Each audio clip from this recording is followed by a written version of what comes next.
fucking do it. Yeehaw, Kevin Smith. We did it again. Is it happening? Yes, sir. We're there? We're here. We're live. This took a while to bring together. Dude, so nice to see you, though. Excellent to see you. Before we go any farther, or far at all, or do anything, let me just throw out there, I was telling somebody, like, what are you doing today? I was like, I'm going to go talk to Joe Rogan. Then I launched into my, 10-minute Joe Rogan pitch. And at the end of it, the person I was talking to goes, oh, you've known him a long time? I said, I've talked to him twice in person. And she was like, you just went on a passionate tirade about the man. I said, I don't know how to explain it, but I love the way he lives. I've loved the man since news radio, and then I like meeting the man and speaking with him on previous podcasts, both his and mine. But not just that, and I love your philosophy. I love the way you do life. You handle it the way I would if I was you. That's the best compliment I could give, but I'm not you, so I'm gutless, and I live through your Instagram. I look at how you live, I was like, this is how a man lives. If only I could be this man. So coming here is an absolute fucking pleasure. I thought we were going to your house, but that happened years ago, apparently. Yeah, I moved out of the house. This is dope. When people got creepy. There's too many creepy people. When you don't want them coming to your house, but you do want them on the podcast. I'm like, shit. When I went, it must have been a while ago because Megan was still working for me and she drove me. And she had to take a leak. She pissed outside. We did a 5-hour podcast. It went so long, and then I felt bad. I was like, maybe that's why he's not having me back at the house. He's like, we're bringing him to the satellite office because he lets his assistants void in the yard. Yeah, I'm feeling fucking dope, sir. Let me tell you why.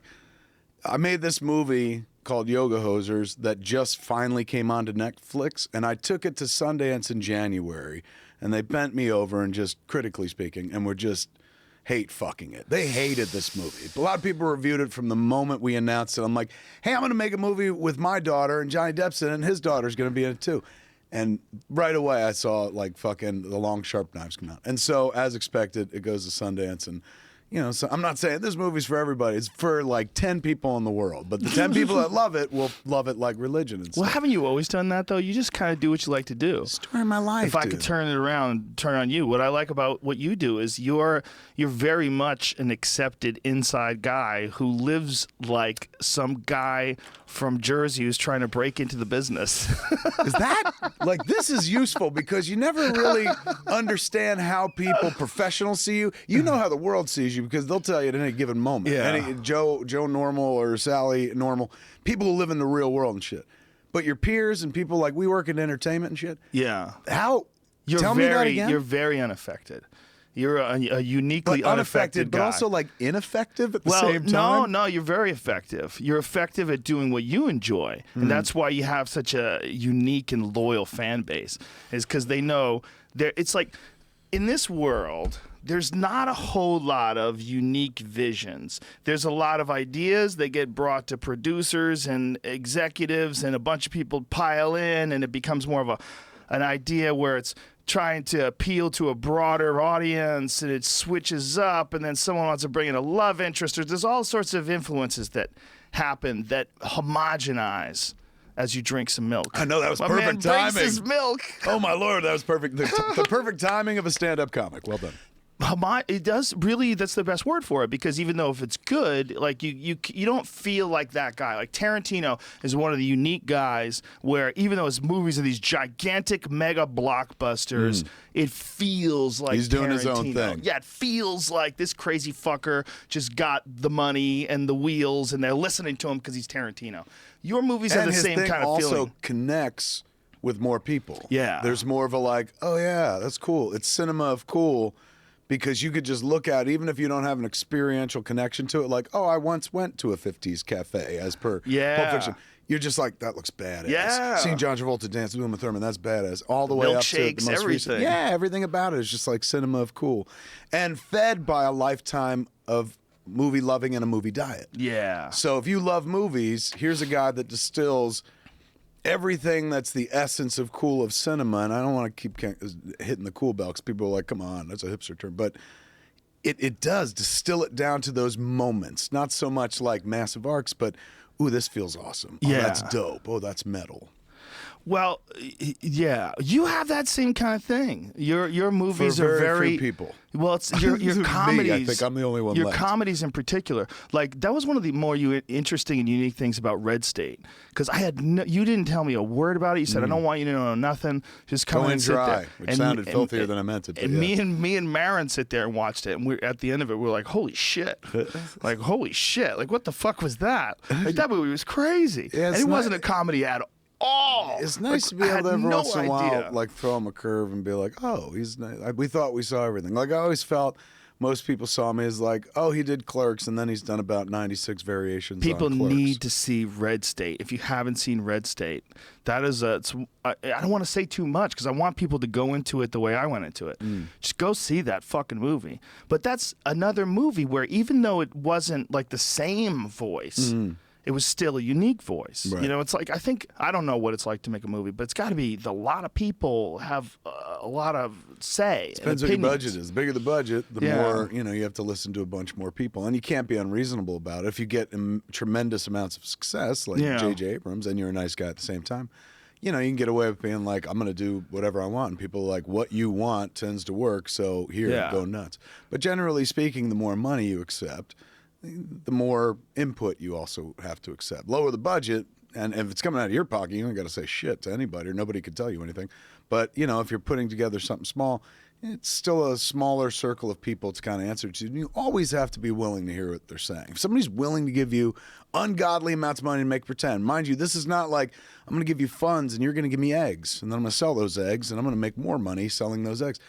They're like, we're going to give you money, and you're going to take this goofy fucking idea you have and try to make it real and turn it into a movie that may work or may not work. It's all crapshoot. It's like buying a lottery ticket to a large degree. No guarantees that there'll ever be an audience for it. So I learned that midway in my career and realized, well, just work for you. It sounds masturbatory, but it's like if you're the audience that you're trying to hit, then you'll always be satisfied. It's like if you want other people to like it, it's subjective, and you may not find that people dig what you're doing. And, if you're looking for monetary success, good luck. Nobody can guess that. Like, even when Marvel releases a new movie, and we know Marvel is exceptional at what they do. Put them in Pixar. Marvel, Pixar, I don't care, the best of the best. Even when they release a movie, they clench a little bit because they're like, anything could happen. Yeah. Like anything could happen at all. So generally speaking, they're a little more insulated from like, oh shit, we lost money. Well, especially those Marvel movies are so expensive now because they make loot, dude. It's like the same thing with the animated movies. The animated movies are ungodly expensive to make, but they print money, and they print money not just the first time they come out at the box office. They print money through all the licenses. They print money where, sometimes you go like, they're doing a sequel to that. Why? Why don't they do something new? Because they've already built the world. It's already there in a computer, and they're like, all we need is a new script, and we're good. We've done our infrastructure. Like, when you think about it, if you were building something, you built all this massive infrastructure and spent 3 years putting it together and did it once, and then you're like, okay, everybody, goodbye forever. It's kind of a waste of everything you put together. That's why they immediately go for a sequel. No, A, they know they're going to make money, but B, they're going to make more money because they don't have to invest as much time and money as they did the first time. So that's what makes a studio go like, oh, that's easier. That's low-hanging fruit. And everyone's happy. It's not like they're making art films that only a few people like. Generally, they tend to make flicks that a bunch of people want to go see. And that riles up people that want to see newer films or something like that because, like, why is it always the same movie over and over again? But, I submit to you, if you're going to see a superhero movie, expect a little fucking sameness. It's a story of like an exceptional being with powers that others don't, and hopefully that person will use it for good. You can only cut that cheese so many fucking times and say it's something new. Other but than you The go Watchmen, I think The Watchmen took it to a new place. Yeah, and I love The Watchmen, but at the end of the day, it's just like people in mass doing the right thing. And they fucked in space, but other than that, it's people in mass trying to do the right thing. They were murdered too. Yeah. They murdered each other. Like they caught up in Batman v Superman. I heard there were some murders in that movie. In the movie, I was like, did they say somebody fucking died in prison? And over Batman? They went in strange directions. But after a year of like just taking it over a movie that nobody saw because it didn't really come out conventionally, we toured it and stuff like that. Yoga Hosers finally goes to Netflix, and I just want to go back and like, here, let me just assure people, if there's something you want to do it. Like, as long as it doesn't hurt somebody. especially if it's something like makes something, like a movie or fucking comic book or art, whatever the fuck. Don't worry about the consequences. There was a moment throughout this year where I was like, fuck, what was I? I was stoned. Why did I make that movie? Like, oh my God, I'm a fucking idiot and stuff. And I forgot somewhere along the way that, like, when I made it, and this isn't a cop out of like, I didn't make it for everybody, but I did kind of target an audience for it. And I knew going in that it was going to have this weird life to get to where it is. I made it for tween girls specifically. I was like, maybe other people can enjoy it, but this is for a tween girl. The way, like, when I was a tween boy, I was clicking around cable and I found Strange Brew, starring Bob and Doug McKenzie, and I was like, oh my God, like, I've never heard of this before. How come nobody ever heard of this? This is mine. Like, you have a sense of ownership to it. And it changed my life. It's one of my favorite movies and informed what I would become in life, the kind of comedy I would do. And so you were formed by Bob and Doug McKenzie. By Bob and Doug McKenzie. Think about it, dude. I made Jay and Silent Bob. You don't get to Jay and Silent Bob without Bob and Doug McKenzie. It's not hilarious. A direct line from Cheech and Chong to Jay and Bob, right? That's so hilarious. I felt like I want to make a movie. I have a daughter and she's 17 now, but for years I was always trying to take her to like flicks where it's not, Iron Man, Spider-Man, Superman, Batman. It's like, hey, is there a fucking lady up in the mix here that's not just like, and Black Widow, like somebody who's, now they're making a Wonder Woman movie. But, so I said, you can sit around and curse the darkness or you can make, you light a candle. So I was like, all right, like, let's make this thing that I'm trying to take the kid to that I could never find and shit. And she got into acting, so she's in it, and she's the reason I did it. If it wasn't for her, I wouldn't have tried it and shit. But she had a small role in Tusk. I thought she did good, so I spun off her character and her friend Lily Rose's character into this whole movie. So when I was making it for like, you want to talk about playing a game of darts. It's like, you're not going after anybody but tween girls. And I knew in that moment, I was like, it's going to be a long time before they get it. They're not going to find it in theaters. It's a fucking weird hybrid midnight movie. It's a stoner flick. The villains are 1 foot tall Canadian Nazis made of bratwurst called Bratzies. Like, it's a fucked up, weird ass movie. So they'll find it like the way I found Strange Brew on cable. I had this dream, like two simple dreams in regard to this poster. In regards to this movie, I want a poster where two girls just stand next to each other and they're not like fighting over a fucking boy or something like that. They're just hanging out the way like Dante and Randall hung out on my Clerks poster. And then like that it would eventually wind up on Netflix or some streaming service that's like amidst hundreds, thousands of other movies. And some tween girl is clicking through one day, bored as shit, and she watched everything, and suddenly sees the picture of like two girls standing next to each other, hockey stick and little sausage men, and going like, what's that? And like it becomes their religion, their Strange Brew or something. You can't always go for the world. It'd be nice if you can satisfy everybody, but you're trying to satisfy yourself, which sounds very masturbatory, but at the same time, it's like, I hope people go on the journey. But I understand if they can't. Like sometimes we go in directions where the audience, the entire audience, can't follow us. I'm sure you got some people who love you who are like, yeah, I don't dig on MMA, but I love everything else you do. It's like they could go partially, they can't go all the way with you sometimes. And I get that, It's like, especially lately, I've been making movies that are a real like fucking dare. Like not daring, but like, I dare you to fucking get through this. It's a real like, clearly doesn't give a shit about the audience anymore. He's just making shit to watch their reaction change. And it's not true. There's something there and stuff, but I know that it used to be a wider bridge people could cross to get to me, and now the bridge is getting smaller and smaller because I'm like, you gotta like this. You gotta be interested in this. Like Tusk, the movie I made after Red State, this is a movie about a guy tries to turn another guy into a walrus. You really got to be in the mood to see a fucking weird, batshit, stupid movie that's intentionally like, well, is this fucking dumb? Is he serious? And like it plays it so straight and shit, like we're Argo. So clearly I'm in a very experimental, like, let me fuck around. I've done enough. I feel good. Let me fuck around. And it finally paid off. That's the point of this whole story. Like after a year, get my ass kicked online and people being like, he fucking lost it and shit. Now that audience is starting to find it. Now that it's on Netflix, all of a sudden I'm hearing from fucking tween girls that like the movie and parents of tween girls. They're like, oh my God. How many of them are like 40-year-old dudes pretending to be tween girls? I hope it is. I hope it's all of them, dude. Probably I don't give a shit. At least two.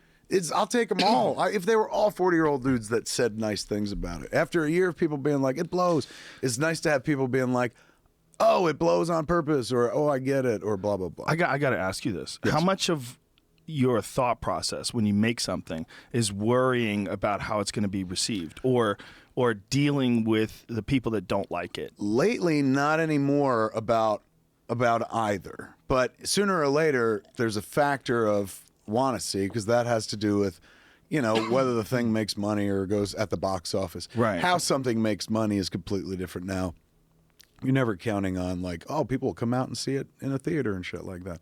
There's a bunch of different revenue streams at this point and stuff, thanks to the digital age.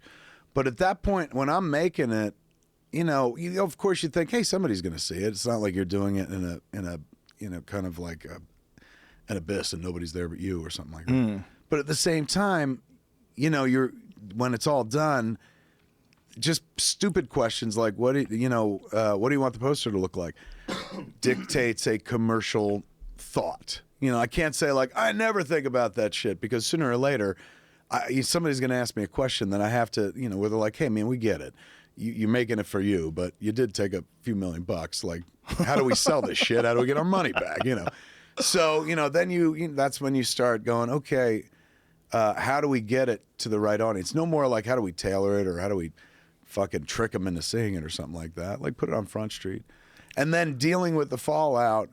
Yeah, I used to have to deal with it a lot more. I used to choose to deal with it a lot more. And now it's just like, I'm 46. Like, I don't know what else to tell you. Like, there was a person who came to one of the screenings on the road. We had the screening at, I forget where we were. I want to say New Orleans.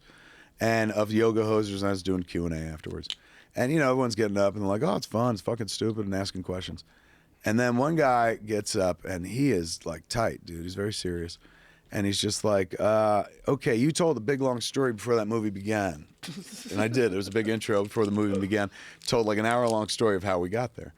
And he goes, that story did not match the movie I just watched. And I said, no? And he goes, not at all. And he goes, why did you make that movie?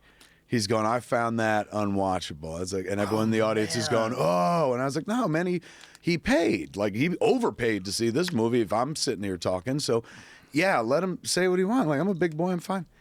And so he goes, I just don't think you ever should have made it. It's terrible. And I said, well, you understand that's subjective, right? Like, you're surrounded by a bunch of people that feel like the opposite way. And people were applauding and shit. And then some guy behind him in line jumps in front of the mic and goes, you want me to kick his ass? And I was like, no, Jesus. Fuck no. I was like, everyone's entitled to their opinion. I said, but his opinion is I never should have done this. And, my answer to that is like, that's ridiculous. Like, if I wanted to make it, like, that's the only reason we're here. I just want to see it. Like, you could choose not to see it, and in this instance, I'm really sorry that like our tastes didn't coincide. But every time I go to do one of these things, I do it the same way. Whether it was Clerks up to the most recent one, I just make the movie I want to see, and hopefully others like it. And sometimes they do, and that's amazing, and it feels great. And you're like, holy shit, my finger's on the pulse. And sometimes you're fucking alone, but at least you're like, I'm happy with the thing that I made. I said, but I feel heartbroken that you came out here looking for something I didn't give you. So I said, I'm going to give you your money back. And I pulled out $40, and I was like, put it on there's like a riser speaker. And he goes, I don't want that. And I was like, no, man, honestly, take it. It's not a trick. It's not like Jason Mewes is going to come out and hit you with a hammer. Just take it. Like, I feel bad. I want you to have a good time and shit like that. And he goes, no, I don't want that. And I was like, dude, it makes for an excellent story. Like, you could be like, I told him his movie fucking blew to his face, and I fucking took his money and walked out. And he goes, no. And he went and sat down and crossed his arms and just stayed there for another like half hour during the Q&A. So for him, it was worth the $40 just to be like, say it. I'm going to like, just sit here and fucking hate on this and let you know, and then sit down again. So, you deal with that, but that's the memorable one because that never happens.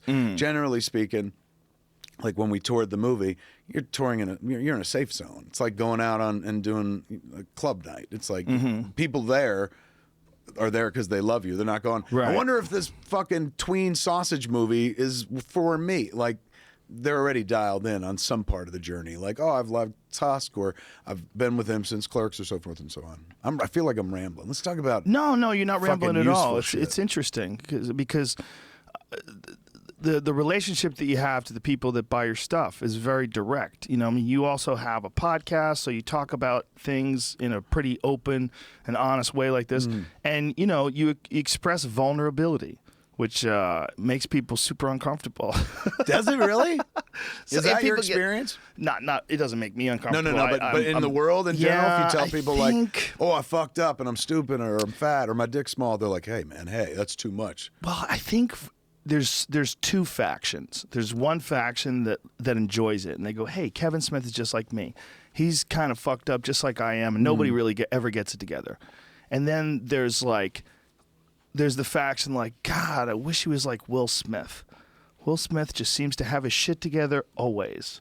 Like, Will Smith just keeps knocking it out of the park. And the only reason is because we share that last name. That's why there's an expectation connecting me to that guy. I just came up with a guy who never fails. All right. I thought it was out there in the world. You're like, anyone I talk to says you should be more like Will Smith. Well, Will Smith weird. is essentially a never fail guy, right? Yeah. Like, name a time Will Smith has failed. All right. Yes. Look, I'm with you, generally speaking. Yeah. He always gets jiggy with it. Yeah. But there have been moments where he too, we saw him be mortal. Wild Wild West was one of the first ones. That movie I missed winged that. him tiny bit, good, but though. he still got to rise. That's a good point. But there've been a couple flicks recently, including the one he did with his kid. Once again, he got punished for making a movie with his kid as well. Yeah. Well, and he's raising those kids in a real interesting way. That's where he gets most of his flack these days. His son's all about Stardust and shit. His daughter's not that far off, man. Really? Yeah, they're both really creative kids, but they have been raised in a world much different than the world that most people are raised in. Nothing wrong with that, but it's produced very interesting results.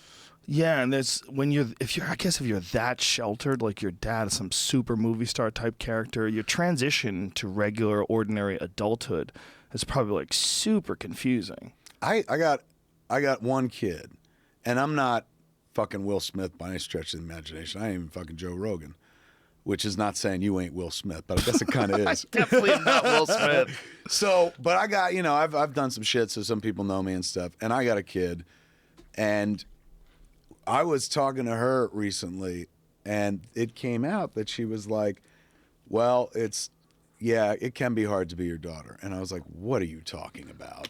I was like, I put you in things I'm making and stuff. And she goes, no, it's not that you make it hard. It's that there's this expectation. Like, you did something. Right. And now if I don't do something, what the fuck? And I'm like, oh, don't worry about that. I said, no, I did one thing like 22 fucking years ago, and that's it. Like, all you have to do is find one trick. You can take your whole life if you need to. But I said, nobody expects you to be me. And this is a common, not theme, but like I've had a moment like this before. Once with like Scott Mosier, the guy that I do Smodcast with, and I made like all the early flicks with. Like, he would always say, it's tough to live in your shadow. And I was like, what shadow? We make everything together. And he goes, well, we make your stuff. And every time I think about going to make something, I got to compare it to the shit that we made together. And it makes me go, well, maybe I'm not ready to try it. And I was like, well, that's not my fault. He's like, I'm not saying it's your fault. It's just tough to live in your shadow. And, I thought maybe that was his thing. Years later, heard the same shit from my wife. She's like, it's just tough to live in your shadow. I'm like, what are you talking about? We don't even do the same things. And she's like, but I can't even think about doing things now without thinking, well, he's kind of done something like that, or is it going to be compared to something he does? And I'm like, you're out of your mind. Everything I do fails, and nobody ever holds it as a high watermark. So it's not like they would hold you to some same high standard that they don't even hold me to. So there's a bit of that, man. Now my kid is echoing it a little bit, where through no fault of my own, not like I've created this, like live up to my standard. I'm like, everyone do what you want, man. Even with the kid. I've never talked to her like a kid. I've always talked to her like an adult. But now even my kid is just like, yeah, it makes it tough to go do something because of you. And it's not like you did it, but you do a lot, and there's a high bar. And I'm like, it makes me feel bad. It makes me go like, all right, do less. But I'm like, I got one life. You know what I'm saying? Like, I got to accomplish a lot before my old man died 67. Like, I don't know how long I'm going to live, but I want to accomplish as much as I can and create and do shit and experience things. And enjoy your time here. Yeah, it's like, and I don't want to take away from all these other people's time. You know what I'm saying? Right. I want her to enjoy her time, and my wife to enjoy her time, and Scott to enjoy his time. But the sad fact of the matter is, in order for you to rise, usually someone in your life falls. And it's not a precipitous like, oh, I've fucking broken, but they can't be rising like you when they're helping you build your shit. That's something I had to learn to deal with way early on in my career. I used to take advantage of people, and not in the way of like, oh, I'm trying to take advantage of you, but I was like, oh, we're just working on my thing because what else will we be working on? And hey, isn't this all great that we're working, period, and stuff? And you forget that not everybody started wanting to do your thing. Like Scott's whole thing was, I didn't go to film school to become a producer of your movies. I went to film school to write and direct. And I've been having a great time doing your stuff, but that meant 10 years of me not even trying to do the thing that I went to do and stuff.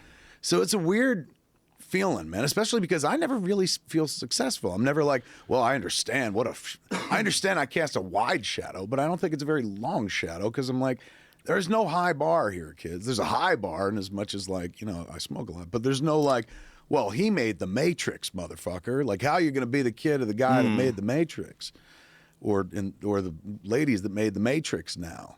Like, that would be tough. I imagine growing up, their kids like, hey man, your parents made the Matrix. Like, yeah. Hey, let me ask you this, because you probably would know the answer to this before we get back to the subject, because this subject's really important. Obviously, I'm using you like a therapist today. Whatever fucking happened to that lawsuit? Remember, there's a lady who wrote a book, and she said that she had submitted that book to those brothers that made the Matrix, and that is the exact same story. I didn't hear that. And then it went to court. Guess. It did go to court? Yeah, it did go to court. It's really interesting similarities.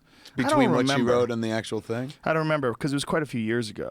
But I thought maybe you would know about this. Snopes says it's false. Snopes is a Hillary Clinton shill organization designed to keep the white man down.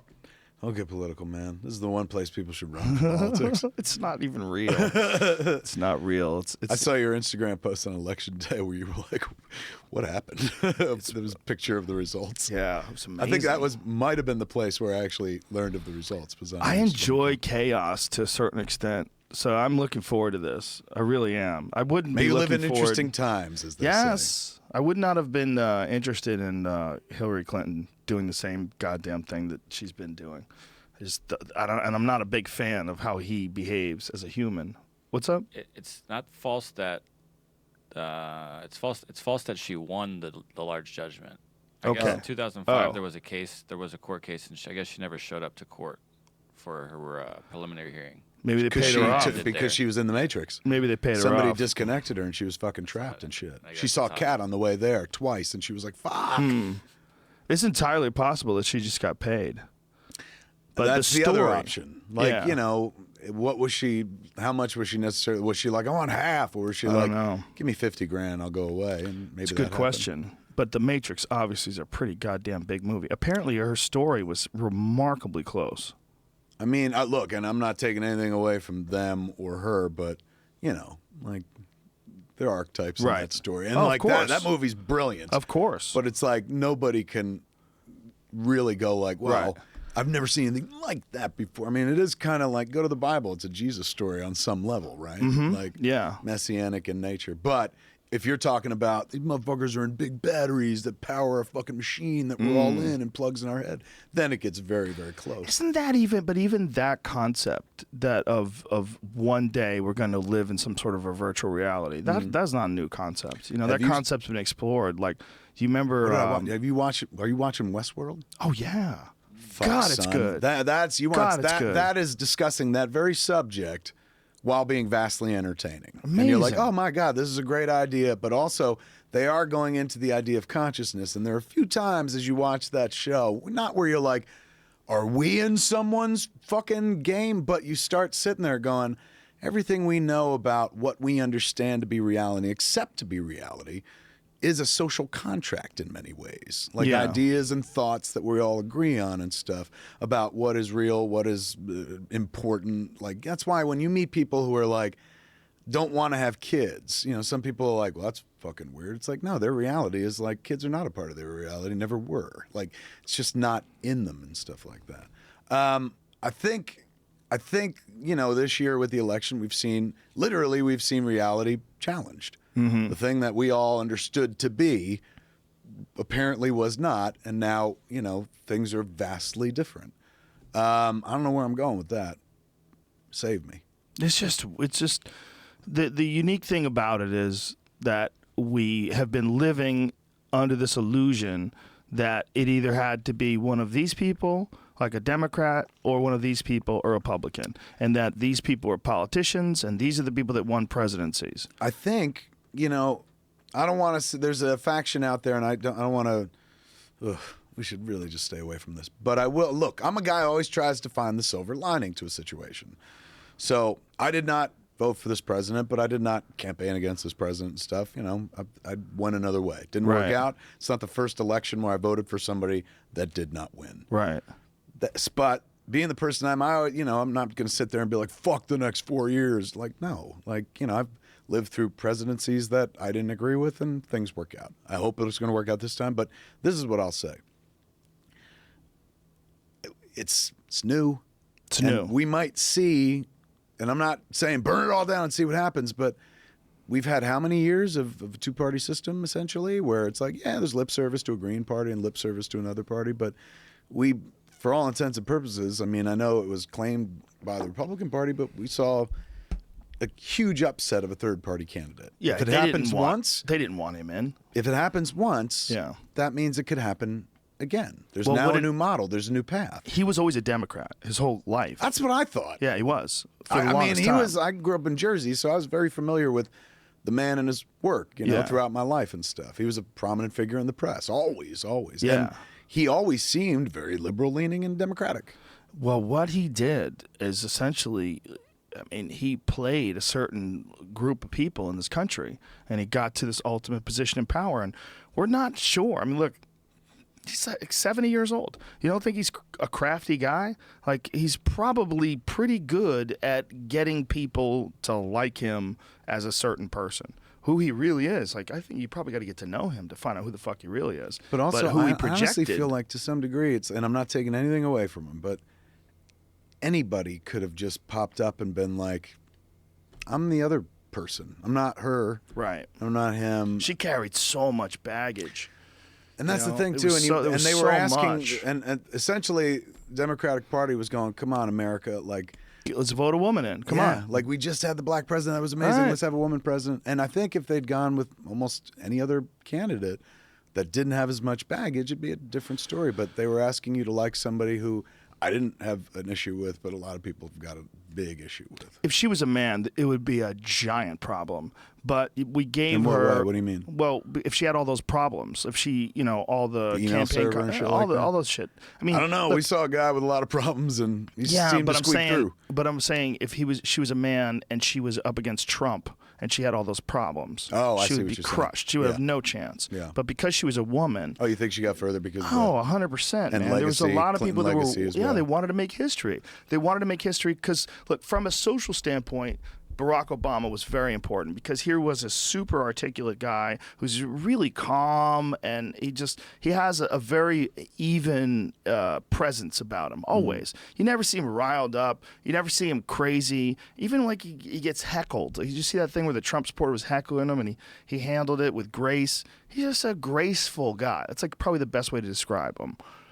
Like that was important for the country. Because that represented like, wow, hey, here's this black guy who's super articulate and so calm and so, like, the way he expresses himself is so perfect for a president, so presidential. Like, what a perfect example for our country. This is us.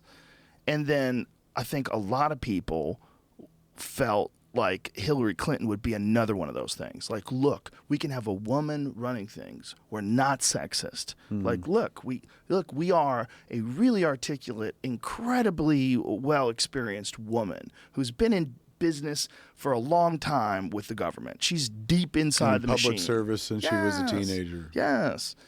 But it was just too much. It was just too much shit for people. But I think if that was a man and she had all those same problems. It was a man and tied to some foundation that was getting all these people that eventually got arms deals, and they donated, and they were all part of this weird sort of incestuous political world. A man would be skewered with that same record because Trump was running as an outsider. What he had going against him is he's boorish. And he says ridiculous shit, and they could point to that recording of him talking about grabbing pussies, and they're like look who we have here. Like that was like the big thing against him. But at least to these people that hate the system, he was an outsider. If she was a man, she would have represented even more of an insider. I think to a lot of people. I think her actions and what she's done in the past versus her as a woman, there was like sort of a situation there. Because like, you ever see the video where she was talking about Gaddafi being killed? No. It's crazy video, man, because she's joking around. It's before they interview her, and she goes, it's like before the official interview starts, like she makes a crack about something? She had just found out that Gaddafi had been killed, and she was like laughing about it. She goes, we came, we saw, he died. Ha, ha, ha. And she throws her head back, and she's laughing. She was kind of hawkish. Whoa, she was hawkish. if that was a guy, if a guy did that, he would have been thought to be a fucking serial killer, a sociopath, right? Probably. If a guy did that, like say if Joe Biden, like we came, we saw, he died. People would be like, do you want that guy in charge of the fucking nukes? But we let her go. We'll give her a pass. There's a lot of stuff that she's done where people give her a pass. They put a more interesting cat in charge of the nukes. There should be no president. This is what I say. Everybody's like, well, who would you think should be the president if you have a problem with Trump or if you have a problem with... No human being should be in control of 350 million human beings. Explain. It's a preposterous job. Explain. There's way too many of us. It's impossible. How would it be done? We don't have to do it this way. We're No only doing doubt, it this no way because doubt. we've always But done what's it this the way. idea? I don't have one. But we can't have an alpha chimp. Let's figure it out right here. We're smart. The internet. What about Education, the internet, mind reading. Well, essentially, does it come down to what was that movie with the girl who shoots bows and arrows and shit? Oh, Hunger Games? Hunger Games. Can we district the country and then there are heads of district or same thing? We'll go to war with each other. You're absolutely Can't do right. that. All right, so that's gone. This is a think tank, kids. This is how it happens. This You is gotta like throw even out every states- idea to get there. That Even was one. States are problematic. So then what Because is... people are like, fuck Utah, this is Texas, son. That's Like, true. ah, That shit. exists. I grew up in New Jersey, and New York hated us, and fucking everybody hates everybody. We You hated Boston. Pennsylvania. Oh yeah, you hated Pennsylvania. New York hated Boston. Connecticut got a pass. Okay, so Connecticut was states- like some little kid with a limp. Like, don't pick on him. Well, so Connecticut doesn't get mentioned in the tri-state area. Whenever they did commercials, it would be like New York, New Jersey, Pennsylvania. Exactly. I didn't know. I thought Connecticut was New Hampshire It's a until highway. years and years later. Connecticut is a highway. It's a highway between Boston and New York. Spoken like a poet. Connecticut's a highway. Everyone in Connecticut's like, fuck you. They are like, fuck you. But you know what I'm talking about, bitch. Bitch, you know I'm right. All right, wait. No states, because we war with each other. Yeah. Can you... Somebody has to govern, no? They have to be police and shit like that. I think the best way to probably handle it is let every human being have a say. Every human being that's of adult age. And I think registering to vote should be just as fucking easy as getting an email. It should be just as easy as doing everything else that you do online. You got a Twitter handle, you should be able to vote. You should be able to use your ID, like whoever you are, whatever your name is, call yourself whoever the fuck you want. That is one individual vote. That's what I think. And I think as long as we can figure out how to make that system pure, where people can't hack into it, you can't log in from 15 different computers. If you have a fucking birth certificate and your birth certificate aligns with this number and that's this and this is you, as long as they can figure out how to make it so people don't hack into it, everybody who's an adult should be allowed to vote. What are we voting for, though? What are we people that have voting gone for? to jail. I think people that have gone to jail. The idea that someone goes to jail for 4 years and now they can't vote for the rest of their life, I think that's Seems fucking strange. crazy too. Yeah. That's ridiculous. Especially you pay your debt to society Yeah. back, and you should be able to re-enter society. And be in Exactly. society. You tell me you can't be a 20-year-old and do something stupid and rob somebody or something, and then I'm supposed to think of you a certain way for the rest of your life. You're 80 now. You robbed somebody when you were 20.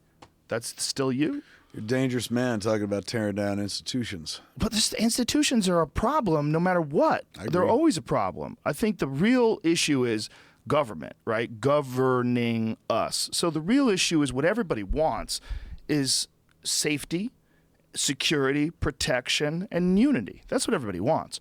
All the other stuff, in terms of like restrictions on your behavior, we have to just figure it out, cut it down the middle between hurts other people and hurts yourself. And hurts yourself, you're on your own. Just like you're on your own with rock climbing, just like you're on your own with bungee jumping. So wait, give me an example of BMX hurt yourself, riding, like doing drugs. heroin, doing it. You're exactly. on your own. It's a hobby. It's a You're choice. on your It's- own. In high school, they'd call it an elective. Yeah. Yeah. How come you could just go to the roof and jump off, but you can't do heroin?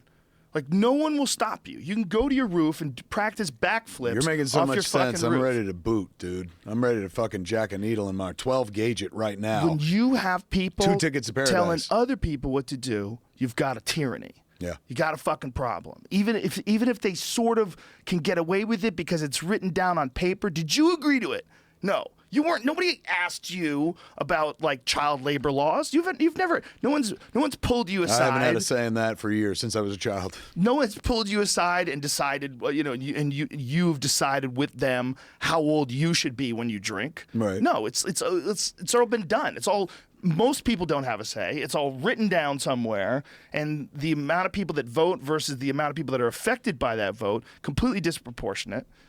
It's really weird, man. It's really weird. We have a ton of systems that are set up completely to do two things. One, to control people, and two, to ensure the survival of these systems. And that's what bureaucracy is. That's a giant problem with government. Like the DEA. The DEA wants so badly to keep arresting people for marijuana because if they don't have jobs. Just gonna light up. I'm like, I better not light up right now. Perfect timing again. Dude, you and I are in sync. What do you mean? Why? Because they have jobs. Their jobs are going to go away. There's plenty of other drugs. Dude, there's so little. 46% of all arrests, they said, what was the number? More people are arrested today or have been arrested today for marijuana than all other arrests combined. You see me smoking, man. You want me watching the door for the next too, hour man. where I'm like, what is that? I heard a noise. What are you doing? But we live in the correct state, right? Yeah, right now. Tell me I'm right. Well, we live in several correct states. If you're going to scare me, then throw me a dick tickle a little bit. Like, tell me everything's going to be okay. Mm-hmm. Okay. We're here, Washington State, Oregon, with the West Coast, Washington, D.C. One large smoking section. Washington, D.C. and Boston now, Massachusetts. And my state. Florida is medical, not legal. Yeah, a bunch of medical. Huge step, though, for Florida. What are the other legal states? Alaska? Alaska's legal. Fuck yeah, Alaska. So, our gangsters to the north. Do you believe the gangsters to the north? I love Alaska. Do you believe the theory that as goes California, so goes the union? Like, for years they said, if California goes legal, there you go. That's interesting. I think there's going to be states that resist it still. There's guys like that Jeff Sessions guy who's coming into office with Trump, who could be an issue, but I don't think he will be because I think Trump is a business person. Yeah, he's a business person. He's not just a business person. He's a populist, right? He's gonna want people to like him, and and it doesn't make sense. It's not a logical move, Well, as weird as he is, he's not illogical. Like Hillary Clinton was illogical, and this is why I say that. And people, because I got a lot of shit from people that are like super pro #I'm with her. And I'm like, look, man, she didn't support gay marriage until 2013. Do you know how crazy that is? Until 2013, Hillary Clinton was saying that she believes that marriage was between a man and a woman. It was a sacred union, and it should be protected. So it's one of two things. Either she actually believed that, or she was in bed with people who were forcing her to behave that way or say that. Or she thought that she had to say that in order to get elected. Either way, you're not getting Either way, no. Yeah. No. You can't be a part of that. I attended my first gay wedding in 1994, right before Clerks came out. My brother married his husband, Jerry. They're still married to this day. Whoa. So they've been married for 22 years, which is like 108 years in straight people years. Yeah, man. That's deep. Part of going outside the box is like, I don't have to live like the normies, man. I could just... Yeah, I can't even get you pregnant, bitch. I can roam this earth like fucking Kane and Kung Fu. But they've been committed to each other and been in marriage for like a long, long time. And the best thing about that wedding, like, it was great. Number one, see my brother happy and get married and stuff. But like a part of the wedding when the shit gets slow and you're like, oh man, let's get out of here. Yeah. And it's just midway. Once everyone's toasted everybody, the dancing is beginning. That's not for everybody. A drag show started. Beautiful. All of a sudden Donna Summer and Diana Ross came down staircase, and it wasn't a real thing. But boy, they fucking looked it and put on a huge show. Now my father was still alive, and he just had a heart attack at that point, or a couple heart attacks, stroke as well, 2 heart attacks and a couple strokes. So he walked with a cane, and one of his hands was like Bob Dole, like just kind of hanging there and stuff like that. So him and my mom are at this gig at my brother's wedding. And there we are, like on the dance floor, watching the drag show, and the performers are lip syncing like famous songs. And my mom she had a lot of drinks in her. My mom is like fucking boogieing and shit. She's got like extra fucking weight like every Smith, and so she's jiggling here and there and stuff like that in her sleeveless dress. My old man was dressed in like a suit that didn't fucking match. He just put it together and shit like that. But he had his hand on my mom's back, and with his weak hand was kind of leaning on the cane, but using her more for stability. So his hand's on her back while she's dancing and stuff. And I watched, I'm standing right behind him. I watched through the course of the fucking song, my old man's hand slide down my mom's back, then spin in a pretty fluid motion for a guy with a couple strokes, and go right for the ass cup. And not stop on cheek, son, but dive deep, spelunking for gold. Like he went right inside and cupped it like this shit's mine. Jesus Christ. And I will never forget that. I told my brother, I was like, my God, like, you don't realize that's never going to happen in any other wedding but yours, man. Like, my father was just like, I'm free, motherfucker. And he started grabbing his wife, my mother. Now, they were married, so that's okay. She wanted it. She didn't fight him. She was just like, I've had discussions with my mother since about that night, because now I'm a grown adult and stuff. You talked to her about getting scooped? Of course, dude. Of course. I don't want to leave this earth not knowing. It's like, I don't want to have a propriety relationship with my mother. I've had her on the podcast. We talk about shit. But I asked, I was like, Dad, you guys looked randy that night. Did you guys have sex? She said, oh, yes. And I was like, I knew it. I knew it. Randy. Randy's a weird word. What if your name was Randy? You'd be all bummed out that people expect you to be horny all the time. My dad's name was Randy. She's like, I feel Randy all the time. Ah. Film in certain places, others. Boom. Where were we? Grabbing pussies. President. Pops grabbing pussies.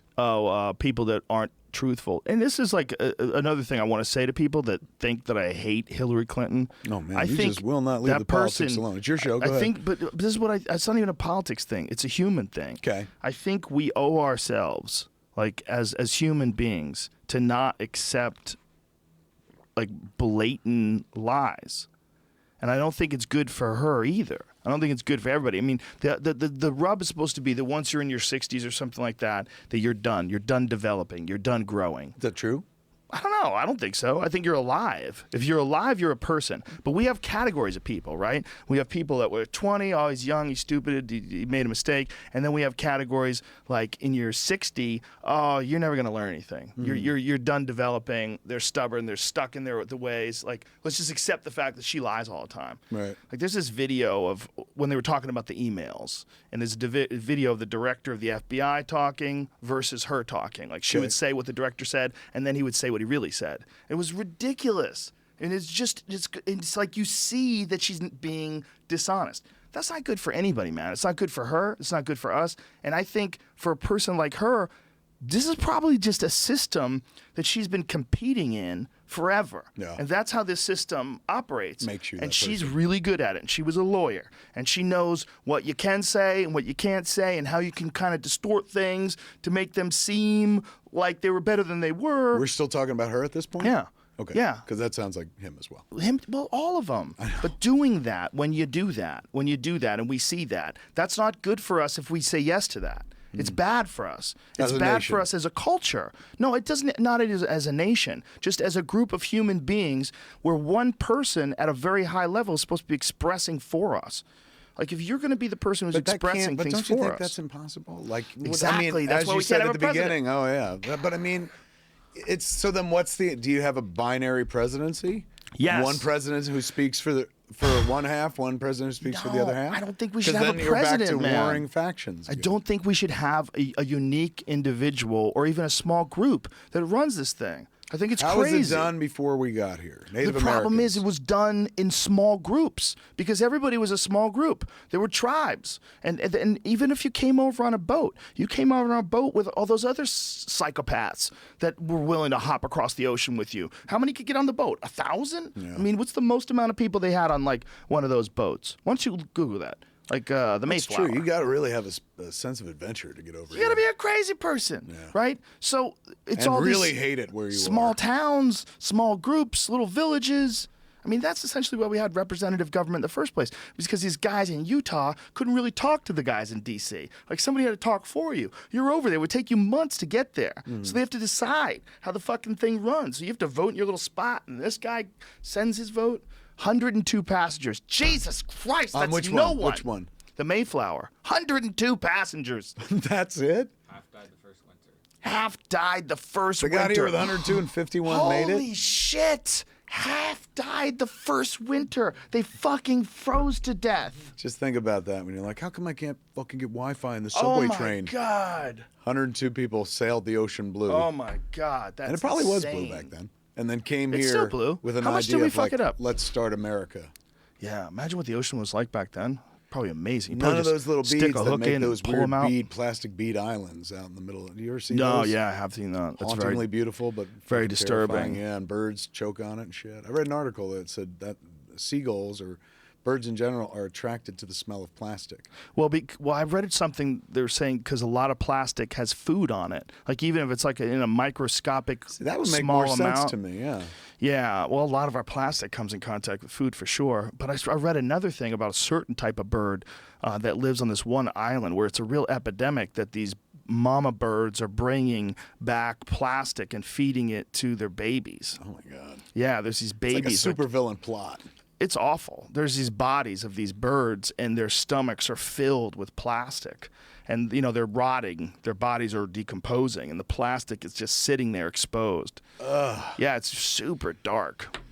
Can't we talk about something fun? You're harsh. Well, I was in Hawaii recently, man, There you go. and Switch it up. I was with this dude. Well, it's not a very positive thing either, unfortunately.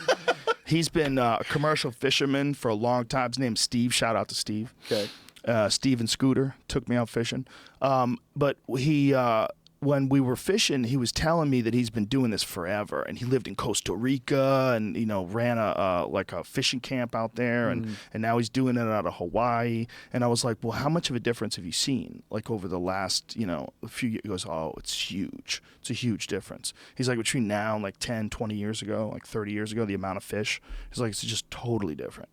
He's like, less fish. Oh, way less fish. And then he sort of explained to me all the different methods that these commercial fishing corporations use. I mean, that how they go like hundreds of miles off sea. They have these massive nets. They capture these tuna and they can them on the boat. Like they have this system where That's pretty fast. and they're just thousands and thousands of pounds of tuna, just scooping it up, killing them, canning them. Like you don't think about it when you go to the store and you see canned tuna. You think, I'd like some canned tuna. Right. Ooh, I remember Starkist. I could go for a tuna salad sandwich, Charlie, with whole wheat and some nice alfalfa sprouts on that. Maybe a little cheese. What's the best tuna? Come on. Chicken of the sea. Or how about a grilled cheese sandwich with tuna where you butter the outside of the bread and you put some tomato on that bitch and you put some tuna and you put a bunch of slices of a sharp cheddar and you cook that shit? Come on, man. Well, the problem is you've surrounded the meal with so many cool adjectives. Yeah. And made it sumptuous that we forgot. At the heart of it is a dead fish. Yeah. Killed at sea and canned at sea. Dude. With relatives looking up going like, there's hell. Hell on a boat. I don't know what kind of bitch-ass shit you're talking about. I'm talking about tuna melt. That's a delicious American sandwich. What the fuck? Truly American sandwich. This guy was describing it to me, and I was seeing it in my mind like a horror film playing out. I was seeing it in my mind like that. I mean, obviously, the ocean's giant. It's gigantic. But it's been going on, these large-scale efforts, for so long that it's just chopping away at the number of fish. And he was really scared of it. He was really scared of it. He was like, I just don't know how much longer it's going to last. So there could be an end to fish in our lifetime? Well, there's a lot of speculation that by 2050, we literally will have killed like most of the fish in the sea. If we continue escalating the way we have from 1960 to 2016, population now 7 billion. Let's just assume it's going to double. By 2050. I mean, I don't know what the number is. What's the projected population by 2050? I gotta imagine it's double. You ask the most interesting questions, right? Isn't that a weird thing? I always ask people shit like, who's that guy who played that wizard once? I asked that too. And you're like, what's the population going to be by the year 2050? It's like you're making big decisions now. Almost 10 billion. So I was there off can't be enough by fish quite in the a ocean bit. for that, right? 11 billion by 2100. Oh, Jesus. 9.7 billion in 2050. Yeah, there's not enough fish. There's no way. Does it go to Soylent Green? Will it be like, we got to start consuming the dead? Well, they have a method now, apparently, where they can make Petri dish, like stem cell created meat. I don't know how the fuck they do it. I have zero understanding of the process, but I know that they did it a long time ago, and it was so expensive that they did it like one cheeseburger would have cost like $250,000, like so expensive to produce. Right. But it was more of like sort of a test subject. Like, okay, now we know that we can do this. Let's make the process more efficient. Let's figure out how to large scale. Bring that cost down, people. If they can do that, a lot. But if they can do that, they can literally grow meat with no body. There won't be a body attached to the meat. It would just be meat. I don't understand how it works, so I don't understand, like, what do you fuel that meat with? Like, how does it grow? Like, what is it eating while it's growing? It has to take something in order to get larger. Right. It's not just pulling air out and getting bigger. So what are you feeding it, and how's that work? And is that ethical? And what, you know, can we watch? Yeah. Can we watch? Can Can you animate it? Works? Can it suck my dick? How far can you take this How meat? warm is it? Yeah, there's a lot of questions that we would want to ask, but I mean that's some Westworld shit. I mean, they're if you can make a leg of a fucking cow, you can make a leg of a fucking person. You can just do it. It just takes some time. I know a guy with a metal femur. He has an artificial femur. He got bone cancer. Okay. Yeah, and so one of his legs is like a metal rod that goes down to his knee. Like they replaced his femur with a bone, with a metal bone. Like they can start doing that to the whole body, which means if you can make some sort of a nervous system, you're like halfway to a person. You can make meat and you can make artificial bones. You make an artificial skeleton, you cover it with meat. Yeah. You've got a Westworld thing going on here. That's true. They can make hearts now. Well, they showed you the Westworld characters. Underneath their skin, it's all robotics. Yeah. What you're talking about is an organic form of. Yeah, I think the Westworld thing is a little off on how it's going to go down. I think it's probably going to go down, but it's going to go. I think this fucking HBO show got it wrong. I think they're bullshitting us. Okay, I think it's a part of the elite strategy. They figured out a way to make a human heart in a petri dish, a fucking beating human heart with stem cells. Really? Yeah. See if you can find it. Is this associated at all? It's insane. To the Russian scientists or the German scientists, the ones who used to cut off dog heads and feed it and shit. I'm sure. Did you ever see that? Stem cell gun that helps burn victims heal burns in days. It says. I've seen that. I've seen that. It's insane. It sprays stem cells like a little mister. And those stem cells cling to the tissue, especially like when they're recently injured, and it heals up super quick. Holy crap. It's fucking crazy, dude. I mean, that was one of the most devastating injuries a person can get because it's a giant organ. Like a big burn like that is devastating. Takes 90 minutes. That's insane. Permanent results within days. As the stem cells regenerate the skin, leaving no scars. Fucking A, man. Now, if you're giving your own stem cells, nobody can get all shitty about that, right? Well, the stem cells that they're using now, they can get them from women when they have cesarean sections. They take it out of the placenta. I've had it shot into my shoulder. I had a shoulder injury. I had it shot into my shoulder, and dude, you heal like Wolverine. It's the craziest fucking thing ever. I was like that close to getting shoulder surgery. I had this real issue with my shoulder, like I had probably dislocated it at some point in time, and I didn't know. And then just years of doing jujitsu and lifting weights and fighting out of arm bars and shit. It was just always bothering me. So I go to a doctor. I get an MRI. And he says, man, he goes, you got a tear here, you got a tear here, you got a tear in your labrum, you got a tear in your biceps tendon. Like, you might need surgery. Like, see how long you can go now. Just do a little rehab, and and if it gets to a point where it's unmanageable, then you go under the knife. Really? So I go and it's always annoying me. Like it was always gnawing at me. And then I go and get these shots in my shoulder, and like 3 weeks later, I'm like, am I imagining this? Or does this fucking thing feel great all of a sudden? Wait, but you skipped over the big step. How do you get to the shots in the shoulder? Was the doctor like, you try this? The UFC doctor. The UFC doctor who had Dr. Davidson had shoulder surgery. And after his shoulder surgery, he was still in pain months later. And he went and got these stem cell shots. And he said within weeks, his shoulder felt amazing. Like it was crazy. So... Who tells him about that? Like how? Well, he's a doctor, so he's just up on the latest stuff. So in the stuff. doctor community, they're like, yeah, these are stem cells, aren't good. You get you yelled at. A lot of pro athletes are doing it, and they're doing it to help from their body or no. You can. There's a bunch of different ways to do it. You could get it from your own fat. They suck your fat out. They do a lipo on you. Oh my God, I'll live forever if that's Dude, the just case. Keep sucking it out, and you go intravenous with the stem cells. Sucking it out, intravenous with the stem cells. It's more than that. boom. Say it again. Well, do it again. I'm going home. That's getting illegal a needle right and just now in stabbing America. myself a million times. That's illegal right now in America. But damn, to Bilzerian. pull it out of fat cells. No. To intravenously inject it back into your body. It's supposed to have some magnificent effect. What? Intravenous stem cell injections into your whole body, like intravenous, like a drug, like heroin. They can somehow or another do that with stem cells, and you're like, yeah. I've known 2 people that have done it, Bas Rutten and Dan Bilzerian. They're both like, holy shit, this was amazing. Bas said it felt like he had energy coming off his fingers. He was like, dude, he was like, my whole body was like charged, like, This is as close as we get to superhuman ability.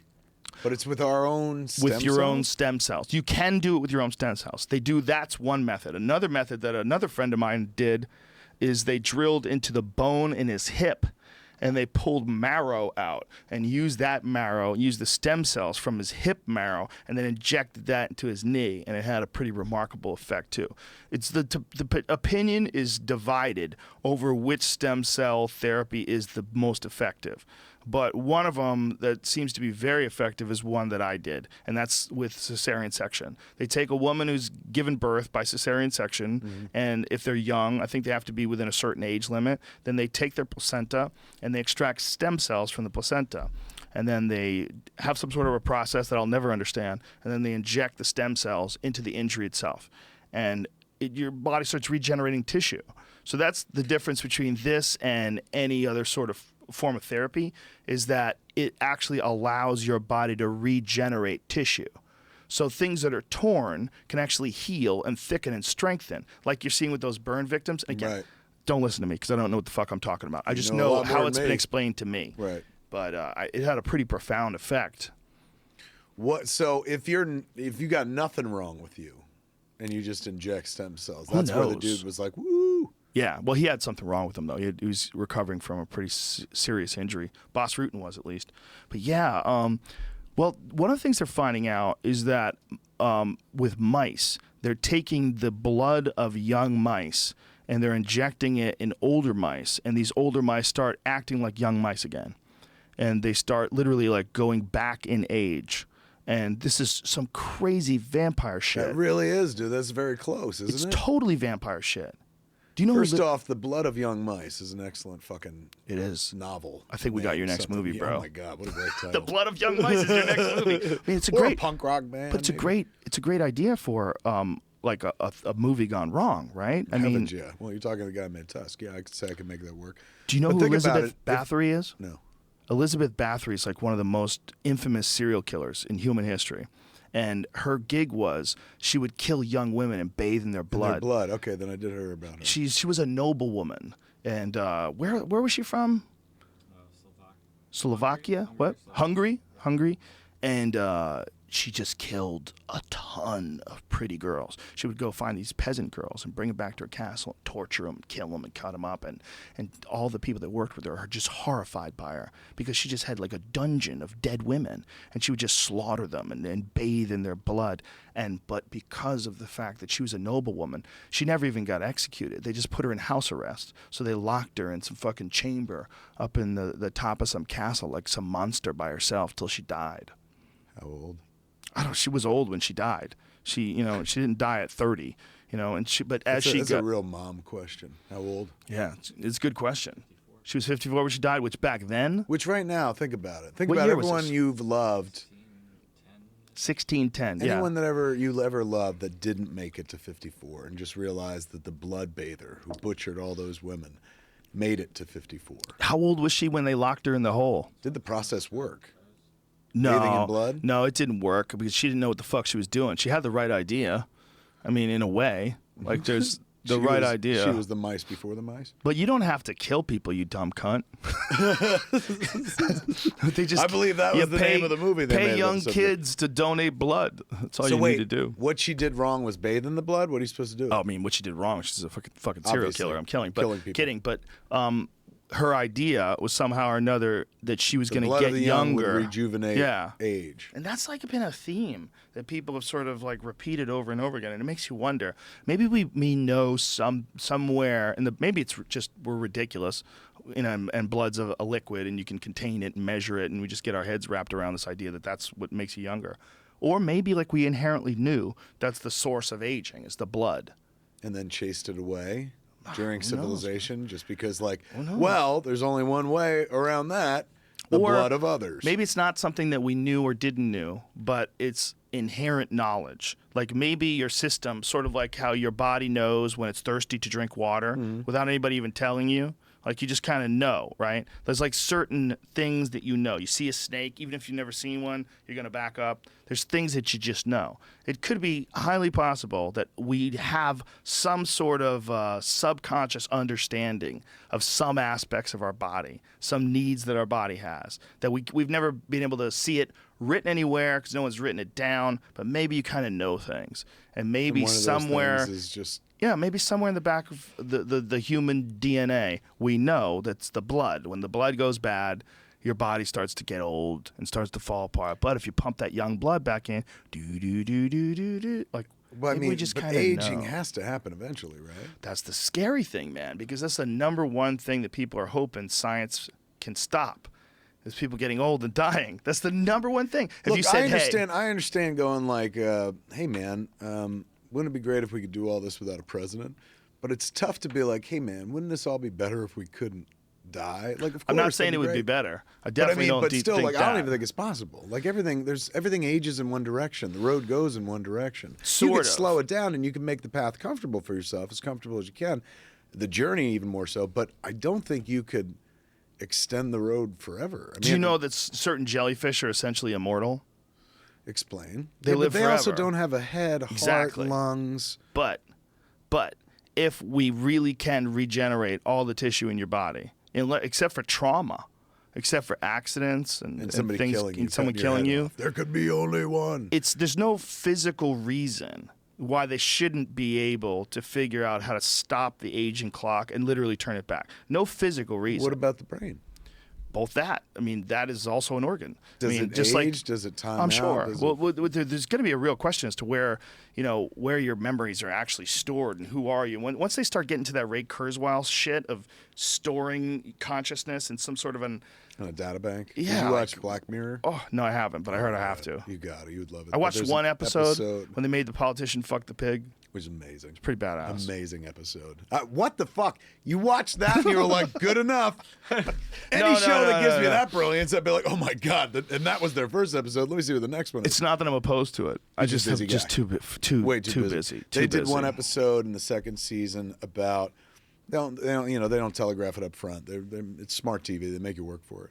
But they essentially the idea is they take people who are dying, and you can download your consciousness into this like digital playground where you look the way you want, and it looks like every spring break you've ever seen and stuff. And so these two people meet up, and they're both young women. And you find out one is an old woman, and they're both old women, but one's been a vegetable since she was like a teenager.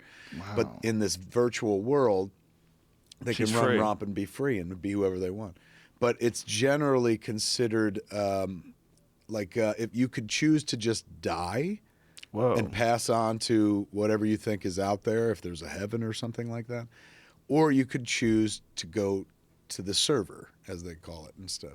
And so the two women who fall for one another, one is like, stay here forever. Like, we can be like this forever. And the older woman was like, I had a life with a husband and a kid, and I watched, him get old and die, and he chose not to do this, and now I'm going to choose to live forever. And her friend's like, where you're going, you don't even know where you're going, but what if he's not there? Perhaps like, you should have said spoiler alert somewhere along that rant. Good I did not know where you were going with that. Sorry, kid. Sorry, it's deep cuts on hoping this. I can smoke another joint, forget this. One of many episodes, but I got to keep going with this because it's good. Please and we got to talk about The Arrival. Have you seen Arrival? No. Holy Don't shit. fucking spoil alert that. Oh my God! I I'll can't tell you what believe I'm not haven't watching. seen it yet. I pre-ordered it on iTunes. It's genius. Let me tell you what I'm not watching anymore is The Walking Dead. Done. Why? I watched Don't be that one way. episode of the latest season of the new season. I'm like, fuck you. What, the first one? Yeah, fuck you. They had to do that. Everyone's waiting to see what Negan did, man. Don't be like that. It's our soap operas. It's this a generation. goddamn torture show. Just it's that a murder episode. and torture show. Just that episode. No, it's not. With the zombies all of a sudden are totally insignificant. You just kick them away. They charge you. You just kick them away. They tear open horses with their raw hands, but they charge you. Just kind of like fucking Heisman them. There's a group of thousands of them surrounding a van, and he figures out, fuck you. Fuck you. You killed Glenn? You killed Glenn? Like that? Yeah. Spoiler alert. Like that? But that way? But they also you torture him? They like didn't I kill have him to the way watch? everyone was expecting when they did. Bullshit. Fuck that show. You got a high bar, Rogan. No, I don't. Yeah, I do. You're like, yeah. No, I don't. It's just if you're gonna fucking it's kill a too zombie, much torture, be man. consistent. It's torture. I think the idea was to show, as bad as we think the zombies are, it's the humans are always going to be worse. I get it. You can't kill Glenn. Is that it? That's your big beef? I love that guy. I know, but this show excels at going like, hey, I'm sorry, we got to kill someone you love every once in a while. I'm spoiler alerting the fuck out of that show. If you're not watching it, pause this. I'm done. I won't do it anymore. Can I tell you the end of that other thing? No! Come on, dude. Jesus Christ, Come you're on, gonna it's ruin good. it. It's good. You can talk, I'll cover my ears. I'm not good. But then I'm talking to nobody. Let's talk Arrival. I want to keep saying The Arrival, but it's not. It's just Arrival. Well, did you ever see the other one with Charlie Sheen? The Arrival? Yes. Yeah, that's why I keep It's wanting to very say good. The Arrival. Yeah, that's an old flick. Very that's good an RST movie. video store flick from when I was slinging videos back in the day. I remember. I would sling that quite often. People come in and be like, you got The Arrival? Like, yeah, Chuck Sheen, son. I was like I was like, God, I feel embarrassed to have liked that. No. And then Dave Foley released me of my embarrassment. Dave Foley was like, that was a really good science fiction movie. And Really? I was like, yes. Yeah, I always like, refer. All I need is one smart guy to back Do you know Dave? No, I met him once on a game show, but I'm a big news radio fan. But even going back pre-news radio, probably the reason I get to news radio is because I was a massive Kids in the Hall fan. So I met Dave twice. He only remembers probably the one time on the game show recently, the Hollywood Game Night. But I met him back in like '95. I went to a Kids in the Hall show in Kitchener, Ontario, and then went backstage after a show. And I've never done that before, but I was a big fan. And my friend was like, oh, they'll fucking love it. My friend Malcolm, he's a wonderful guy, very much a blowhard. He has a podcast called Blowhard. But he's the guy that's just like, fucking Batman v Superman, it's a cinematic abortion. He's just got opinions and shit. So my man took me to see the Kids in the Hall, and he's like, we'll go backstage. They'll fucking love it. You made Clerks. This will be amazing. And they just finished an amazing show, and we go backstage. And, I don't know how you are after a show, but I now know how I am after a show. And generally speaking, the show was there, and now I just want to grab some milk and drive home or grab a smoke or something like that.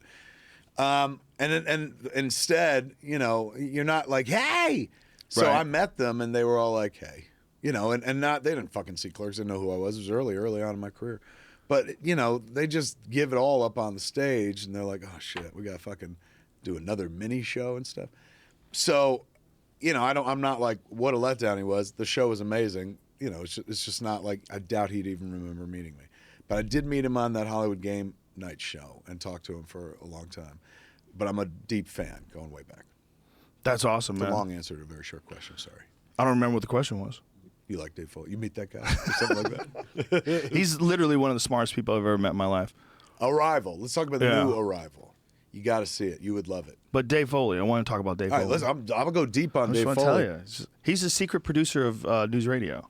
What do you mean? Explain. Well, is this Deep Cuts News Radio shit? Yeah. Here we go. I'm in listening mode. And this is not a knock against the writers, because the writers were brilliant. Paul Sims, the guy who created it, another one of the smartest people I've ever met. And just completely unique. Like there's a lot of guys that pretend to be that eccentric weirdo writer guy. Paul Sims is that motherfucker. He's such an eccentric guy. Right. Like they didn't start writing until like 3 o'clock in the morning. They would hang out, play video games, and fart in each other's faces. And they like, literally didn't start writing until the middle of the night, because Paul like had a strategy of getting like everybody like really tired and silly, and then they would write all night. And then a lot of times we would get like the first draft the day of the table read. We would get the first draft. They would just be coming, like Josh Lee would come down barefoot, and these guys would be up all night, and Lou Morton and all these writers.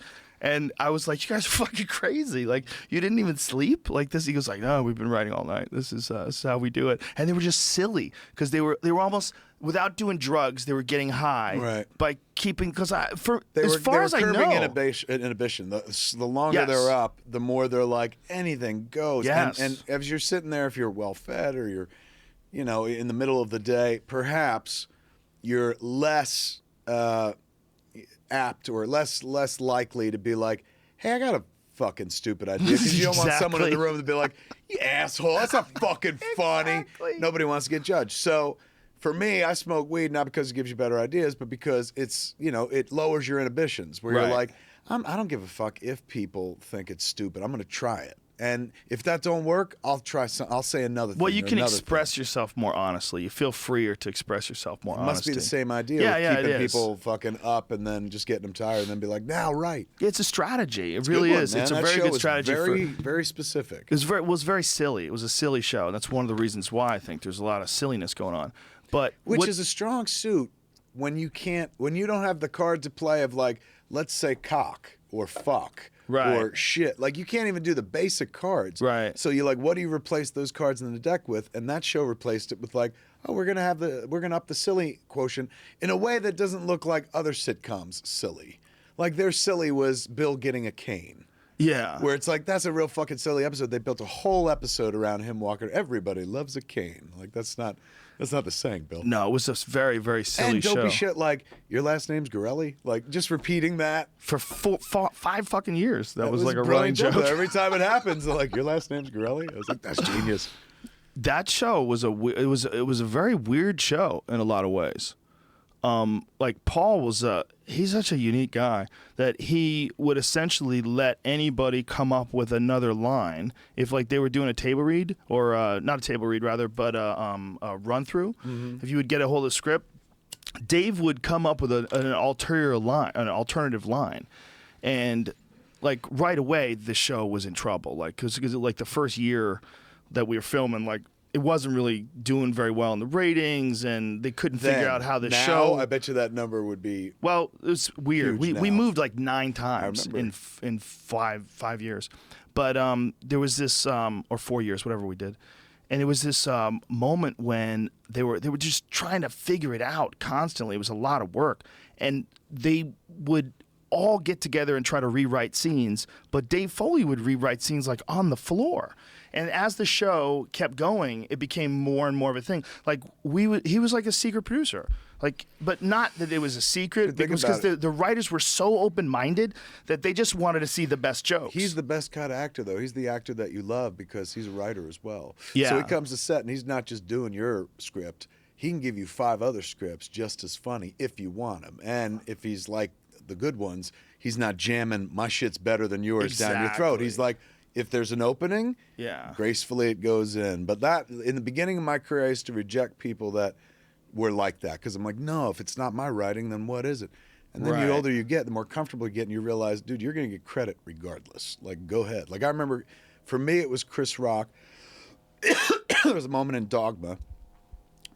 Chris Rock, there was a line in the script, or line in the movie, where he falls out of heaven. He's Rufus, the 13th apostle. And they're having this conversation in the middle of the road, him and Linda Fiorentino playing Bethany. Jay and Silent Bob are there. And he references knowing Jesus. And she's like, Christ, you knew Christ. And he goes, no, I'm shit. And he used the N-word. He goes, oh, it owes me $12. Nigga owes me $12. Now, I didn't write that line. I wrote Dogma, every piece of it, but I didn't write that line. I would never put that line in front of Chris Rock and be like, look what I did. My line was, no, he owes me $12. Chris was able to dress it up in such a way. And I told him, I was like, oh, God, because I was crying when he did it. I was like, that's hysterical. But I was bittersweet about it because I was like, I can't include it. And I said to him, I was like, dude, that's the funniest thing I think I've ever put on film, and I can't use it in the movie. He goes, why? And I was like, because I didn't write it. How am I supposed to do the credits now? Written by Kevin Smith and one line by Chris Rock. He goes, I don't give a shit. Don't you know how this works? He's going, you'll get credit for it. He's going, if it's funny, take it. I don't need credit for that. I say a lot of shit. And I was like, oh, really? And then the next guy I worked with was like that, was Will Ferrell on Jay and Silent Bob Strike Back. That's almost an alien idea that you would not accept a really funny addition because you didn't write it. I didn't know how to do the job, dude, because I was so I came through indie film, and so I didn't come up through the world of comedy. I backdoored into the world of comedy. But I came up through indie film, and indie film was like, hey, man, auteur. Right. You write and direct your stuff. It's your statement and stuff. And since nobody taught you, and there's nobody to teach you this shit, there's no book, you have your own process where you're like, well, I guess to be pure, it should all be my stuff. That way, when I see it say written by Kevin Smith, it's not a lie. Just like I was raised Catholic, so for the longest time, Like I thought I was a virgin until I was about 17. But really, I lost my virginity at 13. Like I was inside a girl at age 13. She was also the same age, so it's not creepy. Although it's creepy to talk about now. But I never came.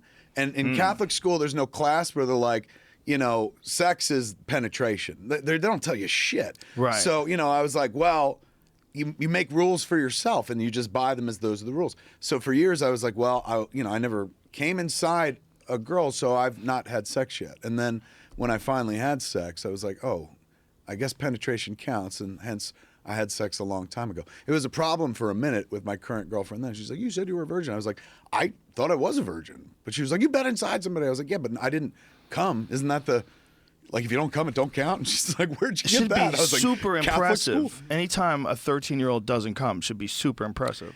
It's like, how do you not just, wah! Fear. You got the Catholic fear of not like, oh, she'll have a baby, but the very Catholic fear of like, I can't believe I'm sinning. Not even that. Like, oh, really? She may have to get an abortion, and then you're carrying that shit. No, Catholics, I think any faith, you can sin. Especially with Catholicism, they had a built-in get out of jail free card. Like, you can do what you need to, but you come into church, you tell the strange man your dirty little secrets in a booth with no lights, and you leave, and everything's going to be fine with Jesus. Yeah. And it made sense all throughout my childhood. I was like, yeah, it makes sense.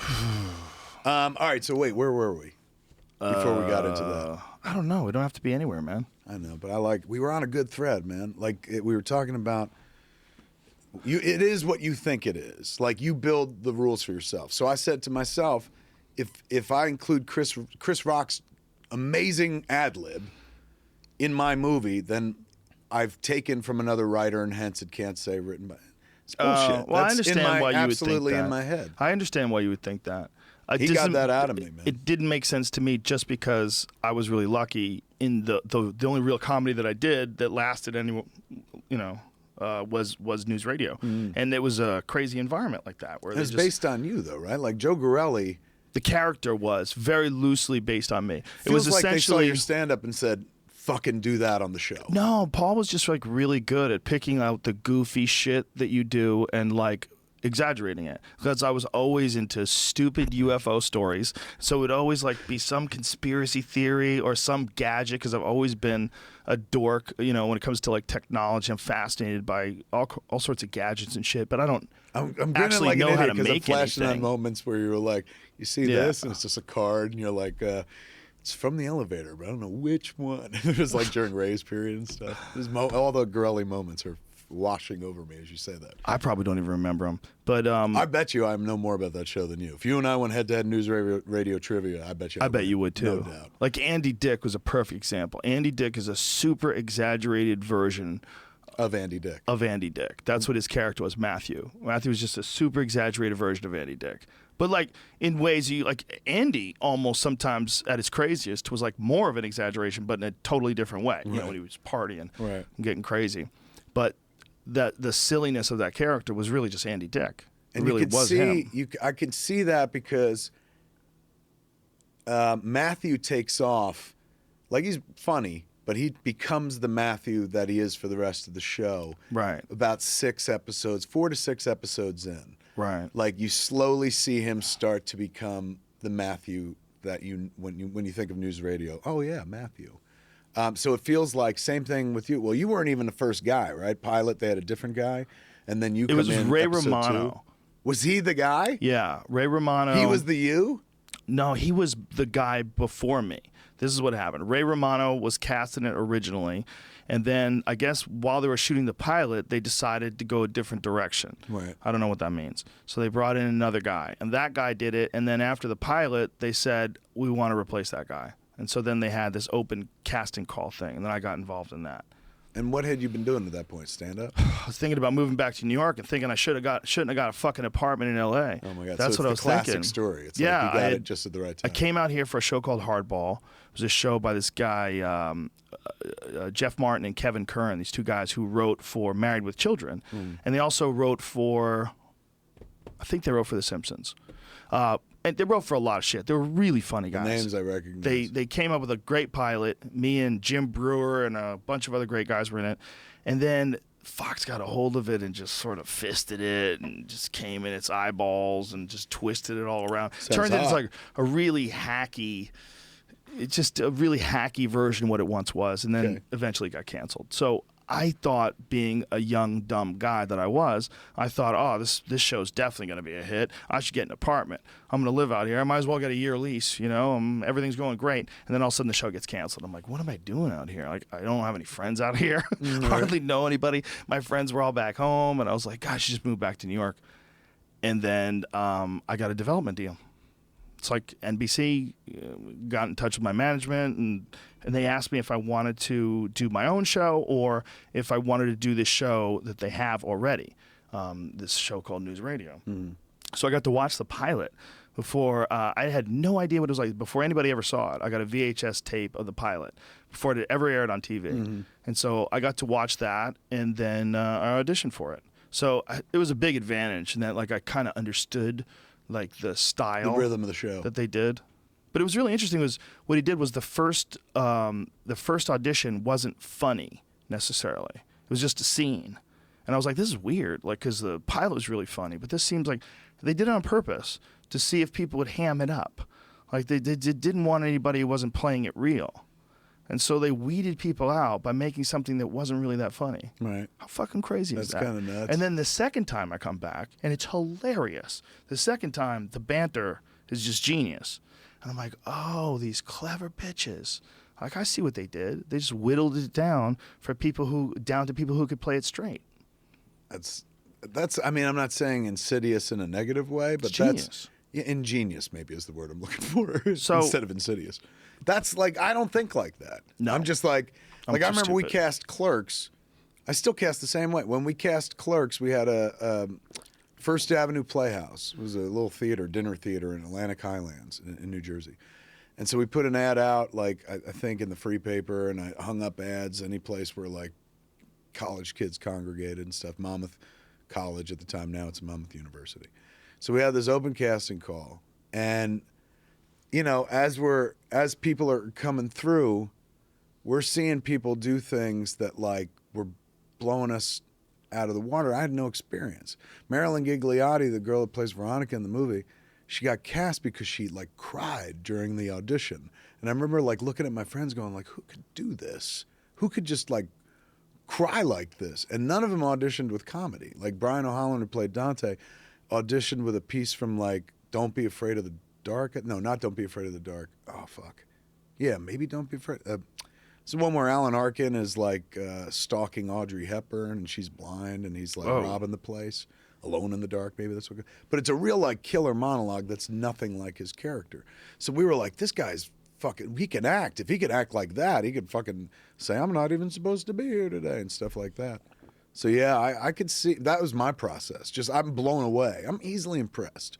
Like, so people come through, I'm like, you cried? Like, oh my God, you're the greatest actress I ever saw in my life. Or, you know, some or guy you're crazy, right? You're just a crazy person who can pretend that something's real when it's not. No doubt. God damn it, that's part of the problem, isn't it? It's ability, man. Isn't that a part of the problem? Genesis to Rodriguez. have that ability, you have to be a little fucking cuckoo? I don't know. Genesis Rodriguez, who was an actress in a couple movies I did, she came from telenovela.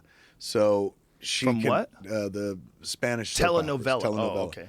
So, you know, she did a scene in Tusk, and she was crying. I was like, that was amazing, man. Like, that's crazy. Like, it's like you orchestrated a tear for the right line. It just rolled and hit at the right time. Wow. And she's going, well, telenovela, you got to know how to cry like crazy. Like, every episode, somebody crying and stuff. And she also described the process. She was like, you know, well, first she was like, here, like, just give me a sec. Say something funny. And so Jason Mewes was there, and Jason Mewes started telling this fucking funny story. And she just starts bawling and laughing while she's bawling. But, like, literally looks like she's crying. I was like, that's fucked up and shit. And she said, you have to do that on telenovela while somebody is in an earwig in your ear reading you the dialogue you're about to say. Holy shit. They get scripts this thick as a dick, so they can't learn all that dialogue. And they shoot like 20, 30 pages a day. So they stick bugs in their ears. Oh my God. A receiver, and essentially the director's in control room, and, you know, they shoot it like a soap opera. There's multiple cameras. but they are giving him the lines and they are saying it simultaneously. And I was like, how do you fucking do that? How's your brain work like that? And she goes, say anything to me. Give me a nice long sentence. And so I went for the sentence in the English language, has all the letters in it. The quick brown fox jumps over the lazy dogs. And as I got to quick, it's true. She started following me and finished at the exact same time. Like, wow. It was pretty fucking impressive. She doesn't seem crazy by any stretch of the imagination. I asked her, I was like, how can you fucking do that? She's like, I don't know, it's just a family thing. She's like, my dad. A family thing? She said her dad's a big performer, singer. She said, my dad can make his hair stand up on his arm and get goosebumps just by looking at it. Whoa. And it's like, wow, what a weird superpower to have, but like cool. Well, there are definitely things that weird things like that where people inherit them from their parents. Like, I used to date a girl who couldn't even see a needle in a movie. She would faint. Like, if she saw someone getting a shot in a movie, she would faint. I get squeamish, but she was like, woof. And her dad, who I believe was a dentist, so like you would think the guy saw a lot of needles. Right.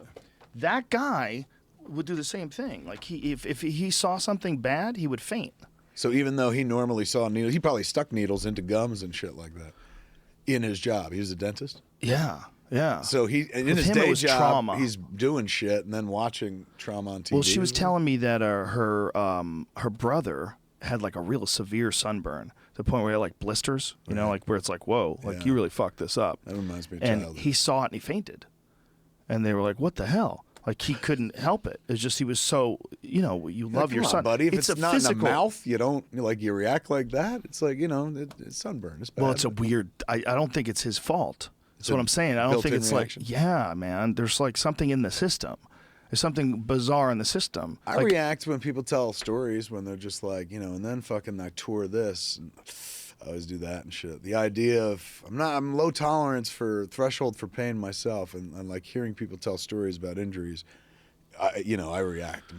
Yeah. Oh, everybody does, right? Like you watch those videos. I watched some poor guy. Oh my God. Who let this fucking guy do this? This guy who is like ridiculously overweight. And they set a skateboard up on a ramp, like balancing it on this. Did you see that? Oh my God, it's awful. It's awful. But when you watch someone like that, where you know they're gonna get hurt, and then when they get hurt and it's really bad, you know that feeling that you get, like a sharpness, like almost like a sharpness in your cells, where your whole body's like, fuck, Jesus. Sometimes at great heights I get that. If I look over the side of a building, I'm like, Jesus. You get that sharpness. Yeah, it runs right through you, like, move back. It's almost like the adrenaline becomes like stalagmites coming off of a fucking ceiling. Just. They say that is built in. Even babies have that. They did a test with babies where they had a long table like this, and then in the middle here, instead of it being wood, they had plexiglass and it was clear. So they had the mother at one end of the table and the baby at the other, and she was like, come on, the baby would crawl. But as soon as the baby got to the clear part, which is still a table, right, went back and would not go forward. Good. That's built into us for some reason. Good. Someone posted a picture. And that closes that fucking thought. Good. Somebody posted a picture today from a playground in the 1920s.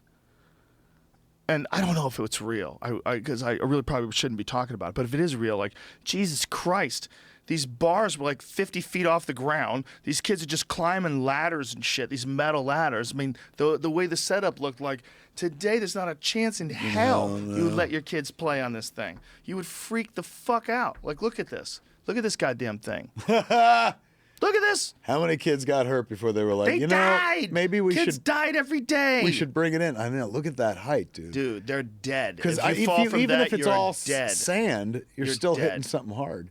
They didn't care. They didn't want you to live. Look at, they're all riding bikes back there. No cars. What year is this? Early 1970s? Wait a minute. Go back. Is that a body? Is that a one falling from the sky? That's not real, is it? Or the hanging from something? It's a swing. Look at that swing. That swing is 15 feet off the fucking ground. It looks like a body, though, doesn't it? If you don't look at the lines. Yeah, totally. Like the lines are like those falling marks in a cartoon. He's just hanging off a fucking swing. Kids are playing around. It's a crazy picture, though, isn't it? Yeah, that's nuts. Look at that. Yeah, things were a lot more dangerous in our day, and that's even before our day. Yeah, that's before our day. You're from back east. Do you know Action Park? No. I was just going to say, I broke my arm on one of those things. Did you really? Yeah, when I was a little kid, I fell off the monkey bars, snapped my arm. And posted on it, snapped it. And so you got your first cast at what age? I think I was 6. Did you have people sign it? Did you have a lot of friends? I believe I had people sign it. Many? Was it like, there's no room, sorry? I don't remember. Or was it a lot of like, love you, Mom. Probably have a great lot Wednesday. Of that. Mostly that. Yeah, mostly that. But those things are fucking dangerous as shit. It's concrete park, on the bottom of it. In New Jersey, there was a theme park. It's closed now. All growing up, man, we'd go there. They would do shit like a water slide that, you know, people got fucking hurt on. They would do these things. It was before insurance, I guess, where, you know, they had a wave pool. So a wave pool is a big pool, and then like they've got these giant fucking beaters in the underwater at the end that are huge that just constantly make fucking waves. And people would get crushed under them and get killed. They had this like slalom race thing where you kind of sitting on this sort of cement track. Whoa. There you go. New Jersey's Action Park offered fun and injury for the whole family. Jesus Christ. See, that was a water slide. Look at that water slide. That's insane. You were completely in a blue tube that went down a mountain. It did a loop in the dark where a lot of people were getting hurt. Like, they didn't make the full loop. They just got jammed. And then people collide into you? Bang, bang, bang, bang. Christ. There were a lot of injuries, a couple deaths. Oh, my God. A couple deaths? But that was fun when we were kids. You know, you didn't want to get hurt, but, like, nobody told you might get hurt that badly. Some things were sensible. Like, I was a child. If I saw monkey bars that high, I'm number one, I didn't even go near the fucking monkey bars. But if I saw them that high, I'd be like, this is ridiculous. Like, this is clearly we're being filmed or something. Yeah, right? I'd be like, this is a setup. This was built by somebody who doesn't know what a child looks like. Yeah, or hates them. Wants them, tricked them into going high so they can fall and die. They're like, look, the more blood I get, young child blood to bathe in, the younger one can look. They subscribe to the theory of what's her fuck. But that was a real concern back then about mouths to feed. I mean, we're talking about the Depression. So you think they built the playgrounds like that so you're like... Weed out the weak. Real? No way. Weed out the weak. Well, then you have to agree that we live in a better time because nobody ran on that platform in the election of like, hey, man, only the strong survive. So, you know, if your kid goes to the playground, falls off the monkey bars, that's on you. Well, we certainly are more protective of our children today, and we understand child rearing and understand mortality, and we understand like the bad things that you can do to your kid while you're developing them. But it's a weird catch-22, and you'll probably agree with me as a parent. How many kids you got? 3. You know a lot more than me. I got 1, but go ahead. But what I was just going to say is, like, there's a weird catch-22 in that you want to give them all the love in the world. Mm-hmm. You want to support them as much as you can. You want to be there 100% for them. But you also realize that everyone you know that's interesting had to overcome some bizarre childhood. Yeah. They had to overcome some crazy all my favorite people tell me terror stories about, like, growing up and what their parents did or what their dad did, or like, holy shit. So many people, especially the comedians that I know, it was all just like, oh, fuck. And then what happened? Oh, fuck, dude. And they're the funniest fucking people. And they're the most fun people. So we have a generation of kids that aren't, well, I know, look, I'm a helicopter parent, and I know I'm the guy that, like, paves the way for his kid. She wants to act. I'm like, oh, let's make a movie. You don't really, you know, that's not normal. But you know what, man? The only thing that's wrong with that, this is the only thing that's wrong with that, okay. And this is where we have a problem, human beings. The only thing that's wrong with that is the idea that she's not going to have to start making a living on her own. She's going to be able to carry forth under her dad's momentum. Right. But the only reason why that's a problem, even remotely, is because we have this absurd idea that it should be super important for you to take care of yourself, that it should be super important for you to financially carry yourself. You know, Explain. I've been fucking with this idea more and more lately. That's what I love about you. You fuck with ideas. This, my buddy Eddie Wong, who's a chef and a really fucking interesting, cool guy, was on the podcast. Okay. And Eddie was talking about universal basic income. And at first I thought, what? You're gonna give people free money? Get the fuck out of here. That's so stupid, dude. You can't do that. And then the more I thought about it, the more I said, well, it seems like when you give people money, like, it kills their motivation for a lot of folks. But what if that's just like your needs are covered. Like, is that really true that if you give people something and you give them security, that it takes away their creativity? Or is this just, I mean, we don't know, because everybody's always been in need. They overcame that need, and then they became successful, right? Mm-hmm. That's the story that we hear over and over again. But what if all your needs were taken care of, like food, shelter? Like, you have basic stuff. You're not going to get rich, but you have enough to eat, and you always have a roof over your head. Right. And we just, first of all, wouldn't we like each other more if that was the case? If we didn't have to worry, if nobody had to worry about how much money they had, nobody had to worry about not being able to eat, nobody worried about not having a place to sleep. That sounds utopian, right? But that's almost doable financially. If you look at the amount of money we have versus the amount of people we have versus how much money people make, it's like, ooh, it's kind of close. Like, we would have to restructure a lot of shit, but it seems like they might be able to give every person $12,000 a year, something like that. Right. And I think if we could figure out some sort of a way to do things like that, I think we would have a giant alleviation of tension and struggle at its like base level, survival shit. Like, to elevate us as a people just above the survival thing. Right. So then we can relax more and get better at all this other shit. But we got to get past the survival thing. And the base of the survival is what? Basic food, basic shelter. Having a roof over your head and having food. If you could just guarantee that, if we could all collectively say, let's pile all this fucking money together. Let's figure out how we can make this better. What's number one? We gotta figure out a way to make it easier to figure out what the fuck you want to do with your life. You shouldn't have to just dive into some job and be desperate. I mean, we were talking today, Jamie, about people that we know, that you know, that maybe wanted to do something else, but they played it safe, and now they're kind of stuck in this weird place where they can't get out of playing it safe because they have bills, and they get trapped. I feel like if we had some sort of like universal basic income, it's totally possible that way less people would do that, and then more people would try to make independent films, or more people would try to become stand-up comics, or more people would try to write books, or more people would try to build cars, or do whatever the fuck they're compelled to do. How did you do it without getting $12,000 free dollars a year? I got lucky. I worked. Well, you I made did a the lot trip. of different things. You didn't like wait for it to show up at your door. You actually went out into the world and had to move some elements around in reality to make a new reality. Yeah, I guess, man. But I mean, I also do you didn't have a lot consider of yourself options. an exceptional? I consider yourself an exceptional human being now. That's Did very you nice consider of you. yourself an exceptional human being then? I knew I was good at Taekwondo. That was about it. So you had a skill. I was good at one thing. I knew I was good at one thing. I was like, God damn it, if I can get good at that, it's totally possible I can get good at life. Right. That's a smart way to look at it. But, at the very least, you're a hired hand. Yeah, walking through the definitely countryside, taking care of people's problems with your bare fists and shit. No, well, I wasn't really taking care of any. I was competing. But if you had to, if society collapsed and they didn't have any competitions. I'd already realized I could get my ass kicked too easy by a wrestler or by a good boxer. I was having problems already.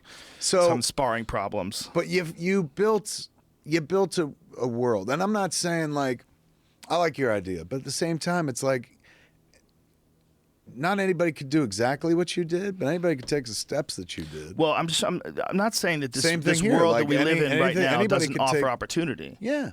This world we live in offers ample opportunity. That's not what I'm saying. I'm but not saying that someone can't. More a year make... I really feel like it's possible that we're doing it wrong. I just think collectively, and then I've said this before, so if you heard me say it before, anybody listening, I apologize. But I always say that if we looked at ourselves as an organism, right? If we looked at society as an organism, what would we want to fix as the organism? Would we want to make the muscle stronger, or would we want to kill the cancer? Would we want to figure out what's wrong with it? Would we want to cure the disease? Well, the disease has got to be poverty. Like, it's the number one problem that we have is crime and poverty. Like, we've got to focus on that area of our world. And instead of thinking of it as, oh, they should pull themselves up by their bootstraps, or, oh, they need to fucking, realize there's opportunity out there. You just got to go get it. Everybody's got their own path. I think collectively as just a human species, we have to look at the world's problems, like the world's like real deep poverty and social problems, and look at it almost like as if we are a living creature. If we're a living creature and there's parts of us that are starving to death, you got to get that part food, right? I mean, that's universal. That's why those commercials with Sally Struthers were so compelling, right? Because you would see those babies that didn't have any food. Somebody who's hungry, and I've got so much. And you're like, holy shit. These are, I feel like we only have a certain amount of time. You know, just as an organism that has a finite lifespan, you have like 100 years if you're lucky, you know? And this thing that we're doing now, where we have a president, you know, and you have to fucking go out there and earn your keep, boy. And, you know, you get a job, and, well, looks like you're going to have to get married now. You're a dad. Oh, okay. And then you're like, all of a sudden I'm dying. Right. Like I was living, I worked in a factory, now I'm dying. Right. I don't know if that's the right way to make the most productive society or the most enjoyable experience for the people that are living in the society. It feels like a little more joy. Damn, I'm high. A little bit. I feel like a little more joy would the American experience would benefit from a little more joy. Fuck yeah. There's so much toil.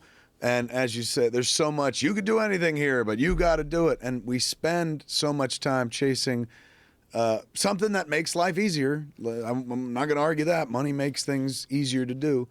But chasing, you know, the idea of prosperity in one direction as opposed to spiritual prosperity. Not saying religion, saying prosperity of one's soul, growing as a person. Something that doesn't have to stop just because now you've entered the workplace, now you're married, and now you're falling into place with the model for society. Like, you know, there's still a space in there for, well, and I think maybe this is where I'm coming around to your free $12,000 a year. It's not my idea by any stretch of the imagination. The idea of free $12,000 a year, because maybe it does leave a little breathing space where suddenly in that space somebody's like, oh, I want to do this, and this would make me happy. And when I'm happy at this, it'll trickle down at work. Like so many people are like, I go from one job to this job, and you know, and then I get the weekends maybe, and my weekends are Tuesday and Thursday or something like that. So yeah, you're right. I was thinking like, I got privileges and fucking breaks that a lot of people wouldn't get. And I came from like poor white people, but it didn't matter. It was white people. And so there are breaks for me out there somewhere in the world. And I always think through that prism. But you're right, man. There are a lot of people out there that would benefit from like, here's a cushion. Here's something to start with. Where you go from there, and what is that for? It's $1,000 a month just for being an American. Yeah, I mean, instead of like thinking, oh, you know, everybody's scamming to try to get welfare money, how about just give it to them? Yeah. How just give them enough to survive. Just give everybody enough to survive, and then let's work this shit out. And then when you make more than X amount a year, you can, you know, if you're like Kevin Smith or me, you know, you would say, look, I don't want my 12 grand. Put it back into the system. Exactly. Pay all your taxes, all that stuff. But this would make us feel like we're looking out for each other a little bit. I mean, it's not. I'm not fully formed on this idea. It's just something I'm battering around in my head. But I'm battering it around in my head the same way I'm battering around this idea that there shouldn't really be a president. Like it's only there because we've been doing it this way for 300 years. But if it didn't exist, there's no way that's how you would run it. There's no way we would all agree. Well, what we should do is we should get one person who knows the most people with the most money, who have been doing this the longest, and that person will have a giant advantage over everybody else, and get that person backed up by these huge corporations that would benefit by this person being in office, because you would make laws and make environmental rules a little bit lax so we can get away with some shit, and we can make more money. There's no way we would say, yeah, let's do it that way. There's no fucking way. We would say, no, we want the geniuses of the world. We want the professors, the Elon Musks. We want the Bill Gates, the people that are very wise and very intelligent and very rational. You want to talk to giant groups of them, and we want to form our own opinions, and we should all be voting collectively as a group. There shouldn't be some representative government, some electoral college. What are you gonna fucking wear a powdered wig too, you cunt? You're gonna ride around on a fucking horse with some homemade horseshoes with your powdered wig and your electoral college? Are you gonna read it on a scroll in the town square standing on an apple box? Fuck off. That shit is old. See, you make me feel bad, dude, because I get high and I'm like, let me write a movie about a guy who turns a guy into a walrus. You get high and you want to change the world. You're a dreamer of a day, man. Sometimes not at all. Sometimes I just want to go watch that Hawaiian movie, Moana. It's a good movie. It was good? It's good. Let me ask you about archery, which you seem to have fallen in love with. Yes, I love archery. How fucking hard is it to pull back a bow and arrow? It's not easy, but they make bows for people as like little kids. Like a compound bow that's just like it goes back with pulleys and shit? It depends entirely on what you're trying to do. If you want to shoot a target, they make bows that a little kid, like my little kids were shooting bows like when my daughter was 3. I got her a bow and arrow that she could kind of pull back. I kind of help her. Right. I would have to hold on to it, and she could pull it back, and then I'd go, we're getting ready to go, and 1, 2, 3, and she'd let it go.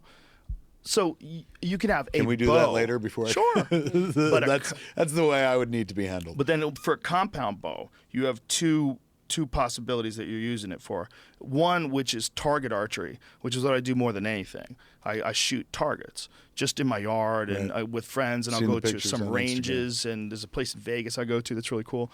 And doing that is like you don't need that much power because it's just about figuring out where the arrow's going to go and being accurate about it. Mm. But then when you get to, if you wanted to hunt an animal with it, then you have a certain obligation to make sure that your bow is at least has a certain amount of power to it.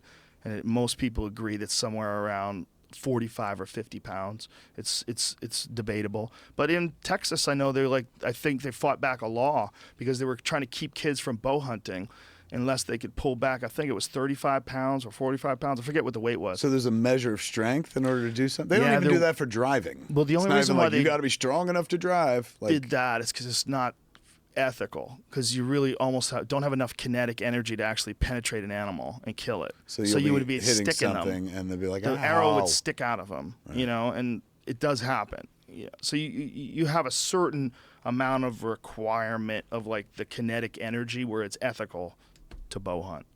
I remember trying my father-in-law, my wife's stepdad, Byron, great guy. He was a bow and arrow enthusiast. I wouldn't call him a bow hunter because he didn't go out and like hunt anything, but he was good at it. He won medals and shit like that. Oh, wow. So I was writing Green Arrow at the time, and I was like, you know what, man, I should, if I'm going to write, he knocks and fires an arrow. You should try knocking an arrow, just so maybe there's something there about like you can describe it rather than make it up. And he took me into the backyard with a bow and arrow and a target, big hay target with a thing on it. And no compound or anything, just a long bow. And, I'm like, God, this is going to be easy. Green Arrow knocks like 6 of these at a time and shit. I knocked one arrow and went to pull back, and, like, the shake began in my arm pretty fucking quickly. I didn't get very far back before I was like, holy shit. Probably a serious bow, huh? It's a pretty serious fucking bow. But, number one, I was like, I'm not the man I thought I was, and I didn't think I was much of a man to begin with. But number two, I was just like, I don't think anyone would ever choose this to fight crime. Like, you know so what I'm saying? ridiculous, right? Oh my God. One of those things where, you confront, as much as I love this shit, love comic books and whatnot, that was the moment where I was like, this shit falls apart. Like, you always find yourself defending the notion of a Batman to people like, come on, dude, if you had all the money and you lost your parents, you had all the time to fucking commit to your body, turning it into a weapon, you could be Batman. There could be no Superman. He comes from fucking space. But there could be a Batman. And then all you have to do is try pulling back a bow and arrow once, and you realize, like, well, there couldn't be a Green Arrow. No. And he's got it easier than a Batman. Yeah. So if that can't exist, then this probably can't exist. Although, like we were talking about an episode of Smodcast the other day, could you, like, I saw a video they did on Penn and Teller were doing it, where somebody shot a bullet at a samurai sword. Mm-hmm. And, they had it calibrated so it was hitting directly into the middle of the blade. Mm-hmm. And it split the bullet in two. And then the idea was, like, could a butter knife do the same thing? And, of course, the butter knife did the same thing. It split the bullet. So it didn't matter if it was hammered 1,000 times, a razor's edge samurai sword or a butter knife. That bullet hitting that target split in two. Right. So we were talking about on the podcast. I was like, well, that to me is proof now that you could fight crime with a katana sword. I was like, you have to be super fucking fast, I said to Scott. Like, and Scott's like, yeah. And, and Scott's making fun of me because because I said, I'm not saying you have to be Batman. He's like, and then I am saying you do have to be Batman. But I'm saying, like, if you were the guy, held a sword, and somebody fired a bullet and it split, would the kickback of the bullet throw the sword into you? Or, you know, it like, very well could. This for thing sure. was a concrete block was holding the samurai sword. Yeah. So, you know, we talked about it on the podcast, and then God bless the internet, somebody sent us a link of some other fucking show where they had a guy holding a sword, like samurai, swordsman, like modern day swordsman, and cuts a baseball in half. No, fucking a metal BB pellet, dude. Dude, it was fucking nuts. Now, the other thing I watched, it was like, you know, they had the gun calibrated on a hinge and a laser scope so that it would hit exactly what they were going for. This guy hand-eyed it, man. Dude, feel that. This is from the 1500s. That's a legit samurai sword. Feel how heavy that is? Like, thank God I didn't live back then. I'd be dead. That's a legit samurai sword from the 1500s. That's sharp or not real sharp? deal. Oh, yeah, it's sharp. Careful, bitch. Ah! Don't do it. Now, this guy pulled one of these, and he was like this. Ready? Yeah. And then the guy fired the gun, and he went... Swipes through the air. And so, you know, then they roll back the footage. And God damn it, if he didn't fucking split that thing. And dude, like, again, so he the could have first died. one... You sure it's not CGI? Are you It was... getting No, hooked? this was real. You got to look it up. Have you Snopes this? No, I haven't. This I might can't be- live in a constant world of snoping. We dude. must. We No, must. because think about our childhoods. When we were kids, someone would be like, the Loch Ness Monster would be like, fuck yeah, it's real. Oh, dude. If you could have snoped that shit, you got Here no goes. imagination in your childhood. Look at this bullet. guy. Okay, that was it, right? And How's now that they play it back. He possible? just whipped it out and fucking cut. This Now wait is- until they play it This back. is a scam. First of all, that guy's the Japanese guy looks like he's cockblocking this guy and his girl. Doesn't it? Like leaning over his shoulder, like, hey, bro, I'm Well, he's talking about her. to earn it. I'd fuck this guy. Watch this. Here it comes. Fushing! Yo, I see CGI. Now, That's I why added the it was special all, effect It was there all myself. red up there. See all that red stuff? That That's shit what wasn't happens real. in real See, life. this is CGI, bro. We know for sure There it it's is, CGI. dude. There it is. There it is. There it is. Maybe. They removed the ring. And now they'll pick I it up smell off Hollywood. the ground. Bullshit, that's real. That's got to be real, right? Look, they talked to Dr. Ramani, She's hot. right? And she got to be smart. They got her there in the desert. Check out the one where the guy cuts the softball in half, or a baseball rather. It's one of those baseball That's machines a pretty big target. where it pitches I'm out. not saying oh, yeah, I yeah, could yeah. do it, but like, yeah. No, that I dude agree. hit a BB, man. I just don't believe that's real. You don't think so? I think you're being hoaxed. Come on, man. Like, were Just you like the the kid Loch that didn't Ness believe in Monster. Bigfoot when you were a kid? You were Dude, are you bullshit. kidding me? I lived for Bigfoot. I went looking for Bigfoot for a TV show. I spent a week looking for Bigfoot. So if you can believe in Bigfoot, why can't you believe in I that? can't believe in Bigfoot because I spent a You week, spent a week looking for Bigfoot. him. I had a bit in my act I was doing. You know what you don't find when you go looking for Bigfoot? Black people. You're more likely to find Bigfoot than you are black people out looking for Bigfoot. I go, what you find is unfuckable white dudes camping. Just wandering through the woods, trying to work out whatever's in their head. See, dude, if you Very gave little of it is everybody- about Bigfoot. If you gave everybody $12,000, a lot more people would go looking for Bigfoot. Maybe they'd find him. Maybe they should at least find something. You I gotta love about find. you. You're like, you know what, dude? You haven't thought this through. $12K a year could find Bigfoot. You know when I knew that, but not, I always had a feeling that it was probably horseshit.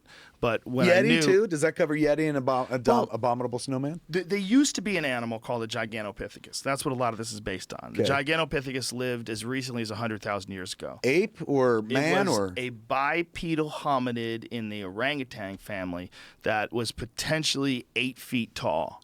a sky ape? Giant fucking big standing freaky ape thing. And the reason why they figured out it was bipedal, Like they Dr. believe. Zaius, dude. Yeah, well, like Bigfoot. Well, Really, eight it would feet be. tall. It would be Bigfoot. I guess it, that's short. it's Dr. Zaius was bipedal like little. us, and they don't know if that's true or not because they only have some jaw bones. And see, what happened was this guy found a tooth in an apothecary shop in China. I want to say the 1920s, and he was an anthropologist. And when he was there, he looked at this like, what's this? Where'd you get this? And they took him to the place where they got it. He saw the tooth, and he recognized it as a primate tooth, but far larger than a gorilla's, far larger than a human being. He's like, whoa, like this is like a giant tooth. Like, what the fuck's going on? They took him to this spot, and then he found more bones. And then it was eventually recognized as an actual animal, and they call it Gigantopithecus. They just don't know that. That could have been Bigfoot? Yeah, let me show them the picture of Gigantopithecus next to a person. What area of the world was Gigant? The baseball guy. It's the same guy. Okay, do but it. just right now, before we get to the baseball guy, you show the picture of Gigantopithecus next to a human being. Like this is scientists believe this. So this is not like Bigfoot researchers that are claiming this is a real animal. This is like actual scientists. There's a picture of one standing right next to a dude. It's like a statue of Gigantopithecus covered in hair. You got it? It's huge. So this was a real animal. That right there. Gigantor. That's Harry and the Hendersons. That is Bigfoot. Yeah. I mean, if that is what... I mean, and again, this is not Bigfoot researchers. They didn't create this. This is created by actual anthropologists. When did this exist? It's as recently as 100,000 years ago. So no chance that there's one still hanging out? Oh, there's definitely a chance. It's just...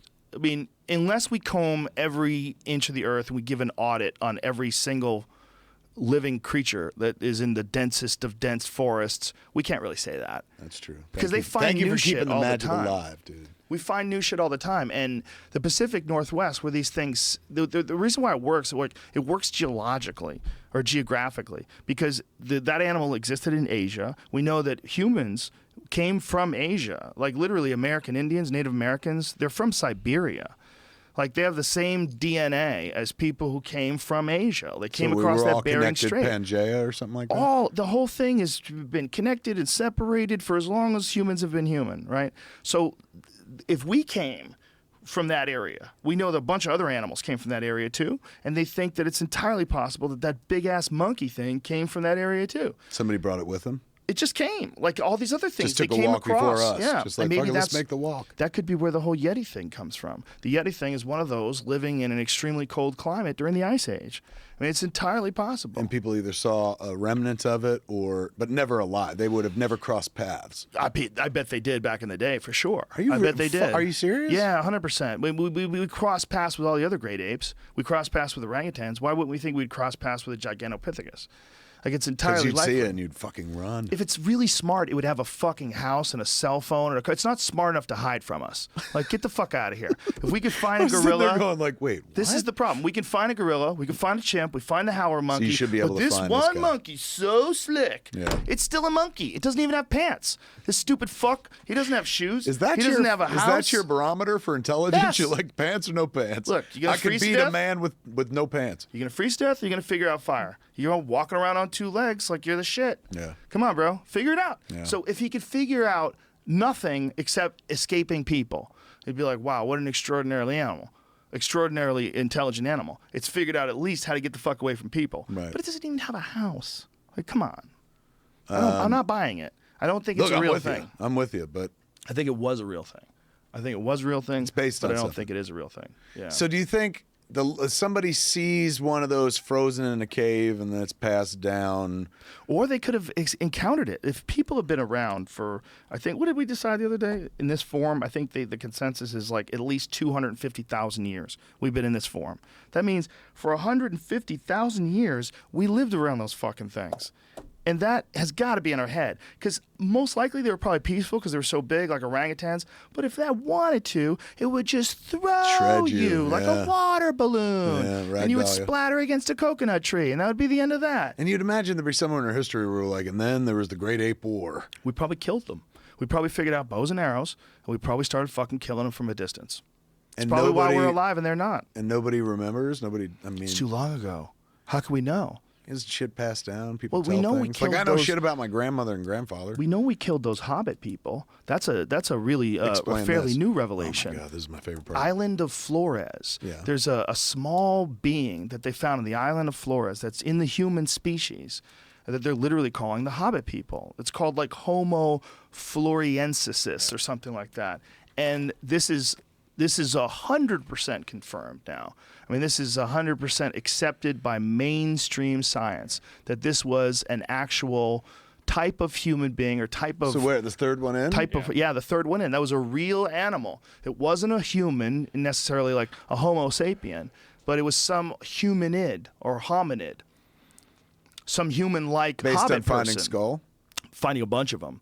They found quite a, but there was a bunch of resistance. Now, when I say that it definitely lived, there are people to this day that don't think it lived. But the vast consensus amongst these anthropologists that this is a real animal. But there's always going to be people that are willing to, debate it. And they found a bunch of bones of these little tiny people-like things. And what they think is that these are like literally like hobbit people. Right. And that there has always been a legend of, I forget what part of the world it's called, but there's a thing called the Orang Pendek. I think that's how you say it, Orang Pendek. And that was a little tiny ape-like person.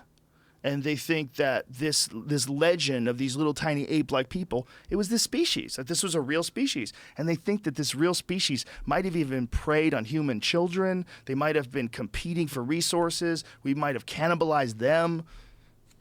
Yeah, it's entirely possible that we cannibalized maybe that's where like our Neanderthals grim as well. story, the grim fairy tales come from, like the troll that comes to steal your baby and shit like that. I had this guy, Dr. Jordan Peterson from the University of Toronto the other day on the podcast, and he was telling me a story about how when the fall of the Soviet Union, or in Russia in the 1930s and during Marxism, that they had made signs telling people not to eat their children. Why? Because people were so starving to death, they were eating their fucking children. So they had to make billboards saying, don't eat your children. Okay. Well, we just went on a different track. I thought we were talking about the hobbits still. What we are. I mean, I'm talking about cannibalism. Cannibal, like human beings have been known to eat a human being. But this was in the 1900s, through the 20th century. In our era. In Russia, they were telling people, don't eat your children. I mean, however many had happened, 3 people ate their kids, 4, I don't know what the numbers were. Right. But if that was enough to the point where the government wanted to have a sign that said, please don't eat your children, like, holy shit. Yeah, it's pretty metal. Dude, it's as metal as it gets. People have been eating people for a long-ass time. And then we stopped. Why? Because of civilization, it's not good for you. That's where mad cow disease comes from. Did you know that? Oh, my God. Thank God I cleared out a bunch in my head so I could walk out of here with a bunch more knowledge. Go, fire. Mad cow disease comes from something called prions. Yeah, it comes the prions from eating, in the brain. It comes eating from other eating prions. the brain tissue of other human beings. That's one of the ways you get it. Like in Papua New Guinea, the cannibals of New Guinea, they developed, I think it's called Jacob Creutzfeldt, which is technically mad cow disease. It's the exact same thing. We're getting it because they're feeding cows. Right. They're feeding cows ground up brain matter, which they're not supposed to fucking eat. The cows eat that. They develop these prions. The people eat that tainted beef, and the prions get into their body. their own brains and does damage. And these fucking prions can exist in like 1,000-degree temperatures. They're like these indestructible organisms, and they invade your central nervous system. But it's one thing you feed a cow another cow, but you're saying that this has existed prior to mad cow disease called something else in human beings. Well, it's probably set up to discourage predation amongst the same species that you are a part of. Because if cows get it from eating cows, essentially to not eat ourselves, each other. Yeah, and especially the brain tissue. The brain tissue is apparently where we could really differentiate it. Like if you eat someone else's brain tissue, that's like the New Guinea neurological Jacob's Creutzfeldt, which affects cannibals. Like literally a fucking disease affects cannibals. It's like a neurological disease when you eat brain matter from your own species. That's how they get it. It's crazy. And so maybe that's a reason why people stopped eating people. Yeah, I mean, I think it's I don't want to nature. get the shakes like this guy. It's nature discouraging that this is an aberrant behavior. This is not. It's not what we want. It's not conducive to the survival of the species. All right, so but wait, could I eat other than a cow? That's where it gets weird. Yeah, you a can riddled eat a chimp. cow brain. Like a brain, let's say there was a normal cow brain, didn't have mad cow disease in it, no prions. Could I eat that brain? Is that okay for me? Can I eat the brain A of normal another cow species? brain you most certainly can eat. And people eat lamb's brains and calves' brains. It's like very, very common that people eat brains. Why because it's delicacy? It's like a delicacy. Or It's an organ that some people even prefer for some meals. But some people love eating like lamb's brain and cow's brain. Yeah, it's trippy. Do you get any, is there any disease from it? Or nutrient from it? Do you get something that you don't get from eating another meat? That's a good question.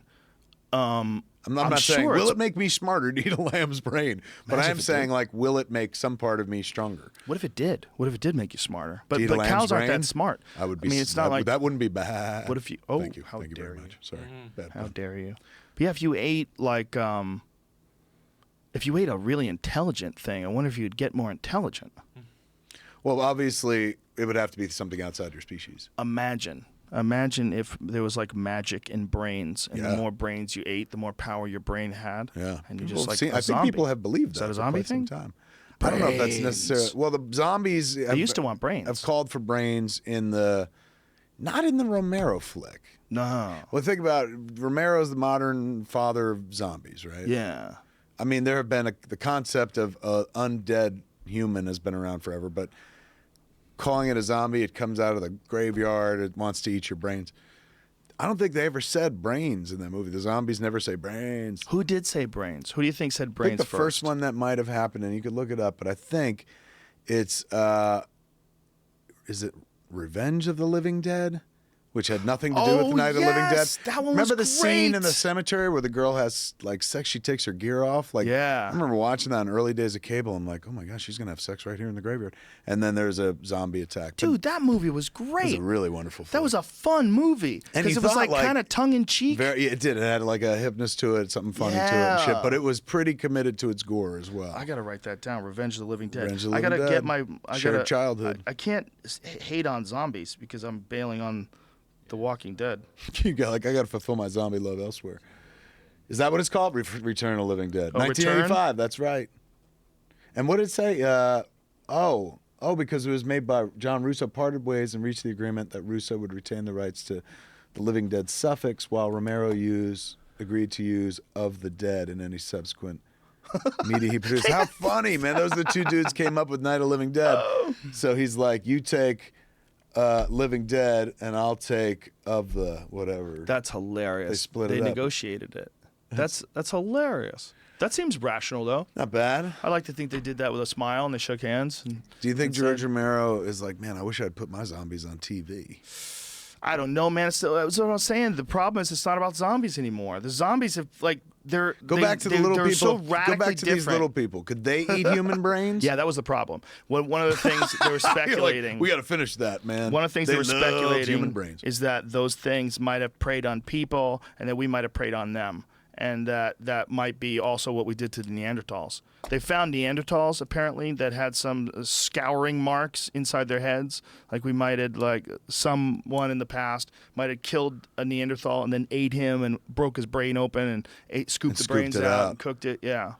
Whoa. Yeah. Super, super, super hard to survive 500,000 years ago. Puts it in perspective when you're sitting around going like, man, the person I wanted to win the presidency didn't win the presidency. Yeah. And you're like, there was a time, dude, where you'd be eating Neanderthals' brains and you'd be sitting there going, never thought I'd be here, but you'd be doing it. And by the way, you would be one of the lucky ones.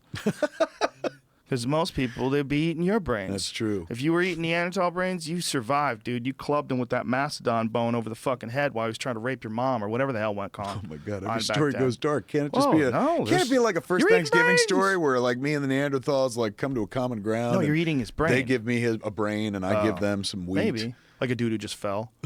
Yeah, they're like, we have no need for him. Eat his brain. And like once a year, we'll only do this once a year. Right. Imagine if that was the deal. Like, look, we're not going to kill you. Please don't kill us. But if one of your guys dies, can we eat him? That's not, I mean, call me crude, but that's not a bad deal, right? It's not the worst deal. And think about this. It's like, why? What are you going to do with them? I know there's the sentimentality and the nostalgia of like, oh, the dead, but it's like, you're just going to put him in the ground. He's going to rot. What a waste of energy. So you give us your dead, we'll give you our dead, and that will keep peace amongst the living. Dude, we're onto a movie right here. Or a better version of government in a world where you're like, who needs a president? Maybe this is the civilization stabilizer. Have you ever heard of a Tibetan sky funeral? No.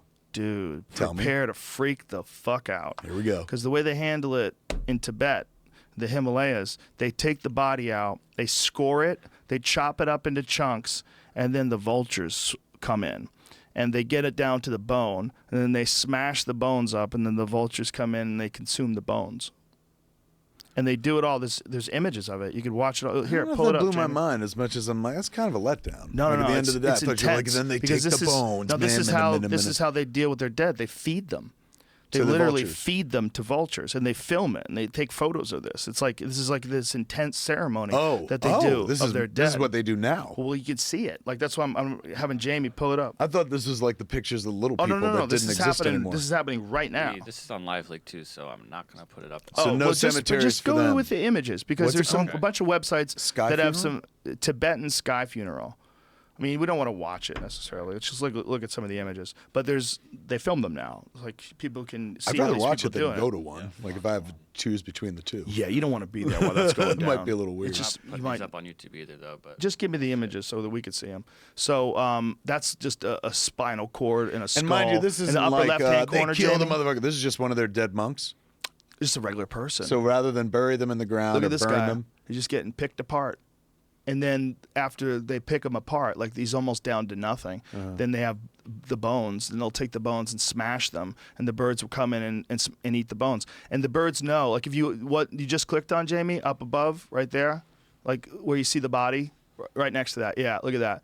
So they're taking this guy, and they treat him. Is that a dead human being? No, it's a bunch of dead human beings. They take these human beings that die in wherever part of the world this is, in Tibet, and they cut their bodies up for the vultures. And they wear gloves. I mean, these are modern people. Look, he's got Levi's on and a belt, and he's chopping up this person's body, and then they leave it out there. And if you go through those series of pictures, Jamie, there's a whole series of them. Oh, my God. And you see... Oh, fuck. Yeah. I wasn't ready for that. It's I can't deep. unsee that shit. I thought they were just throwing dead bodies out there, letting the vultures pick them clean. Well, they gotta help? order to help, they help because they want it to be done within a good amount of time. And the more it's chopped up like that, the more vultures it'll attract, and the quicker the whole process will be. What is the reaction? Do you think it's squeamish, or do you think it's ego? Do you think it's just like, what? Like, no, I'm far more complex. Like, I've got way more going on in my head and body. I can't wind up as bird food, but at the end of the day, you're food for something.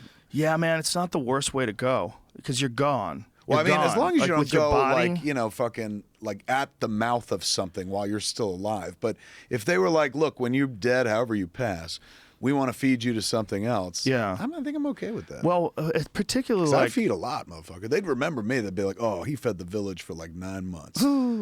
You'd be amazed how quick they put you down. They'd eat you so fast. Take the joy They eat out a of that, whole too. elephant. Like, dude, it'd go fast. You disappear in a second. Yeah. I know a dude who was in Africa when someone shot an elephant. He said they just chopped that elephant up to like 1 million pieces and handed them out to all these villagers. They came from far and wide to get elephant meat. I was like, whoa. So everyone could eat. I was like, hey, I go, and how that's quick an did instance it go? of a bunch of people eating, not some asshole who's just like, hey, man, I killed Exactly. something just to kill something. Well, I don't know the guy. I don't know who killed the actual elephant. It might have been one of those guys that just went there to kill an elephant. But when they kill the elephant, so it's such a catch-22. But when they kill the elephant, it's very beneficial to the environment because they have more. They can pay for more of the park rangers to protect the elephants against poachers, and then the people all around the village get the meat.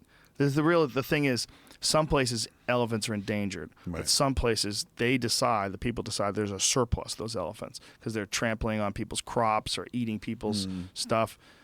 You know, automatically you say like, hey, you should never kill elephants for sure. But the real problem is with some of these extremely poor people where elephants invade their crops, you can't do a goddamn thing. Yeah. And those are the people that want help, and then they hire someone to come and kill an elephant. The whole thing's very fucked up. Way more complex than my teenage daughter may paint it. Well, I mean, we would all like to think that human beings and elephants live so far away from each other that it was a non-issue, and we just let the elephants survive out there in the wild and leave them the fuck alone. That's what we'd all like, right? Right. The problem with that is they do live with people, and they live with people that are super poor, and they live with people that have houses that are made out of fucking hay, and they're people too. And as we all know, elephants like hay. It's just like, it's not. Oh, I mean, it's not always that. There's a lot of it is trophy hunting. There's a lot of it is poachers trying to steal ivory. And there's a lot of like real darkness to killing elephants, no doubt about it. And ideally, no one should ever have to kill an elephant. But if you don't want those people to kill the elephants, someone's got to figure out a way to at least capture them and make it valuable to transport them to some other part of Africa where they're not going to kill this guy or trample and eat all of his crops. Unless you don't give a fuck about the guy, and you don't care, and you say, well, that guy's going to have to starve to death because the elephant is just as important as a living organism as the guy is, which is another argument. Something has to fall in order for you to rise. I see how people think that way. I understand where they're coming from. I disagree. I'm more into people. I like people more than any other animal. But I love other animals too, so I get where they're coming from. I just think that it's complex. Yeah. Eating any animal is complex. Like my buddy Brian just killed a rat in his house. He had a rat trap, and he killed a rat. And I was like, whoa, you got him. Whoa, that's good. And I sent him a text message. You got him. And then I was thinking, this is one of the few animals you could cheer for its murder. And people back you up. Yeah, everybody backs you up. You showed a picture of a rat that you killed with a trap. Like, must have been satisfying. Yeah, well done, man. Fuck, ooh, that grosses me out. If you're watching TV and you hear, stop! And you're like, motherfucker. And you go in the kitchen and you got a fat rat, you are happy. We live in the Hollywood Hills, and sometimes it gets dry, and rats. Fucking, it's crazy. It's one of those things that, like, I grew up in New Jersey, and you would imagine that, according to every joke you've ever heard, that's where I would have encountered a rat. Never encountered a rat in my life until I lived in Los Angeles. And so you're living in the hills and the desert. Yeah, I lived in the suburbs of Jersey. There weren't a lot of rats, and we were by the water too. Whoa. So the rats, if there were rats, they lived in the rocks by the water and shit. There were a lot more fish in those days, as opposed to lately. But yeah, fuck, where was I going with that? Rats. So rat I didn't see until I got to Los Angeles. They come out of the hills because it's dry, and we got a pool and water attracts them and shit like that. Creepers. And then you think like, oh my God, if I ever had a rat in my house, I'd fucking go apeshit. And then suddenly, you're like, oh, we are a house that gets rats in it. And it's not like the stereotype that you always think of, where it's like, we live like pigs and there's filth everywhere. It's just like, the creatures looking for fucking food. And yeah, that's the creepy thing. It's like you be sitting in your office and you hear something in a wall. Yeah. And you realize, oh my God. And once they get in, they get the inside of your house down to a system in science, unless you plug all the holes. And we've had to go through that thing where you plug all the holes. And then the skittering stops. You never hear it again. Yeah, those motherfuckers. They will camp out in your house, and if it's a safe spot, they're like, this is where we live now. They're making a little nest in there, especially if you have insulation in your attic. Yes. They like to nest in that stuff. Oof. It happens. But you're right, man. People get like, That's an animal that you're allowed to kill. So, like, elephant, no. Rat, yes. Tiger, no. Like mouse, yes. It always comes back to... We have rules. It's true. Yeah, there's always going to be a guideline there. I found a mouse the other day, and I have one of those little pails with a mop for barbecuing. Okay. And the mop thing was sitting there, and I saw this little motherfucker run up the top and go into the bucket. I was like, God damn it, I got a mouse in that thing. Fuck. I'm like, that's gross. He's going to shit all over that little brush. So I took him over I picked up the bucket, I took him over to the fence, and just emptied him out on the other side. And he fell, and he just hit the ground, and just standing there like, what the fuck? Like, I just fell out of the sky, and he just slowly started walking off. And I don't think he knew what the fuck happened, right? But immediately I thought, damn, I should have fed him to my chickens. What do you mean? A chicken would eat a mouse? Oh. Dude, would they eat a mouse? They go after them. Like raptors in Jurassic Park, like what you would imagine if you put a goat. Like to eat mice? I thought they eat like grain. Chickens are straight up dinosaurs. If you remember that scene in Jurassic Park, what is that? A chicken with a mouse? Yeah. Pull it back so we can see it. They'll fuck a mouse up, dude, and they fight over them. They all know, and so they run after each other, trying to they stole it from the fucking cat. Look at that cat. Cat's like, bitch, Cat's like, that was mine. That was mine. What the fuck? And it's gonna eat that mouse? Dude, I've seen chickens eat mice. My chickens. I've seen them eat one that I fed them. This fucking I've told the chicken story don't too many share, times. Man. Oh, they don't want to stare. They fight. They peck at each other. They bite off each other's skin, trying to get at the mouse. They steal little pieces of it from each other. Yeah, he got a little piece. They're like, remember that scene in Jurassic Park? I just saw a video of a snake, no, a bunny, mother bunny, fighting a snake. There's a video starts with this snake over a little patch of baby bunnies. And out of nowhere, this fucking mother rabbit smokes in, dude. And you've never seen anything fight like this in your life. Maybe you have. You go to the UFC shit. But this... So the mother rabbit went after the snake? And wouldn't stop, bitch. It wasn't like, I'm going to get the snake away from my baby. The snake fucked off. It's like, I get it. And the rabbit wanted revenge. The rabbit was like, fuck you, and kept going. Like, it was something I'd never seen before. Generally, unless you're a bear, right? You defend, get the thing away from you, and then you go take care of your fucking young. This rabbit chased it to the other. Here it is, bitch. Watch this shit. This is crazy. So I'm sitting there going, ew, it ate the bunny already. I don't know if it did anything, but it's just right now on top of all. Is that squeezing the bunny? Look at this. Bang. Oh, wow. So it's the babies in there. Oh, it killed the babies. It looks like it killed one, right? That one's pretty quiet. It killed a couple of them. Look. So watch her go fucking ape shit, dude. It smothered her fucking babies, man. Imagine her coming back and seeing that. And this is why this happens. This is crazy. But dude, it goes on for at least a minute and a half. She's just even when the snake gets away. Did you know that a rabbit could do this shit? No. Look at that. Look at how many times bang, bang, bang, bang, bang with those kicks. Biting it and kicking it at the same time. She's like, I fucking hate you. And look at it. She's tore up its body. Its body's got all these holes in it now.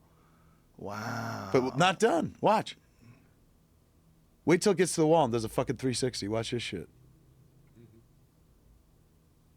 Oh, whoa. It's trying to kill it. Yes. It's going after it and pulling it down. Yes, it doesn't want it to get away. It wants to kill it. Revenge, dude. Like, that's... Whoa. Look at that shit. You see it flip? Because it almost bit her. Whoa. That's not even a poisonous snake. Rabbit's not done. Wow, that is amazing, man. What part of the world is this? Bang, bang, bang. There's a... Where is it? Because you hear kids talking, and it's definitely they got an accent. You hear kids talk. They have an accent, or they have because you hear the kids going, "Do it, Bonnie," and stuff like that. Oh, like England or some shit. Not quite England, but like definitely Europe. But look, dude, even on the rocks, this motherfucker is not done. It's like from hell's heart I stab at thee. She doesn't say. It says save babies. She didn't save them. That fucking thing killed a couple of them. She might have saved one. Maybe click on it and see if like somewhere there's an explanation or something like that. Or maybe that's what they told the kids. Hey, she saved the babies, but I didn't see any movement there. To me, that was a story of a mother coming home, seeing her kids dead, and was like, I'm going to fucking kill you. And that's a very human story. Yeah. You don't really think about that in the animal kingdom, but like... That's very human. I mean, there it is. Whether it was revenge or whether she just knew that if that thing was alive, it presented a threat to the other baby, and she had to kill it. Because if she let it go, eventually she would have to leave to come back to get food, and the baby would be gone. It would find out where it was. Maybe she knew that it would know where it is. So you're in the middle of like the worst moment of your fucking life. Where you're like, I've just lost 2 kids. And you're like, I still have to fucking kill this thing to death. Ooh. Otherwise, it'll come back and take my other baby, maybe me in the night. Oh. And like so poorly equipped for battle to the death. Yeah. All fluffy and shit with nothing but like buck teeth. Look what happens. Yeah. Like, holy shit, man. Unleashed. Just like grabbing and kicking, scratching, like apparently until you're just goring that fucking thing. And that snake was a pretty nasty customer, but he was still like, I'm done, I'm fucking done. Yeah. Serpents and snakes and lizards and all those unfeeling cold things, you know, that existed before time. Mm-hmm. Chickens are in that group, bro. Really? Yeah, they're in that group. You don't realize it until you see them tear a mouse apart. Primordial? They're like raptors. They're Jurassic Park raptors. They're just little. You see them in the kitchen, open doors and shit. We're lucky they're not that smart, but they're smart enough to like, if I have rocks around my house, if I pick up a rock, the chickens will go towards it because they know there's bugs under it. Oh, really? They figure that out. Yeah, but it's not about being smart. It's about that lizard brain. Like they mostly they're omnivores. They mostly eat grain because most of them are being kept by people. Right. And that's the best way for you to feed them. But when you let them loose, they eat every fucking thing that moves. Really? Everything. Every bug, dead. They eat snails, dead. Anything. Whatever's on the ground, dead. And apparently they caught a mouse, they'll fight to the death over that mouse. They chase each other, claw it out of each other's mouths. They're little eating machines. Would they eat chicken? Oh, yeah, they'd eat each other. For sure, they peck holes in each other. But I mean, is that just pecking holes? Or if you fed them chicken, they'd eat the shit out of it. Really? If you cook some chicken and made raw chicken and put it out there, they'd eat the fuck out of it. They wouldn't even think twice. Even if you're like, it's you. It's fucking you. Then they go open a kitchen door. They're not smart. They're how many you got now? 22. Does it irritate 23? you to watch Jurassic Park where you're like, where are the fucking feathers, bro? We all know these things have feathers. Now but they did make Jurassic World just recently. Yeah. Did it have feathers? No feathers. No. Well, it's probably too hard, like CGI-wise, because you can't use just one big texture. That's going to be the like next flowing big cash grab. Like when they reboot the franchise, it's going to be dinosaurs? like, we finally got feathers on. Now it's fucking historically accurate. Remember when we were kids? Columbus discovered America, and dinosaurs were green. Yeah. The good old days. Or the days. The days. Now they're off. There's a museum of Montana. I never understood the dinosaur thing. I'll be honest with you. Understood it? In what way? In as much as you find a bunch of bones, right, and then you extrapolate what it looked like. Well, You mean it depends on the extent of what you're finding. Like there has to be like some sort of consensus on what actually is a dinosaur, like how much of this belongs to the same animal, right. Especially because you're dealing with fossilized remains. And the problem with fossilized remains are it's not really the bone anymore. It's like the bone disappears, it's replaced by minerals, and it makes this rock. Right, so you can't really do DNA tests on it for the most part. So you got to find enough of them laid out in the same way where you agree that this was this animal, And they've changed that over the time from the beginning of the first discoveries of dinosaurs to today. But now they've been doing it for so long, they have a pretty good idea. And then every now and then they find a new one, and they go, "Well, check out this motherfucker. What is he?" But again, like I'll grant you, hey, this is what its bones would look like if we put it together. But how do they get to like its skin was like this? They don't. They don't. So it's all bullshit. All They've fed us speculation. Speculation for years. And now at least they're going, we think it's got feathers. We're pretty sure it's got feathers. One guy had a really cool idea about T-Rex, that T-Rex would have like vulture colors. The T-Rex, because they think that T-Rex, like some people think that he was a predator and other people think that he was a scavenger.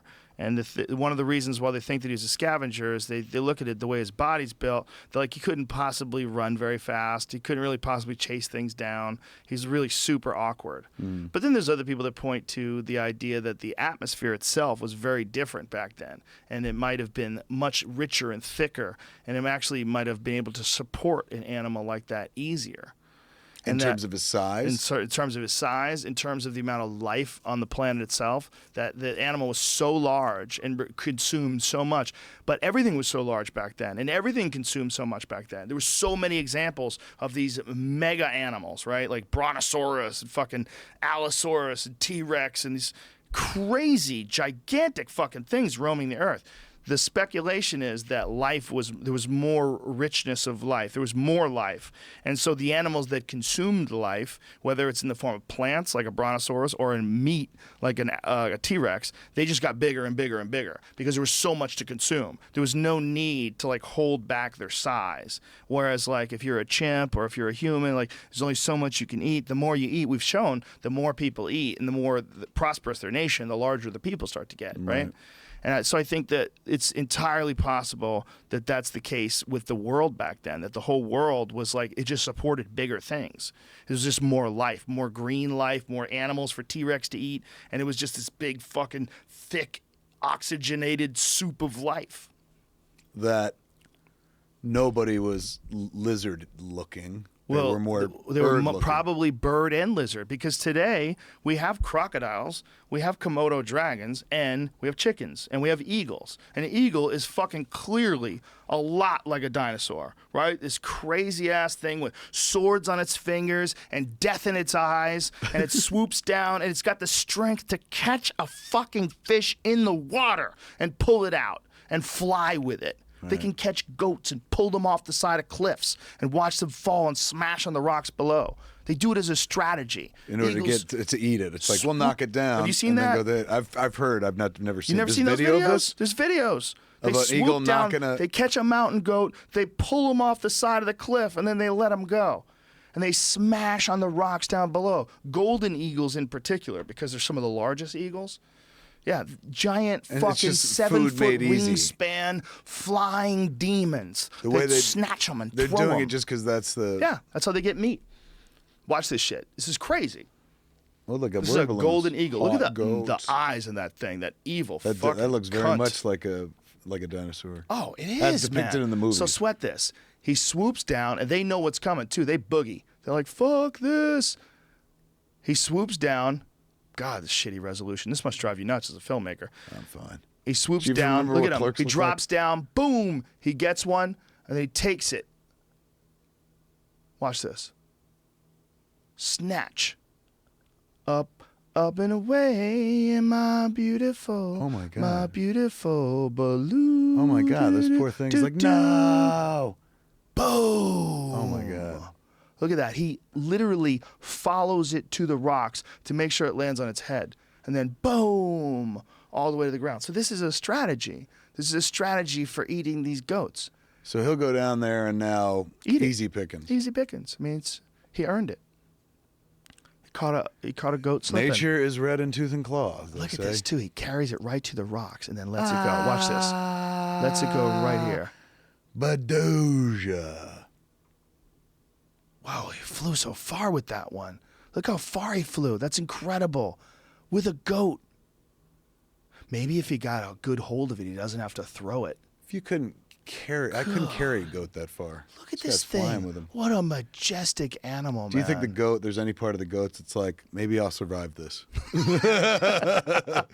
What a story I'll have to tell. It's amazing, man. What an amazing fucking life form. Flying monster, predator. Do you think, now that's not an American eagle, that's a what? That's a golden eagle. I think the largest eagles are these Venezuelan eagles called harpy eagles, and those motherfuckers kill monkeys. Really? Yeah, yeah. Well, I think that was that a mountain goat? That was a mountain goat. Because it looked bigger than a mountain goat. Some like mountain goats pretty big. I'm sure they do it to deer too, though. Killing a chimp doesn't seem that difficult. They kill wolves.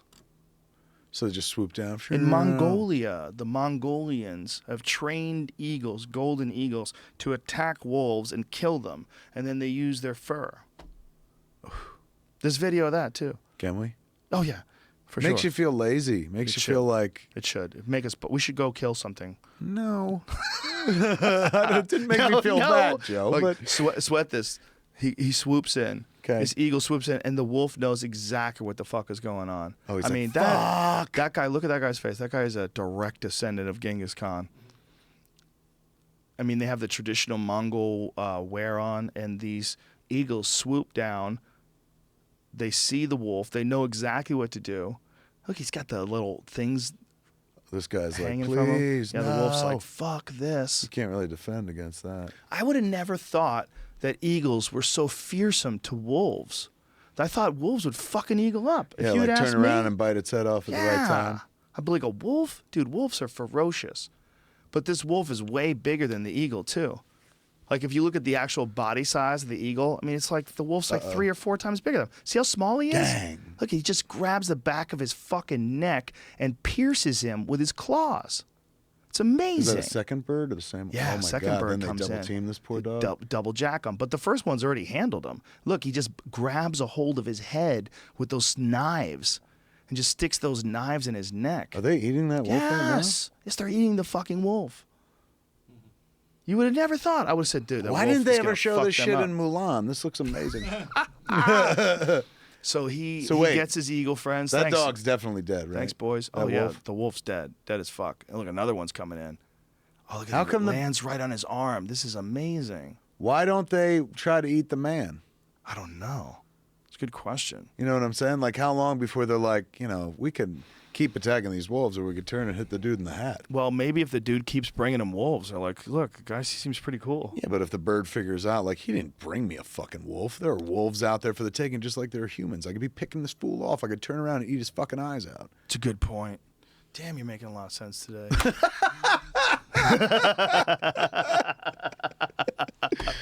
What were we going to look up before we were going to look up that? There was something else. Oh, the harpy eagle that swoops down and kills monkeys. That's one of the reasons why we look up all the time, apparently. People look up. They have a consistent like instinct to look up, like you're in the forest or something like that. You look up. One of the main reasons is they think that there's an ancient instinct that we have to protect ourselves from flying raptors, because they found, you know, old hominids, like not necessarily humans, but in the human tree, that had predation marks from eagles on the inside of their skulls. So it came from that. Yeah, from eagles swooping down, and you know, especially larger eagles. Yeah, I look up a lot of shit. No, not look up shit. Do you look up for Oh. danger? You know, I don't. Well, yeah, bro, I use Google. You're like, come on, motherfucker, I Google everything.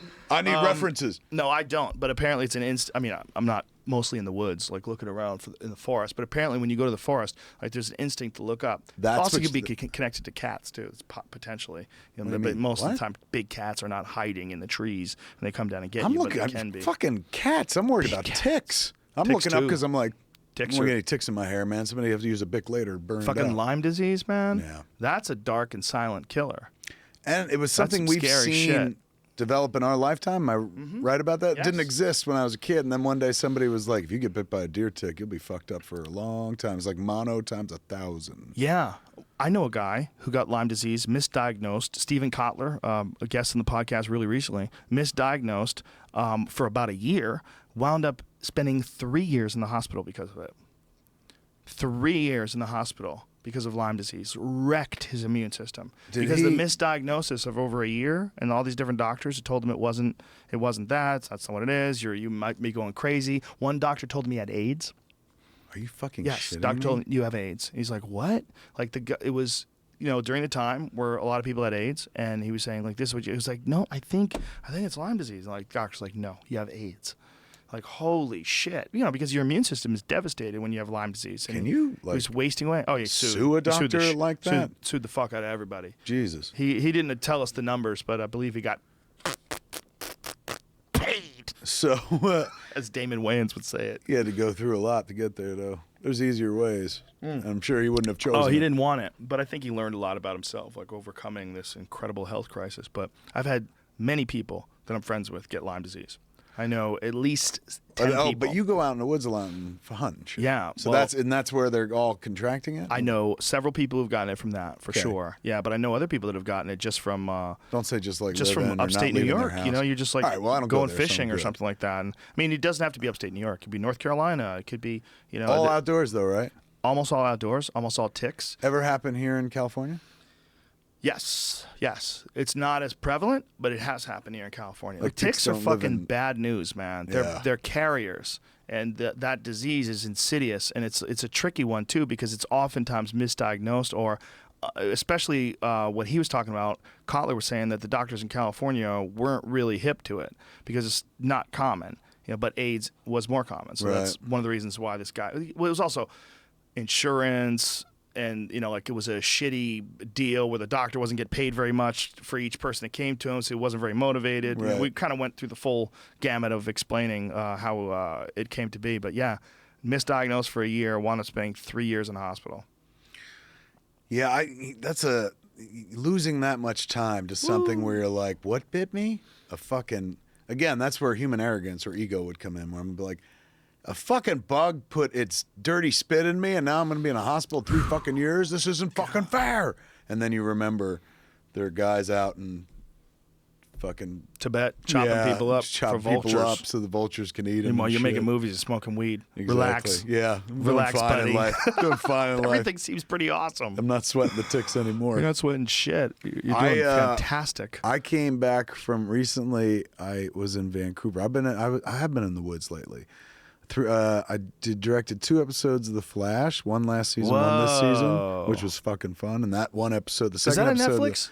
No, yeah, I think so. The old episodes, but it's a CW show. I need to watch that show. It's dope. If you like DC Comics, oh my god, I love fantastic. comic book movies. I'm more into them now as I get older than I was when I was younger. It's a show. Its center is about a boy who runs very fast to solve all his problems, but really, it's just soap operas for boys. And girls. I'm not even going to limit it to. It's just they're very soap operatic. It's it's like very episodic, and they throw in an adventure each week. But it's more about the relationship between the characters and stuff. That's kind of what you keep coming back for. It's a good balance of heart, humor, and heroics. Like they got the family stuff or friendship stuff. Like it's important to be friends.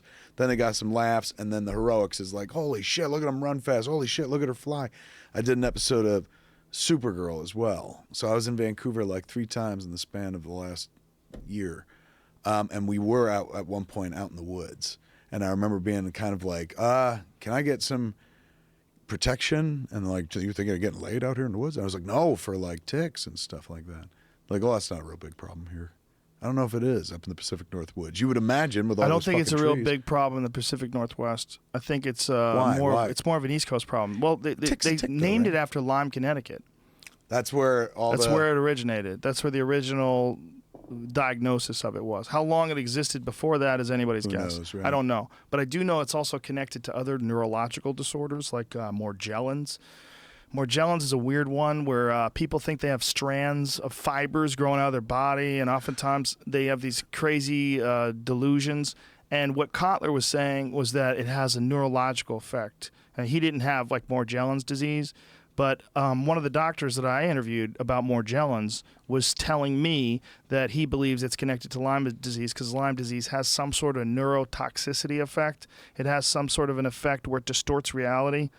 And Kotler had a real problem. Remember he was talking about he couldn't figure out whether a green light meant go, or he didn't understand how to drive anymore. Like his body out of nowhere, and he's realizing, wow, something's really wrong. And this neurotoxicity effect, this whatever it was doing to pollute his brain's ability to function correctly.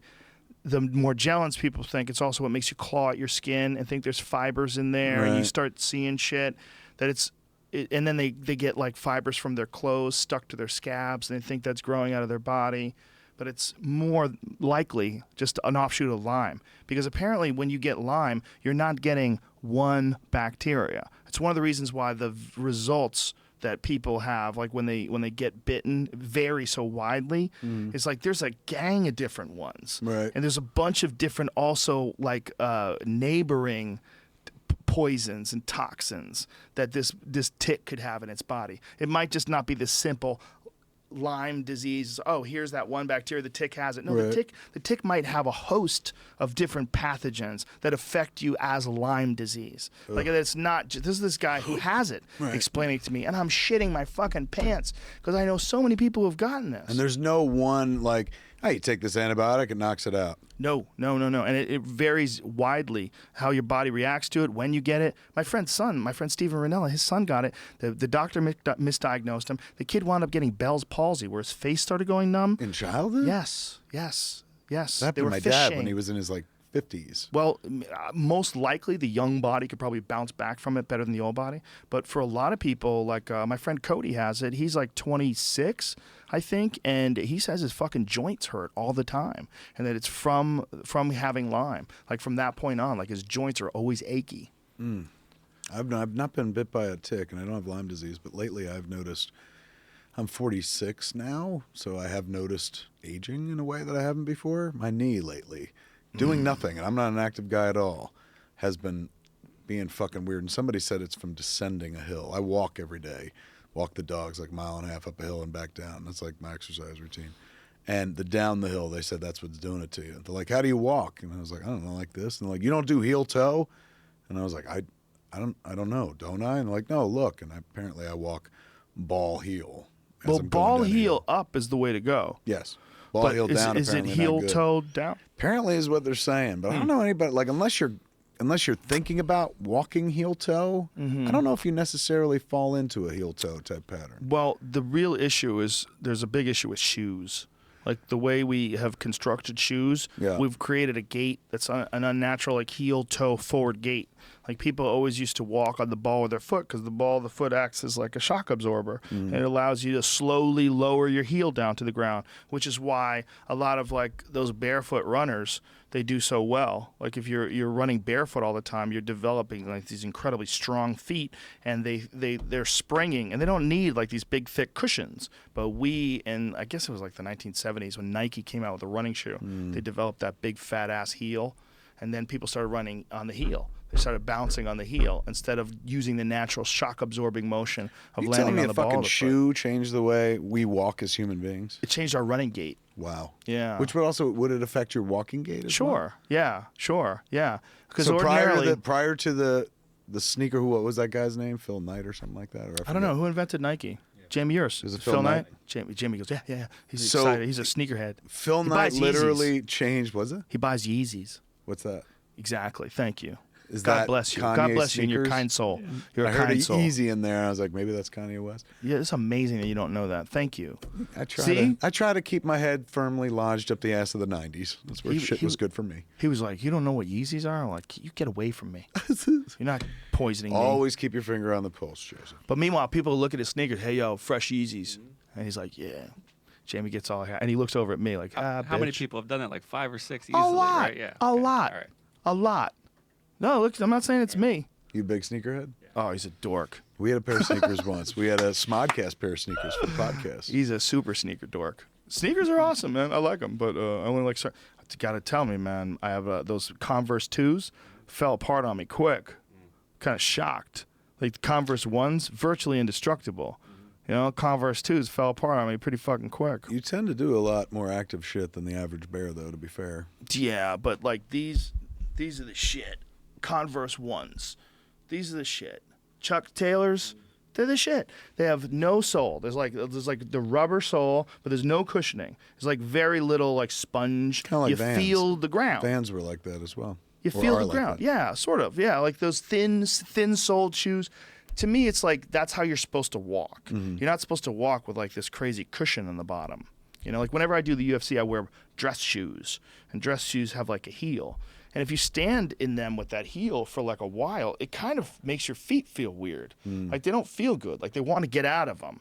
Like if you're wearing like Converse All-Stars, you get out of them. It's like not like your feet were hurting. Right. You know, It's almost second skinny. Yeah, it's like wearing slippers. They're so minimal.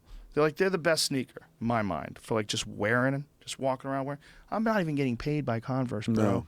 I'm just endorsing it You're out just of love. advocating the same way you'd be like, look, we should all be nicer to each other. We should all get $12,000 a year. And we you should can't all pretend. have a pair of these. You can't pretend you're too fancy. If you're wearing Converse All-Stars, you can't pretend you're like a super fancy Yeezy wearing man. He's a Yeezy wearing man. He might sell his. He might sell them as they've been worn for a while. There's a secondhand Yeezy market. So somebody will buy worn sneakers. His eyebrows are up. Look at him. He's excited. Sure. I've got some Simpsons Vans from back in the day that Oh, people I've had buy people your sneakers. offer Yeah. for those as well. You know who I bet would buy them? That dude who didn't want to take the $40. He'd buy them. He'd buy them. He'd My jerk shitless off with them fucking on. This is what running shoes look like in 1920. Whoa, that's crazy. shoes. It's got a heel, dude. They have cleats on them for. But they're track. dress shoes. That's amazing. What, did they have tracks, or were they just running in like that it's probably dirt for circle? track, yeah. Probably. Dude, they had heels. The Spencer shoe, possibly the first pair of specialized running shoes ever made. Oh my God. Old timey pictures, dude. Dude, that's amazing though.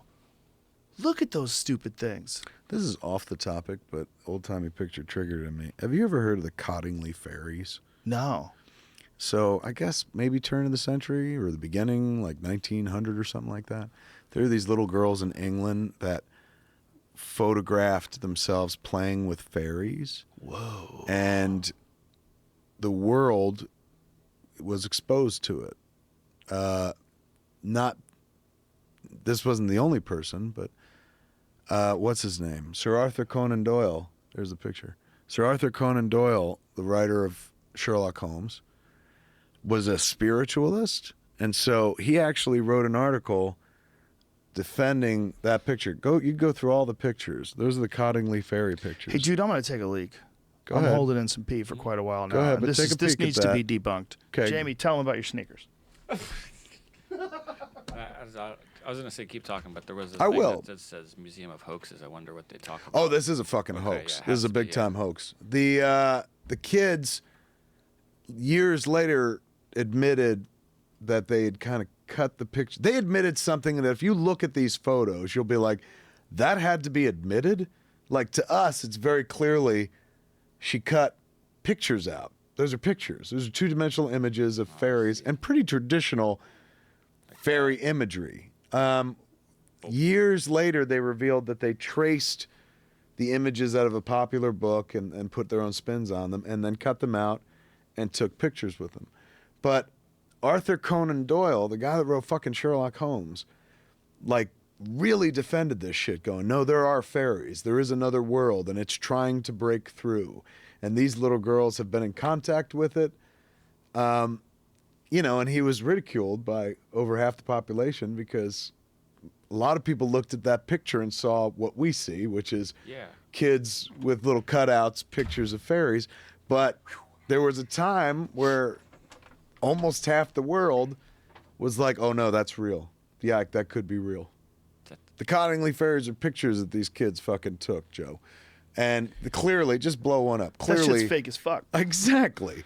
But there was a time, because you had somebody like Arthur Conan Doyle going, no, this is real, and spiritualism is a real thing, and there are other races and other beings, and fairies are real, out there in the world defending it and stuff. And then finally, late in their lives, when they were like nearly past, you know, they said, yeah, we cut them out of a book. And they admitted to something that you knew right away just by looking at the photo. Like, oh, that's fake as shit. But in the 20s or whatever, or back in the day, Oh, yeah, man. oh my God, you could show somebody a picture and they were like, that's fucking real. Well, you can only imagine. I mean, how gullible people were before photos. But yeah, when Bigfoot, you didn't like know that, I look at it and I'm like, that's bullshit. But I still think of the Bigfoot video, and I'm like, that shit's real. Like when he walks past the camera, and then he suddenly looks at the camera. What? I saw a thought on this is on this topic recently. Like if you, if like 5 years from now, if like Photoshop was erased from the internet's memory, how could you explain Photoshop pictures to somebody? It's a good question. Like if we live to be a few thousand years from now, like if society goes down and then they rebuild computers 1,000 years from now and they look at these old images, but they don't have the capability then, yeah, totally possible. They'll be like, there was somebody standing on top of one of the Twin Towers when a plane came at it on September 11th. I remember seeing that picture and being like, holy fucking shit, how'd they find that camera? For 5 seconds. And then I was like, wait a second, dude. Yeah. We live in the age of Photoshop. Do you know the guy that created Photoshop, created it with his brother, is the guy that created the story, came up with the story for this new Star Wars movie, Rogue One. Wow. Special effects wizard, right? And so one day, you know, they work in the special effects biz. Him and his brother are like, you know, this would be helpful, like in a kind of home use setting, you know, like being able to take a photograph and manipulate it. So in their spare time, dude, like, because they were working on motion pictures and shit. Holy in their shit. spare time, they invented Photoshop. Jesus Christ. They must be gazillionaires. But There's he a still guy- works at Skywalker. Do you know who John Carmack is?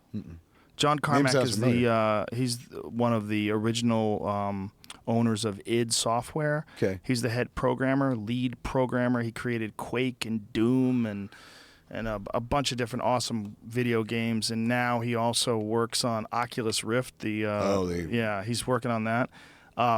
Hero to the game community because he created like arguably the greatest 3D shooter of all time. A series of them: Doom, Quake, Quake 1, Quake 2, Quake 3. He in his spare time made rockets. In his spare time, he was a rocket scientist. So Really? he was coding the most complicated 3D graphics engines known to man for video games, right? Then, in his spare times, he's making rockets. He's a fucking rocket scientist for fun. Then he would take Ferraris and turbocharge them. So he'd get these Ferraris because he's got ungodly sums of money for making all these fucking crazy video games that have sold kabillions of copies, right? Okay. He's buying Ferraris and re-engineering their fucking engines. In his spare time, What do you mean? What, re-engineering it to do what? twin turbocharging Ferraris. So that Put makes these it like a jet? This was a long time ago, man, where a Ferrari would have, like, if it came from the factory, maybe 400 horsepower. He would jack them bitches up to like 1,000. So In his spare time, Right. he was making Renaissance man, a real-life Buckaroo Banzai, if you will. a guy who you and I are barely in the same species as. Yeah, exactly. Barely. That's true. In a moment like that, you're like, well, I can't do any of those things. Every And time you'd- I've had a you'd like to comfort conversation with yourself him- by being like, well, he probably can't make a real good dick joke, and then that's not enough. I'd much rather be him than me. Better off to not balance yourself out. Better not to go, well, he can't do it. Better off to just go, look at this crazy motherfucker. Yeah. This is amazing. Just appreciate someone else's ability. Yeah, the less time you compare yourself to other people, happier you'll the be. better off you'll be. Just enjoy how amazing people are. Don't think, man, I wish I was that amazing. Fuck. Yeah, I think that's what I was going back to the $12,000 a year. Free $12,000 a year for everybody. I think what gets in the way is human nature. Because you have some people who are like, why is he don't deserve that $12,000, or he gets a lot. He's got a nicer house and he's also getting the $12,000 I'm getting. Mm-hmm. Oh, yeah, for sure. I think that would start seeping in. Yeah, but he gets a lot because he makes money on top of the $12,000. So like his needs are taken care of. But you're The being rest of the logical. money- You got to admit, Yes. human animal doesn't always see things logically. Sometimes they just be like, why them, why not me? We get selfish. Yeah. Yeah. And yeah, that's That's where the certainly an issue. $12,000 a year comes in a problem. It comes into I don't know. We don't know because I don't think it's ever been really, at least on a wide scale, it's ever been practiced. I'm with you. What a good I just idea it don't is. think our system How many is people good. did you say we had in this country? 300 and something million plus Mexicans. So do quick math. What is that? How much? per I'm year? sure they've done it out. That's one. There was an argument by an economist, like a really well-respected economist, for universal basic income, and I think the number they were going by was $12,000 a year. See, surprisingly supports universal basic income. Just Google that, and because there was some pretty prominent economist who actually understands the system, except for you and I. They're like, oh, I got enough money, I can do my thing. Is this like a Noam Chomsky kind of No, idea? Noam Chomsky is he's a linguist. Right. So he's not a he wouldn't be talking about economy at all. You ever try to follow Noam Chomsky stuff on language? It's fucking tough, dude. You're like, whoa. Like it makes you. It feels like doing exercise with your brain. Yeah. Like it feels like you're doing a workout. The easiest way to, I think, take in some Chomsky is there's that movie they did. It was a documentary.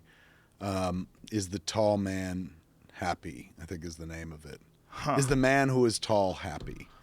And it was directed by the guy that. Oh, what's his name? Michel Gondry, the director. He made a very interesting documentary that was partly animated in a conversation with about Noam Chomsky. Yeah. What is it called again? Is the Man Who Is Tall Happy? I believe is the title. And it's wonderful. It's like beginners. It's Chomsky for beginners because it's very colorful and breaks it down. But I watched the other morning. I got up and blazed and watched 3 interviews with him, talking about post-election and stuff and his take on everything. And he's a fascinating character. Oh my God! Like even he's advanced in age at this point, but that mind is sharp as a tack, and it's one of those minds you can be like, there's gonna be a loss to lose that mind. He's thinking about things that a lot of others aren't. And his thing that spooked me, big deal, was he said right now the whole world should be focused on the Russian front, on Russia and the Russian front, because that's where your hot spot of activities, like the United States and Russia, have come in conflict recently in a way that they haven't since the Cold War. And he's going, and then you're talking about 2 superpowers with the ability to destroy the planet. Shit that we haven't really thought about since the fucking 80s. Yeah. And all of a sudden you're like, oh, is that what they meant by make America great again? Like, let's be scared of the possible nuclear annihilation? Because I hadn't thought about that in years, I'll be honest with you. That was another thing that bummed me out about the Clinton campaign. They were Russian fear-mongering. One of the big things that she kept saying during the election was they were talking about being hacked. And she was saying it was the Russians. So she was implying that Donald Trump supports the Russians because he supports the hacks. And there's no evidence that the Russians did it. None. I've looked at it. People have got mad at me, so that I've looked into it deeply. There's no one has proven that the Russians have done it. But they're saying it as if they've proven the Russians have done it. So one of two things. Either I thought the Russians they're admitted not, that they actually tinkered with Sure, it. I would admit it too. But there's no evidence that they did it. Okay. I mean, who knows if they did it? Fair point. Yeah. But the problem is, if you say they did it, you got to know for sure they did it. Otherwise, I'm going to listen to you every time you say you know something for sure, and I'm like, this bitch definitely doesn't know for sure. You can't know for sure because you don't have the information. If you did, you'd tell us what it was. Like, you don't know. And the FBI doesn't say they know, and the CIA doesn't say they know. There's a likelihood, there's a possibility, there's a high probability, but you don't know. So until you know, you can't say you know. Because as soon as you do, because you might be full of shit about other things. You might fill in the blank on a bunch of other important stuff and pretend you know when you don't know. Because that's what you're doing. And I think that's another thing, as a civilization, we can't allow that. We can't allow that. Like in Donald Trump, when he keeps talking about these millions of voters that illegally voted and kept him from winning the popular vote. You can't say that. But he did. You can't do that anymore. Why? Because you can't lie. Well, number one, you can't lie. Number one, you couldn't do that before. Right. He kind of seems to have brought it back, and it hasn't killed him. He is, in fact, the president. When you do this thing, when you put your hand on the ancient book, and dude, you raise your right hand. I'm with you, but we're in the Epsidaisium now. Like, it doesn't matter what used to be, and there is no more you can't because of things like that, where you're like, well, you couldn't, but he did, and everything worked out fine. Well, like that we've but already I'm with established. you. I'm totally with you in terms of, like, you shouldn't fucking say that, because that starts breaking the system down. But then again, we were just talking about, like, is this a system that you even want in place? In a world where you're like, do we need a president? Who cares what's being said then? Like, why does it matter if somebody's being like, there was people that voted that didn't vote? Yeah, because he's the guy now. See, like, if you want that position, you have to be under oath all the time. That's what it's got to be like. Totally. Like, if you really want to say that you're so noble or you're so powerful or wise or whatever you are, whatever your attributes are, you're so awesome that you should be the president.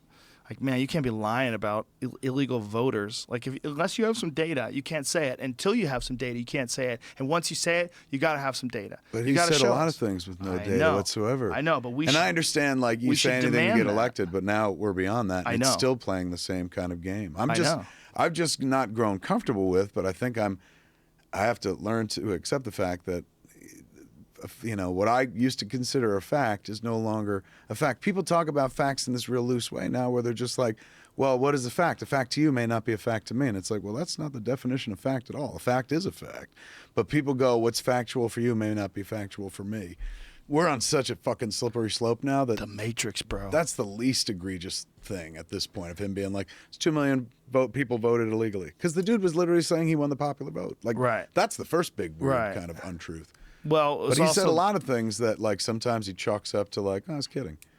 It's the same kind of thing. It's, someone saying that the Russians hacked the Democratic National Conference or Committee or whatever the fuck it is, DNC. Mm-hmm. Are you sure? That's the same thing. Like saying that. Like these are all like whether they're little tiny lies or whether they're leaps of faith or leaps of judgment or whether they're just full fabrications. You can't do any of them. Shouldn't be able to do any of those. I agree. Like if anybody catches you, like if you're in big government and there's a video of the FBI saying one thing and then you saying another thing. When the FBI told me this, and the FBI saying explicitly what they told you, and those things don't match. Right. There should be a trial. Right. It should be like, are you a liar? Like, do you get interviewed? As long as it's extended to people that are like, the president was born in. Well, it should only be when you have power. A Muslim country, and he's like Muslim. If you have he's a perfect example. When he was saying that he was born in Kenya, like Trump was like a major league birther. Like that's a perfect example. He was some theorize. I've read that he kind of jumped onto the birther movement because he was like, well, if I ingratiate myself with this crowd, that'll be helpful if I want to run for president in a couple of years. Or he might have like watched a YouTube video and believed it too. That too. So I like to think that, I mean, I don't like to think, but I choose to think that he's smarter than that. But I you're don't right. know, man. It could have just been him. Like recently he tweeted, anyone who burns the flag should go to jail and be arrested. And then they found out, I read an article online, that they had just run a piece on Fox News about flag burning. So he was kind of informed by something he just like watched on TV. Did you know But that's how most people tweet, right? They see something and go like that. But that's not what you want out of a chief executive of a country. At least that's traditionally not what people wanted. But this time, that seems to be what people want. Did you know Hillary Clinton had proposed that very same thing in 2005? She proposed that flag burning should have a stiff fine and a year in jail. Like she said that. Right. And but she's not the president. I know. Well, right. Now that he is. Yeah. The whole thing is uber bizarre from top to bottom. Do you feel like, and I don't want to, paint it cynically. Like this country has been here for a while, and probably be here for a lot longer than our petty issues with it in the moment, if we have issues with it. But I just, I don't know. It became a different world in the span of 6 months. Mm-hmm. Yeah, I feel like it did too. Like in a way where, I thought I had this down. Like I think about this. Whenever I was in school, you'd read like your history books and you'd be like, how come they didn't stop this? Why didn't they know this was going on? Like are you serious? Like I'm sitting here as a child reading this and I know that this is wrong. Why didn't someone step in? Why didn't blah, blah, blah? I remember going to Germany the first time with Clerks. I went to the Berlin Film Festival. And before a screening, me and my friend Brian Johnson, we were like, well, let's go see a concentration camp. We're here. We should go see a concentration camp. And they're like, dude, you got to introduce a comedy in 3 hours. You really don't want to do that. Yeah. I was like, no, I'll compartmentalize. I was like, I'm here. I got to see history. And so, we went to Buchenwald, the one that says, "Arbeit macht frei" over it. Work will make you free. Like the worst fucking lie. And it's, obviously fucking sobering and horrible. And, and you're seeing the dimensions and spaces where things happened and whatnot. And you can't help but turn to the guy who was our cab driver who drove us for Berlin, which was like 40 minutes out of Berlin, maybe an hour out of Berlin, and then drove us back. And, he was waiting with us while we were there. So he went through the concentration camp. And he's born and raised in Germany. So I'm sure he's had to do this a number of times with school or something like that. Right. But you couldn't help but on the ride back, you didn't want to be that American dick, but it's like, did anyone in your family know? Did you guys talk about this? Like, how do they handle this sort of thing over here? Like, how did you guys wake up after it was all over and go back to what was the new normal? Like, you realize this is fucking heinous. And the guy was just like, it's taught to us in school. And there was a moment when, every young kid in school learns about Hitler and the Third Reich and the Holocaust, that they go back to their parents and start saying, like, how much did you know? How much did grandma and grandpa know? Blah, blah, blah. Wow. So I think of moments like that where I'm certainly not comparing this country to the fucking Germany by any stretch of the imagination. Did you say Trump is Hitler? Not at all. Bro, that's what I heard. Not at all. All I'm saying is, like, there are moments in history where, I thought we were kind of past it. History happens all the time. Obviously September 11th is a very big historical moment in our lifetime. But I really felt like, well, until like World War III, we're probably done with history for a little bit, which is a ridiculous fucking statement. But now I feel like we are living in a chapter in a history book. Some kid in the future is going to be looking at this chapter and being like, really? Like, they didn't know? That's what they did? And I'm not saying, again, like, I expect horrible things from this guy or anything. I'm just saying the world is vastly changed in a way that it's going to be it's recognized now, and it'll be recognized when they write the book on this year, and when they write the book on this year for years to come. Suddenly we're kind of in that moment as well. But then again, we probably were always in a moment of history. And I don't even mean in a stoner way, like this is a moment of history and this is a moment of history. But history is not always that loud and noticeable. Sometimes it's quiet and they don't notice it until later on. Well, we've gone through it. I mean, I'm a couple years older than you, but we remember Reagan. Yeah. We remember the Iran-Contra affair. Is that what it feels like to you? I feel culturally it felt like, because I was just having this discussion with somebody else, but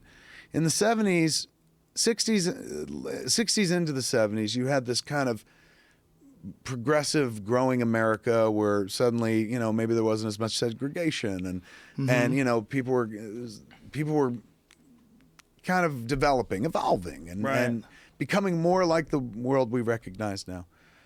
And it felt like, like by showing you stuff like All in the Family and whatnot, arts tries to push the edge of the envelope at all times, try to put normalcy into something that, a situation that you maybe don't find normal, but if you see it on TV enough, you're like, hey, I'm over it, and suddenly it's for real and stuff like that.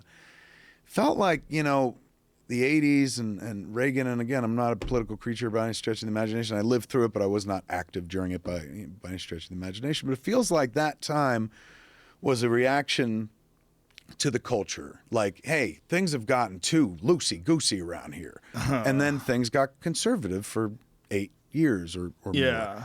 And then it feels like things loosen up. I mean, again, I'm no political analyst, but it just seems like if you look over your history, it contracts and it expands. It contracts and it expands. But the contractions don't seem to bring it back to square one. It may be a matter of 2 steps forward, 1 step back, 2 steps forward, 1 step back. And if you do that enough over the course of a nation, there's growth and you'll see the balance. But you got a bunch of people that don't believe in the same things, don't even see the world through the same prism. So it just feels like, I don't know, I mean, maybe the idea, and again, a couple stoners talk about how to do the presidency better. Maybe you just have an agreement where it's like 8 years of this, 8 years of that, and that's only if it's a 2-party system. Like, what if you come up with a 4-party system and you're like, okay, you only get 4 years, and then then it goes to this party right after, then this party. Well, there is a multiple party system. You have multiple independent parties. If you look at the ballot, a lot of other people wanted to run for president, right? Like Gary Johnson and Jill Stein, and I'm sure there were a bunch of other ones that we don't know. There was Zoltan Istvan, he's the transcendent or transhumanist party. There's like a lot of people ran, but that's the system is just so old. Yeah. It's just so goddamn ancient. We're trying to patch up this thing that we would never create today. If it existed today, there's no way we would ever let one person have all the fucking power. I just think that human beings are in a process of waking up and of realizing how bizarre our position is. I mean, and not just our position in America, but our position on the planet Earth as it hurls through infinity. We're on a spinning ball that's floating in the sky and hurling towards the cosmos or through the cosmos. And we tend not to focus on that alone is insane. And we're concentrating on whether or not gay people should be able to marry or girls should be able to get abortions or whether or not Black Lives Matter. We're fucking hurling through infinity. And I think this slow process of realization coincides with the innovation that you're seeing from like all these different new technology companies that are coming up with better and better ways to communicate, whether it's cellular or fucking video, or whether they're using Snapchat or virtual reality rooms where they can all meet in, and it's going to keep going and going and going and going and going and going until we're in some sort of a Matrix-like world. It's inevitable. It's going to fucking happen. You think we go digital eventually? 100%. 100%. And I think we might not even have a choice. I think it's entirely possible we're going to create a new form of life, some new artificial form of life, and that thing is going to be what goes on from now. We're going to merge with that somehow. We're going to find out that they can give you new eyes when your eyes go bad, and these eyes allow you to look at navigation screens and Google things, and you're going to be able to stare straight at the sun. It's inevitable that we're going to improve upon the human body. They're already replacing people's hips and shoulders and knees. They're growing fucking hearts in a laboratory with stem cells that actually beat. They created a woman's bladder out of stem cells. She had bladder cancer. They made her a bladder. Here, we got one for you. Stitched it back in there, like, whoa. Like, it's very sci-fi. We're doing some crazy shit, and it's going to keep going. 50, 60, 70, 80, 100 years from now, whatever it takes, we're going to merge. We're going to merge with technology. It's starting technology's already. going to be smarter than you us. and I have been sitting here talking for a little while, and normally when you're in the world, you've got that fucking device phone. in your hand. That It's in your fucking hand. phone. I've noticed that. My wife says that all the time. It's like, you're never separated from that phone. Like, I get up from the side of the bed, I pick it up and go to the bathroom because I'm like, well, I might want to play a game, or I might want to look up some information, or Yeah. like, there seems to be a human need for data at all times now. We've trained ourselves to have data at our fingertips. We no longer sit there and go, what is that person's name? Now you're just like, oh, I'll look it up. Yeah. So a lot of our thinking has been pushed off to technology that we've created, so we feel comfortable with it, going like, well, we're smarter than that. And it keeps getting better. Yeah. And faster, dude. Think about it. Like, all those body parts you're talking about them doing, that's last, 20 years? Yeah. Like, prior to that, there was no like, hey, we'll grow you a new bladder. Or, hey, we can put skin on you again. It wouldn't look like that and shit like that. So Yeah. what's going to happen? Yeah, you're right. In the next fucking 50 years. We're going to merge. We're going to somehow... Cyborgs. There's this new Google Assistant that comes with the Google Pixel phone. It's like their version of Siri, but it's superior because it's contextual. So I could say, like, how old's Kevin Smith?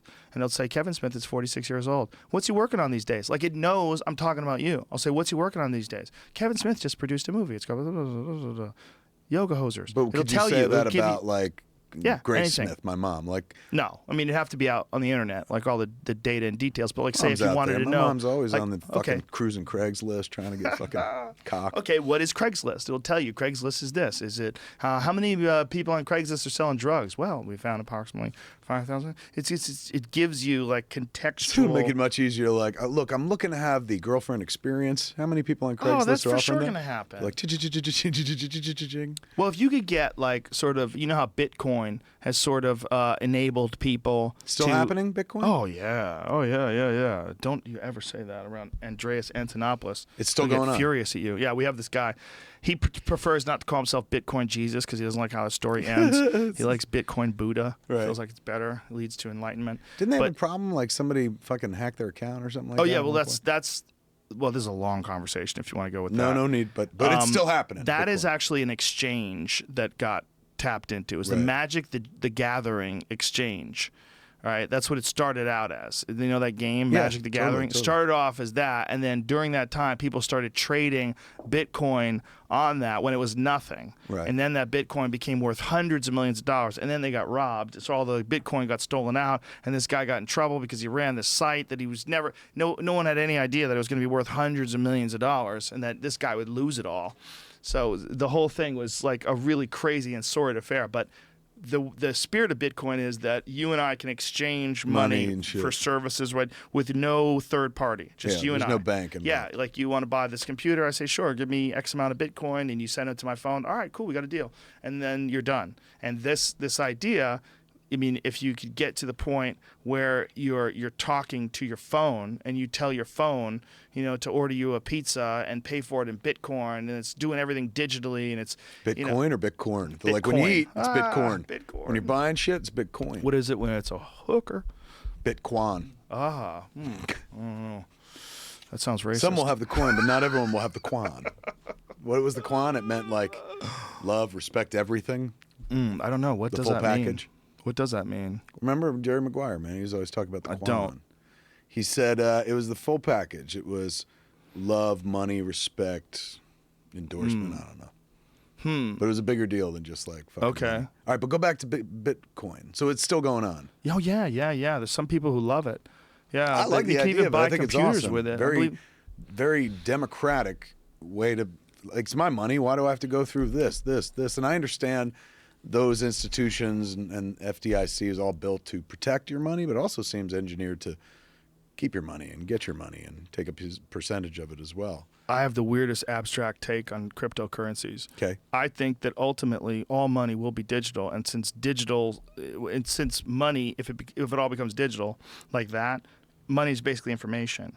And the one thing that's keeping people from each other, like the one thing that separates us, is the barrier of information. Like, I can't read your emails, you can't read my mind, you can't see my pictures, you can't know everything that you can possibly know instantaneously. There's like this barrier, and that barrier is all information, right? It's all trying to get like writing. What is someone written? What is all the scholarly work on astrophysics? What is all that stuff? Like, the barriers between us and those things are slowly being removed. Like, there's more and more like, if you went on the internet in 1996 and tried to get an education, you'd be retarded. Like, you wouldn't have that education. You're not going to learn shit. But now, like, you can legitimately get like a full college education online. Plus, you can read a million different papers on all sorts of different things, especially if you want to pay for them, on all sorts of different studies. And you like, get smarter online than you could actually in a classroom. You could almost never run out of things to absorb, almost never run out of information. And I think that that's the one thing that technology seems to be embracing, is closing the gap between people and data, closing the gap between people and information. Well, eventually, that money is going to be the only bottleneck to reading each other's minds. There's going to be like, there's what money is. If it's Bitcoin or if it's digital, it's a 1 and a 0. It's just a code. So what's to stop me from getting into that code? How come I can't get that code? Well, that's somebody else's. Oh, okay. Like, what does that mean? Like, what does it mean? Is it information? Like, what is it? Can I get it? Can I copy it? No, if you copy it, it's no good. Oh, okay. So it's a finite resource. Well, that's fucking ridiculous, because it's not.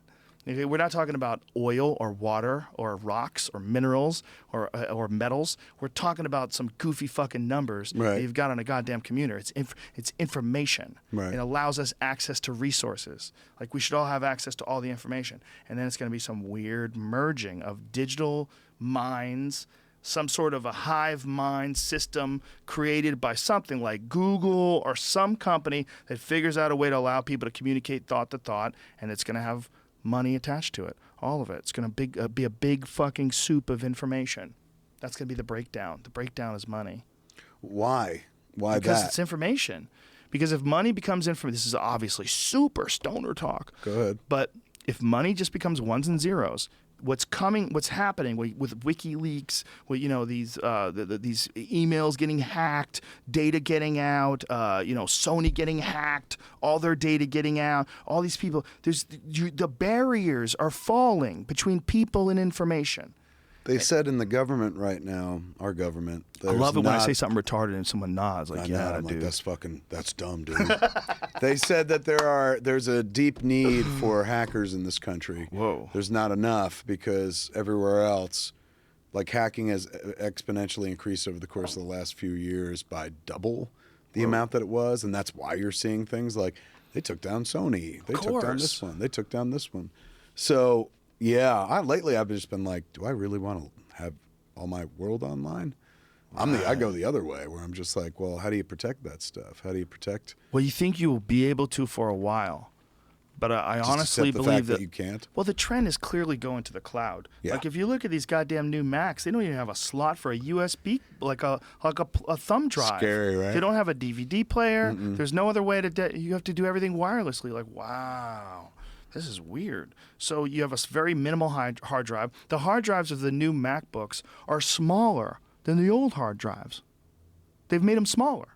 So like that it could be lighter or more so compact? it can be lighter, more compact, but also you're not storing shit on your computer anymore. It up in they want to throw everything up on the cloud. You're like, oh, man. Where do you stand on that? It's fascinating because on one hand, I think it's inevitable. On the other hand, I'm digging my heels in the dirt. I'm getting dragged along. So I got off the Apple tit. I got a Windows 10 laptop. Why? 2 terabytes of fucking storage. 2 terabytes. You can't get put that movies. in any Mac whatsoever? No, you could. It costs you a fucking shit ton. Way more. Does this operate smooth? It's great. Windows 10. It's a Mac guy my Lenovo whole life. ThinkPad. People need them for business. If they broke down all the time, I just assumed like they had to be better now. So I said, I'm going to give it a try. I've only been using it for a few months. Zero problems. Super Were you durable. Mac prior to this the whole time? Yeah, for like years. Since like the 90s, really. You were one of those cats that, when it all collapses, you're going to be fine. I'm fucked. You're no, fucked. We're fucked. You've unplugged and gone off the grid before anybody else. You've thought about things that most people don't think. You have big thinks. You don't just smoke and be like, damn it, life's good. You smoke and go deep on the big think, on stuff that like you pointed out, and very few people do, it's usually stoners, that the big issues that we all think of the big issues are nothing compared to, like, you do recall we're hurtling through space on a fucking rock. Yeah.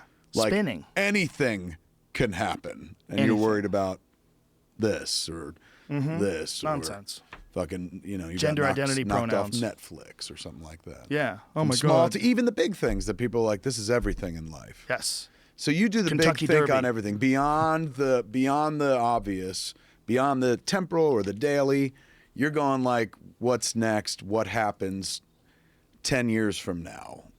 What happens to us? Not just, hey, what happens to me? Because that's very human nature to be like, what happens to me? But your thing is what happens to us as a species. You're a thinker and a seeker. That's what I always like about you, man. You're not content to just be like, I think I know everything there is pretty much to know that I'm interested in. The rest I'm really not interested in. You refill all the time. I met a priest once when I was a kid. And he said, not when I was a kid, but I was like a grown-ass man. I was 20-something. This was before I wrote Dogma. So when I went out to film school in like 92 in Vancouver. And I was in Washington State. My uncle lived in Federal Way. And so I was like, you know what? I'm going to go to my uncle's and then go up from there. You can drive me up, drop my shit off and stuff. And I'd never really left my side of the world, let alone fucking New Jersey and stuff. So at one point, I was still struggling. It was the end of my Catholicism as I knew it in childhood. I just believe everything they tell me and stuff. So I was having some troubles with it, and I went into, I was walking around, and I wouldn't call myself an emo kid, but like I still was raised in it. When you believe something from the moment you're born, like, all the tenets of the Catholic faith, I was an altar boy even, for heaven's sakes. When that moment comes, it's almost like the adult version of when, your parents are like, there is no Santa Claus, spoilers, right? Where suddenly you're like, what? You fucking upended my entire existence. So I was going through that, and I'm age 22 at this point. Should have gone through it in high school, but I held on to mine a lot longer. So I walked into this church, and I sat down, and a priest came by eventually, a younger priest. He's like, can I help you? And I was like, oh, I'm just having a crisis of faith and just sitting here and praying and meditating on it and stuff. And he goes, come in the office, we'll talk. And I went into his office, and he was like, what's the issue? And I was like, I believed in this shit so much when I was a kid. Like, it wasn't even a matter of belief. This was the truth. I said, but now I'm of this mind that, like, what, we follow this Bible, and it's supposed to be the Word of God, but, like, thousands of years ago, there were a bunch of people that followed a bunch of other books that said there were multiple gods. And now we read those books and go, isn't that fucking quaint? These fuckers thought there were 12 gods, one for each thing that ever happened in the day. I said, I'm afraid one day that, like, they're going to turn around and say the same thing about our book. I just don't believe like I believed when I was a kid. And the priest said something really smart. I stuck it in the movie. It was so smart. He said, well, he's going, when you're a little kid, think of yourself as a small glass. You're very easy to fill up. He's going, people put liquid in you, you're done. It's easy to top off a small glass. He's going, the older you get, the glass gets bigger. And you can't expect the same amount of liquid that filled that small glass to fill the big glass. And I was like, what do you mean? He's like, periodically, you got to refill the glass. Now, he was talking about faith and shit, but that goes for anything. Even goes for intellectual pursuits or just the person who's the seeker, who's not content to just be like, I see it all as it is, and I think I understand it now. You always understand there's more to understand, and you go looking for the, not just like, hey, that's kind of fucked up and interesting, but what's really ultimately important. If you scrape away all the stuff that we kind of concern ourselves with, the shit you think about, like, you know, and again, this is just from fucking listening to some podcasts and mostly looking at your Instagram thread, is shit that's like useful if it all went away. And it's not just like, you know, I know how to live off the land and stuff. You're thinking big think about where the mind goes. You know, like, most people look like you, strong and shit like that, don't fucking think nearly as much as you think. I know that's a stereotype, but it's true. You can't develop one set of muscles and concentrate on another. Generally speaking, you either concentrate on building your brain, building your body. You found a perfect way to build both. I think you'd be surprised. What do you mean? No, especially you're smart. Jiu-jitsu guys. Dude. Yeah, but especially jiu-jitsu guys. I know a lot of really, really smart jiu-jitsu guys. Of course. Like it's a fat man stereotype to be like, all muscle heads must be dumb. That's the only thing I got in this. Do you know who Josh Waitzkin is? I do not. He's the guy from, he was the inspiration for the movie Searching for Bobby Fischer. Oh, I love that movie. American chess champion. He became obsessed with jiu-jitsu, and now he's a Brazilian jiu-jitsu black belt under Marcelo Garcia, like one of the most respected Brazilian jiu-jitsu practitioners of the last couple decades. He's now good at two things, chess and jiu-jitsu, and that's unfair. He's a bad motherfucker, this guy. And he's a chess master, and he's just a brilliant, brilliant guy. And, I mean, but a killer. Like, if he got a hold of you, he'll choke you to death, for sure. But only if I did something to him. Yeah, but I'm saying, like, if he had to, if he wanted to. I mean, he's not just as genius. He's a genius and a killer. He's smart and he's physical. I mean, he wouldn't probably never describe himself that way. He's a martial artist, you know. And but his ability, what he can do, his specialty is strangling people. I mean, that's what do you mean? It comes from Marcelo Garcia. Marcelo Garcia, as a black, not like you would know this, but Marcelo is famous for his chokes. He's like a famous strangulation artist. Like, he's had some of the most spectacular highlights in the history of competitive Brazilian jiu-jitsu, just choking guys unconscious. He's an animal. Never killing them, just taking them to the point. No. In matches, two black belts go at it. You've never seen. We had this conversation last time. Marcelo Garcia versus Shaolin Ribeiro. This is a perfect one. I've still never seen it happens so quickly. UFC match in person. Well, you don't have to see a UFC match, because this is probably something more interesting for you to watch, because no one got hurt. Even though it looks like the guy is dead, he actually is just the blood stops to the brain, and then he lets it go, and the guy's instantaneously back. Like, it's not like a knockout. You don't suffer brain damage. Watch. Here's the scramble. Marcelo takes his back, and he holds onto the choke, and Shaolin tries to squirm out of it, but he locks in the choke, and now Shaolin's trying to fight gallantly, but he goes to sleep. He's out cold here, and the referee stops it. As soon as they realize now he's out cold, so Marcelo gets off of him and walks away, and Shaolin wakes up like just a second later. So he's 100% fine. He's just like, whoa, what happened? He starts talking. It's not like he got knocked out. It's not like he got brain damage. He just got choked unconscious. Like, he'll be instantaneously fine. But Marcelo is just that good. Have you ever been choked out? Never totally out, but I've gotten super close. I've gotten to, like, the elevator door is, like, closing in. Is that literally what it feels like? It looks like? It feels entirely like the walls are closing in. Like, the darkness is coming, and you, like, barely can get out of it. I've gotten to the door. I never went totally asleep. As you're going to the door, you're also smart enough to be like, I'm not dying. I tap. Yeah, you tap. You got to know when to tap. But do you panic? Like, is there a moment of panic where you're like... Yes, for sure. Yeah. Because we saw, like, that dude was like... He was like that fucking goat picked up by the eagle. He was like, fuck! Before it was over. But then he gets up again. The thing about jiu-jitsu, though, is those moments happen a lot. So, like, if you go to a jiu-jitsu class, it's very likely you might get choked out 3-4 times by one person. Like, if you roll with some guy who's a Brazilian jiu-jitsu black belt and you're like a blue belt, pretty likely he's going to get you at least a couple times while you roll with him, unless you're, like, really agile and really good at defending yourself. And what you are they chances. Closing off? Your windpipe or carotid arteries? Your carotids. They're literally, like, closing the blood supply to the brain. How dangerous is that? Not. Only if you keep it on. But if you keep it clamped on. Like, how long? A minute. Probably kill somebody. That's what I'm saying. So, they have to be, you have to be like a surgeon to be like, I got him for 30, I'm letting go. I would like to find out. Like, how long would you have to hold someone?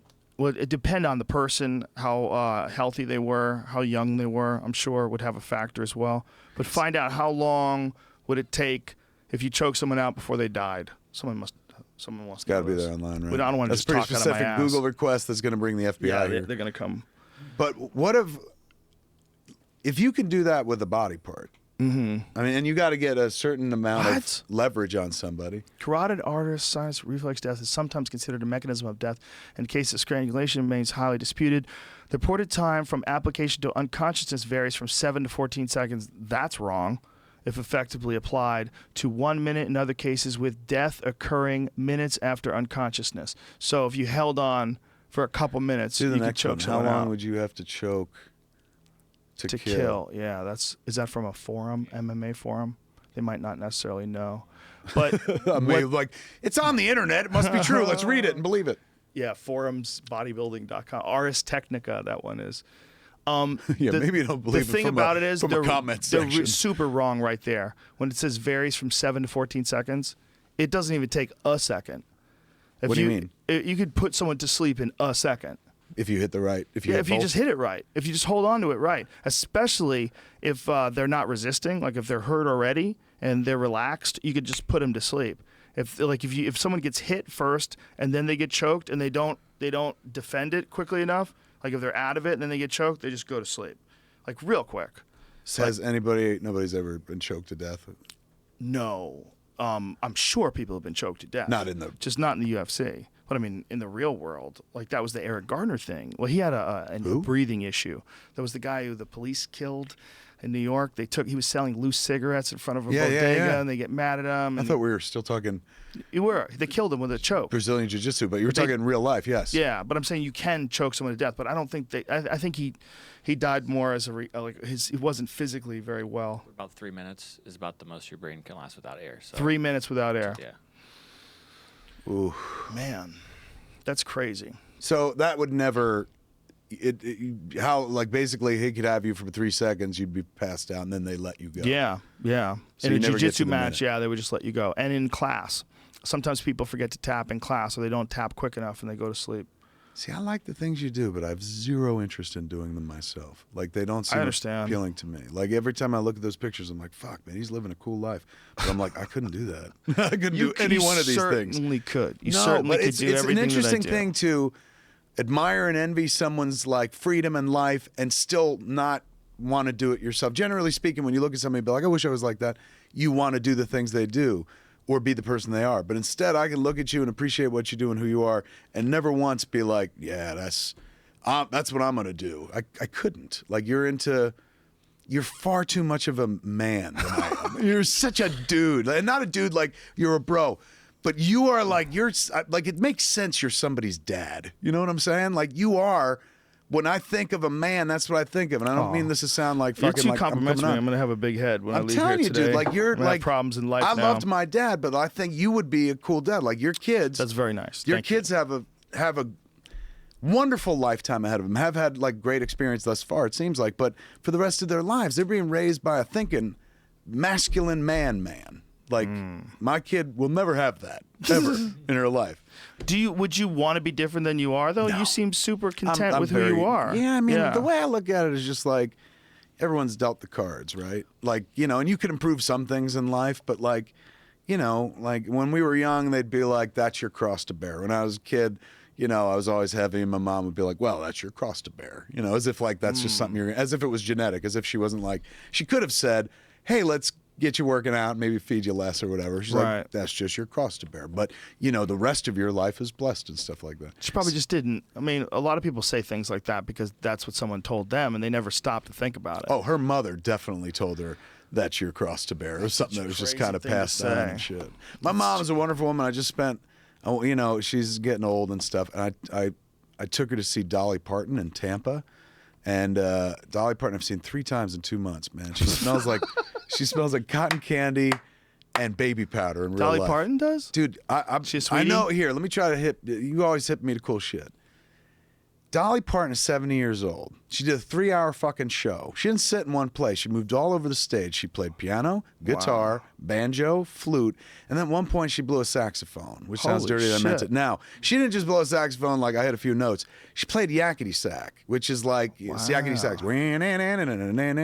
That requires some fucking lung power. She's 70 years old. I took my 70-year-old mother to see her, and like, mom's got a cane, and we had to get a people mover and stuff like that. Wow. Like, she's, it's crazy, man. So like I took Mom to go see Dolly Parton, and my mother, you know, God love her, she's amazing. One of my favorite people in the world. But you know, she's like, Tiger, you finally made it. And I was like, why? And she's like, because like we got to meet Dolly Parton. I was like, Mom, you could have met Dolly Parton any old time. Like that's not a sign of like prosperity or success or something like that. Like that happened back on Clerks or something. But those days when Dolly Parton was on TV, there was only like 3 channels. Yeah. You Dude, know? she fills arenas. Like Dude, it's crazy. I It's can imagine. massive. And just watching somebody, like, you know, I saw her when I went up to Vancouver to shoot an episode of The Flash. I went and I was like, holy shit. And there's a part of me, of course, I'm not a big country guy, but my old man loved country and western, even though we came from New Jersey, and we weren't even from like southern Jersey, we were from central Jersey. He loved country and western. I hated it growing up, and he's now dead for like 12, 13 years. And naturally, the older one gets, you hear that music, it takes you not to the present, but right back to your childhood. So lately, even though I've never been a country person, I find more country leaking into my life, and it has everything to do with my father or something like that. So I went to see this show, and it was like, I might as well have taken my dad with me. He's been dead so long, but like, that was his dream show. Like, he loved Dolly Parton. He's a big country music fan in general, but he loved Dolly Parton. So I went to see the show the first time because I was like, I got nothing to do. Let's go. And then I was blown away by her showmanship and a storyteller as well. She doesn't just sit there and play the music. Between songs, she'll sit there and tell you a story about growing up in the Rocky Mountains. She's fucking funny, dude. I know she's got like patter she's probably been doing for years, but she talks about, she's like, when I was a little girl, like we went into town and they grew up fucking poor, and she's one of like 13 children or something like that. And she's like, I saw this woman, this beautiful woman, and you know, she was painted like an angel, and she had pretty clothes and real big pretty hair. She's wearing heels and a lot of makeup. And I said, Mom, who's that? And her mom's like, that's the town trop. That girl is nothing but trash. And she goes, and I said, that's what I want to be when I grow up. So that's why she's got the look she's got. She's like, it costs a lot of money to look this cheap. So that's hilarious. I'm telling you, dude, she's like, it's a true, like, even if you're not like a Dolly Parton fan, like what a true night of entertainment. Like, and you just, when you was can the last time you appreciate saw her? I saw her like last weekend. I took Mom to see her in Tampa. And so when I once seen seen her her in 3 Vancouver. times? I saw her at the Hollywood Bowl, and then like a month ago, and then I took Mom to see her in Tampa, and that was more like, hey, Dad would have loved this, you know. But she had this weird moment where she met Dolly, and like you're talking about 2 70-year-old women. And my mom like went in for a fucking kiss. Not like I want to French you, but just like the way you would kiss a friend. But and then you could see Dolly, who's like had to politically maneuver strangers for 50 years or so, figure out, do I say, hey, I don't kiss strangers, or do I just hug on her? the or lips? What? We going for the lips? I don't know what she was going for. It was awkward, dude. There was a moment where they were like sparring, and then finally they hugged. And, you know, she was like, my husband loved your music and shit. It was really fucking beautiful to see. Wow. But Mom, I love Mom to death, but Mom is like everybody's mother is a very singular individual, but Mom like had this thing. I was trying to figure out, I was like, when did this person die? I think we were talking about my Aunt Barbara. I was like, when did Aunt Barbara die? And my mom's like, oh, hold on. And she had this thing when we were kids, like she'd get a calendar from church and she wouldn't write on it your birthday or a relative's birthday. She'd write the day that they died. So like this day was the day Uncle Andy died. This day Aunt Connie died. So my mom keeps all that information. So she goes, hold on. She comes out with a box of like funeral mass cards. Like when somebody dies, you go to a funeral, there's a little trading card that has a picture of a saint, and on the back has a person's name and when they were born, when they were dead. My mom has like a collection the way you would collect baseball cards and shit. And we spread them all out on the table. There's 12 significant deaths in our family. She had lots more, but the ones that would matter to both me and her in our immediate zone of family. And between 12 deaths, I was able to quiz my mother, like, who died in 1980? And she was like, oh, that was Grandpa Smith. Like, my mom's obsessed with death, but not in a like, death is metal. When she was a child in Catholic school, they tried to explain hell to her. You know, like as you do in Catholic school. And she was fucking far too young to get the idea. So death has been her obsession her whole life, staving it off, stopping it from like taking not just her, but her family. You know, she lost her husband to it. Death is just a natural part of the process. You're freaking me out, man. But my mom finds it like, she's terrified by it. Now, I, as a creative person, and I wonder if you feel the same way, and I fancy myself a creative person. Some people are like, you're not very creative, but I fancy myself a creative person. No caveats. Death, to me, is not scary as much as like a repugnant idea, where you're like, what? stop all this. Like, I'm just getting the hang of it. I'm just learning. Like, I got so many more jokes to tell and shit like that. Like, death to people who make stuff like us, and that's why you might be the exception, because you deal with death on a regular basis, like with hunting and shit like that. Like, it's just something that probably enters your purview far more than mine. But it is like one of those things, man, where you're like, wow, I hadn't really thought about that too often. But she thinks about it often. When I think of death, I'm irritated by it because I'm like, it's unfair. Like, why? Like, right. But I imagine if I was like my grandmother like lost her sight 12, 14 years before she died. And I loved hanging out with her. I used to play cards with her and shit like that. And then when she lost her sight, like she was no longer interested in living. So she would sit around and be like, how are you, Graham? You go visit her. She'd be sitting in the dark and shit, listening to a radio, maybe. Wow. No longer crocheting like she used to do. We used to play cards. She couldn't do any of that shit. So she just sat there. Wow. And he'd be like, how are you? And she'd be like, well, I asked him to take me, and he said he didn't answer, still not today. And I was like, who, Graham? She's like, Jesus. Every day I pray that he finally take me, and I'm still here. And she slowly grew to be bitter about life and shit. Now, from where I sit right now, I'm the guy that's like, I never want this party to end. Oh, shit. But I guess there could be a time in my life where, you know, everyone you know and love has passed, and you just get to a place where you're like, you know what, I'm okay. Like, who was it? The singer that just passed. The guy that sang Hallelujah. Leonard Cohen. I was going to say Lawrence Cohen. Leonard Cohen did an interview like before he passed, like 5 months, 5 weeks maybe before he passed, where he was like, yeah, I'm ready for death. He's going, I've pretty much done everything I've wanted to do, and I'm ready for it. And he went fairly shortly thereafter. Wow. Grandma didn't, man. She hung on for a while, but wanted to die. I hope I'm never that person. But, you know, what if something happens to me and I can't move or something? It's like that movie Johnny Got His Gun and shit. Maybe at that point I'd be like, you started really taking care of your health. Yeah, like a little bit late in life, just because I was like, oh shit, I come from diabetic people. Yeah. My dad and all his brothers and sisters very diabetic, and I've played for my whole life as if that wasn't a factor. I never ate vegetables and shit. I always ate packaged food. So I saw that movie Fed Up, and that turned it around for me. I lost like a bunch of weight because I stopped eating sugar. This documentary was fascinating. It used cartoons. Maybe that's why it worked on me. But it broke down like, oh, this is what you do every time you put sugar into your body. And I was one of those people that was like, documentary? Fed Up, I believe it was Fed called. Up. I was one of those people that's like, well, sugar's natural, comes out the ground. So, you know, just like wheat and fucking flour and vegetables, I guess it's okay for us. You know, it's one of those things where it's taken me a long time to accept the fact that sugar's, as much as I love it, for me it's a poison. It's like booze for an alcoholic. Like, I can't stop. I dropped sugar out of my life, lost 70 fucking pounds. Then I let sugar creep back in. Slowly 20 came back. So now I've gotten rid of 10 of it. I got another 10 to get back to where I fucking was. And I remember being free of sugar and being like, what a fucking asshole I was. How'd you get back into it? It's a slippery slope. Candy bar? Yeah, a piece of chocolate. It starts with a piece of chocolate where you're like, milk chocolate, man. I love milk chocolate. I can handle this. And then when I was working on the shows in Canada, donuts. Because they got Tim Hortons everywhere. Throw a rock and there's a Tim Hortons. I got those Timbits, which are like Dunkin' Donuts munchkins, little donut holes. I like those Boston cream jammies. Oh, dude, I love when they take a donut on top and the cream inside. Shove jelly in that shit. That's my religion. Oh, I like a jelly donut too. Powdered sugar. Oh my god. Oh my Don't goodness. Do it to me. Just so soft. Too, I learned that I had to cut it out. I had to put sugar away entirely. So I stopped eating anything processed or added sugar.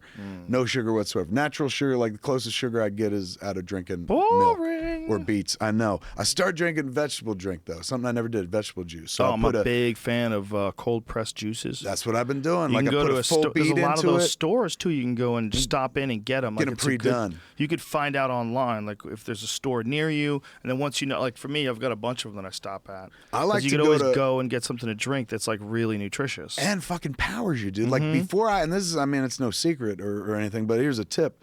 Before I got to do anything requires a lot of energy or something. Like if I was going to go on The Talking Dead, or if I was going to fucking go to the movie set or make something, do a show, I get me a big vegetable drink. Basically, I get 1 whole beet, 8 fistfuls of spinach, half a carrot, half. I stopped doing so much apple because there's a lot of sugar in it. So about 1/4 apple, big nub of ginger, shit just burned my insides out. Kids in 1920 were playing on scaffolding, and we're scared of sugar from an apple. We're such pussies.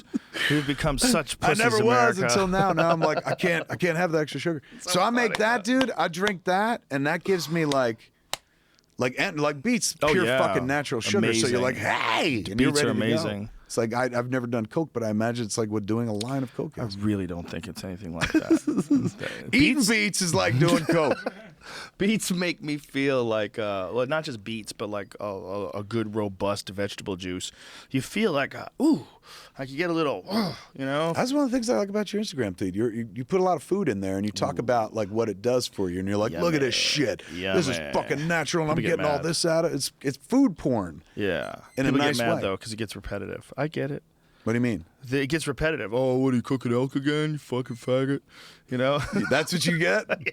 Do you then stop and be like, did you ever realize you're hurtling through space on a fucking rock? Anything could happen? Man, I just think that. I think it. I don't bother saying it. But, yeah, I get it.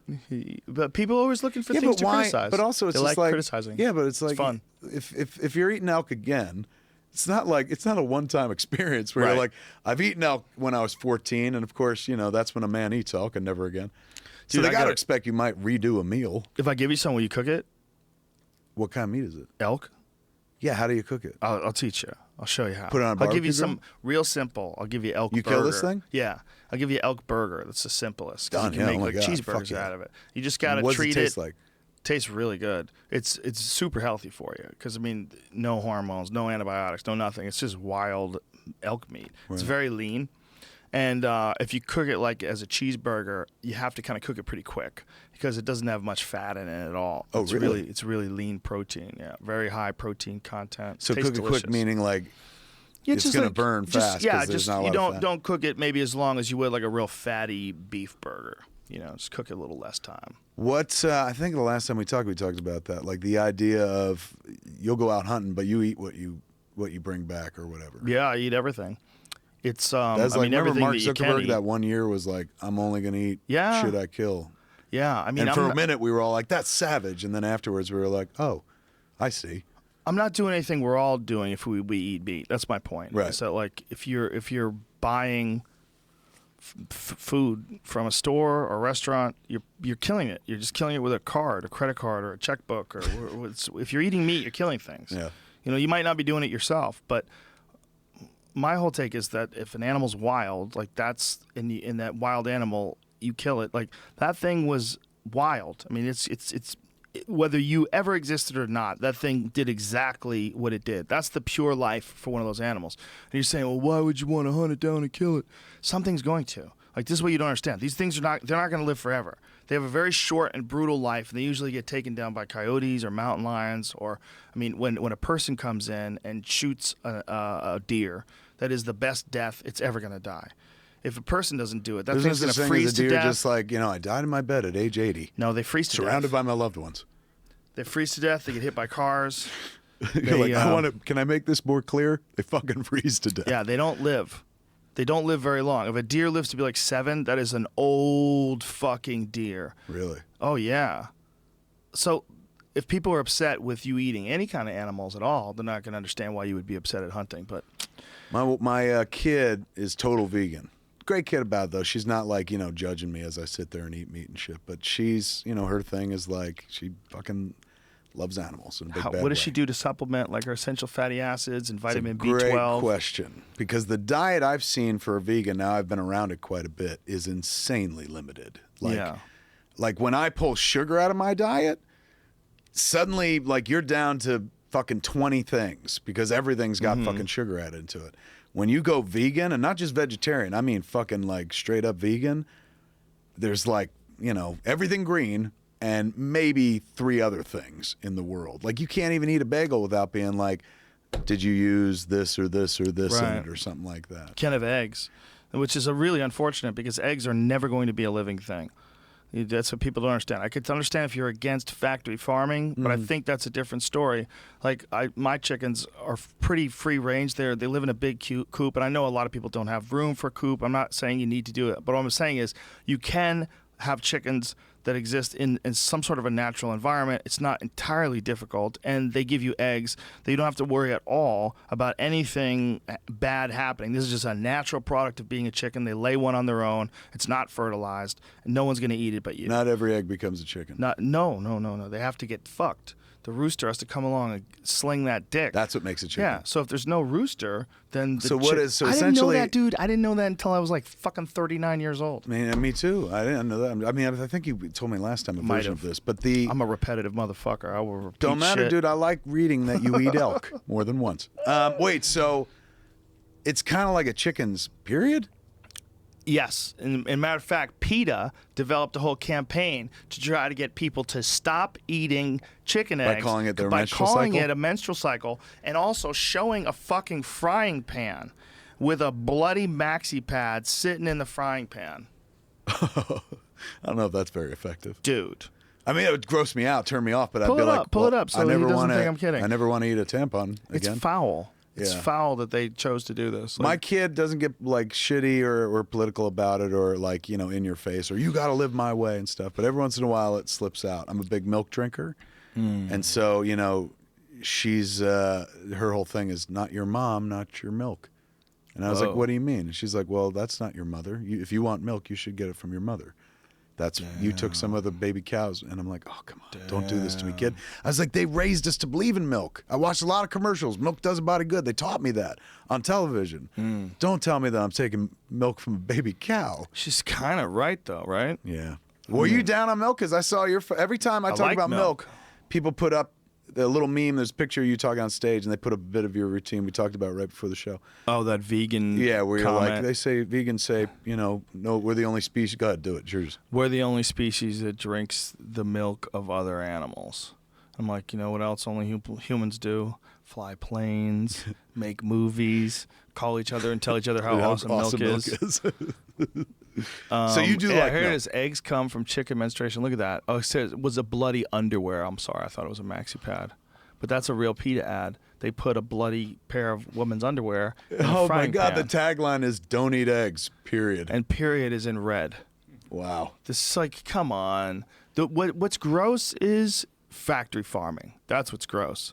What's gross is having all these chickens packed and stacked into these horrific cages and warehouses. That's what's gross. Right. What's not gross is a chicken living in a chicken house that occasionally lays an egg, and when they lay an egg, then they just wander off. And they just wander around the yard and peck at grass and do chicken stuff. Because that's, if a chicken is living in a healthy environment, they're not even scared of you. Like, I go near my chickens all the time. I can pick some of them up. Some of them don't fuck with it. They won't let you pick them up. But a few what of them, do they do if you try to pick them up? You have to chase them. They don't try to go after you, but they don't want to be picked up. But some of them will just stay there, and you pick them up and you pet them, and my girls will hold on to them. They all have their own little personalities. Are they dirty? No, surprisingly, they don't feel dirty. You know, they take dust baths, though. But their feathers, I think, can brush off a lot of things. Right. You know, I think they keep themselves fairly clean just by whatever the composition of their feathers are. They're interesting little animals, You man. eat the eggs. Do you eat the chickens as well? No, I don't eat the chickens, no. That just feels fucked up. I agree. But I mean, so do you name eat 'em. chicken in general? Yes, I do. But just not those chickens. I just don't eat those So it's like chickens. Animal Farm. Some chickens are more equal than others. Yeah, these chickens get a pass because they're within my control. Do But you these ever other eat chickens, chicken in front of them? Not in a shitty way, but hey, it's chicken tonight. Oh, dude, we kill the chickens in front of them. We put them on a fire in front of them. We set the fire up in front of the chicken Wait, what coop chicken to do you let kill them in know. front I'm of them? kidding. Oh, holy shit. I was like, oh my God, Imagine the cruelty. if I, like, You're it like, was look like- at this shit. That was what Vlad the Impaler used to do. Vlad the Impaler, that Mary Shelley was Bram Stoker based Dracula on. That Vlad the Impaler guy would eat people in front of other people. He would. Why? Just to That fuck crazy killer freak 'em lady out? made me look up earlier. That's what she made one of her victims cook and eat themselves. Elizabeth Cook and eat Bathory. herself? Yeah. Herself, a little girl, I think is what it said. Oh my God, she was a monster. How do you cook and eat yourself? To make someone cut a piece off of their body. Oh, fuck. That was what Vlad did that as well. He also put people on stakes in front of his house, and he would eat lunch while he's watching them slowly wither. So like when someone has a stake through their body, it doesn't kill them like right away. They can puncture you with a stake, and the stake, as long as they put it through the right spot, although you have like massive internal bleeding, the stake kind of keeps it all in there. Staunches the it's all wounds. stretched out, and your body is kind of like, if they stick it in you the right way, it takes a while to die. Like it could take hours. So they're sticking this literally through your asshole and out through your back. That's how it went in? Yeah, I never or really thought about through your center. I mean, they could do it a bunch of different ways. God, they never show you that in any of those Dracula movies. Like, put the stake right through his asshole. Now stand it up. I mean, maybe they go through a lung. Maybe they go through one side and go through a lung. But either way, there's ways they can do it where they would put you through stakes where it would take a long time for you to die. So these people would all be moaning on stakes. These stakes are probably going in dry too, right? Oh yeah, they don't lube that shit up at all. And these people were moaning. Like, you're going to die on a stake going through your asshole first, then up through your body. But the good news, we have some lidocaine. It's pretty slippery. We're gonna spray the outside before he stabs you with this fucking gigantic stake. Oh God, man, that's tough to. Well, this is a real human. I mean, that was a real human that really did live. Yeah, look at this. This is the ancient pictures that were. I mean, these are from a long fucking time ago. These images. Some woodcuts. Yeah. Yeah, he's just like right on. And he's sitting there eating while all these people are on stakes in front of him. And of course, you have to try to sort of process it, like how much of that was myth, how much of that was folklore, how much of it was real. What was the point Look of at all that. this? Is that him there too? Yeah, it's a drawing. What was the Jesus. point? Well, he was just he just wanted to make sure that everybody knew he was a bad motherfucker. And if you it wasn't if you like I want tried to live him, forever. Well, he became. It's so hard whenever you're talking about people and you like definitively describe like who they were and what they were, and you know how history just gets so twisted and distorted, especially back when there was no videotapes and no, we were literally looking at drawings, going like, "Wow." Yeah, I mean, how many of those people were even writing things down? How many of those people could even read back then? How many of those people actually saw that? It was probably passed down. Like I was in this village and I saw a bunch of people on sticks and like, I'm going to draw that. Like what year was that of Vlad the Impaler? 1448 to 1476. Yeah. Somewhere in there. Good luck. Yeah. 1400, good luck. Good luck saying exactly what that guy said or exactly what that guy did. Good luck. We can't even decide how many illegal voters kept our darling Donald Trump from the popular vote. Yeah. I think my biggest takeaway from the day are the little people. Yeah, it was weird, right? I had no idea. I mean, I know there have been well, I thought there were pygmies and stuff like that, but that's a totally completely different species of smaller brains, smaller like chimp-sized brains. So it's not a human being. There's some better pictures of not them. A Homo sapien. Homo floresiensis, I think it's called. There's a few better images of them where they recreated what they think it looked like. Like, look at some of these pictures. It literally looks like, an innocent version of what they would show you as a troll in storybooks and old pictures. Look at that one right there, the one that you just passed, Jamie, with on the top row with the spear and the animal on his shoulder. Look at that. I think if you go full image, there's a full image. See over there? You can see what it looked like? Yeah. See, that's what they believe these things looked like sort of chimp-like humans that were 3 feet tall, but they had tools. What do you think the discussion was on, do we give them a dick? They're like, everything's got a dick. Sure. Not everything's got a dick, but some things have a dick. Put a dick on it. It's like, come on. It's going to distract from everything else. His dick's in the shadow. Yeah. They're like, put a dick on it, but don't make it look too big. His dick is wrapped up in a riddle. It's a mystery. It's a mystery wrapped up in a riddle inside an enigma. Dude, I got to end this. I gotta get the fuck out of here. Yeah, I think we did. I was like, 4 hours. Conduct these things with you like a Springsteen concert. Let's see who drops first. Well, you or the audience. I think today I have too many things. I have 3 sets tonight. What do you mean? What are you doing? 3 sets at the Comedy Store. Oh, really? Some shit. There's a belly room show, a main room show, and an OR show. Oh, you're busy. Yeah, one starts in an hour. Go. I got shit I got to do. Go. My friend, this is very fun. This is awesome. Always. We got to do it again dude. sooner rather than waiting fucking 4 years or 3 years or something. Yeah, for sure, brother. Always a pleasure, man. You expand my mind. We have these fun conversations, but I think we spend so much time complimenting each other because we like it, because we don't. We just need to be like weird. Then we can get deep. Yeah. We can go deep on other things, not each other. Yeah, because if we compliment each other like every time, people would be like, "These guys are super gay for each other." Yeah, to be fair though, we've only done it like every 4 years. I know. So it's not close enough for people to make the assumption that. Is this our third? I think so. I think I did one with you. I did one at our house. Yeah. And I think we're the one at our house first, then with you, and then this is the third. No, this is the 4th then. Wow, what was the other I feel like I've done your house twice. Then you did. The first time you did with me and the wife. Then maybe you came and did one solo with me. Exactly. And then we did one solo with you. The last time we did one, you showed me that cool treadmill type desk thing you had with the set standing up. Yeah. with the standing desk. I was like, oh, that's genius. You have to walk and type at the same time. And time. while you're sitting there working. That's a sweet move. That's a very good move. A year and a half, I think I used that. And yeah. Eventually, the tread started slipping. So I'd be walking and that ain't one good. time I hit my chin on the desk. Dude. And the desk was down here. So I had to go like this far. And I was like, you know what? How do you sue those bitches? Maybe we were meant to stand at a desk or walk, but never at the same time. Don't quit now. Get back on that motherfucker. I say ramp it up. Put it on an angle. So like you have to hike. Like you're hiking uphill. You're to the extreme. I'm lucky to walk up a hill. Old schooly English running shoes on. I know. And the dress shoes with so the I'm spikes. Running in heels and shit. Yeah, man. All I need is a hat with a buckle on. I'll look like a fucking pilgrim. Thank you, sir. Thanks for having excellent seeing I you, really, man. really appreciate Keep this. seeking, It's so much my fun. friend. Keep seeking. We keep saying this, but let's try to do these regularly. Let's try to do these regularly. They're so much fun. I agree. Kevin Smith, ladies and gentlemen.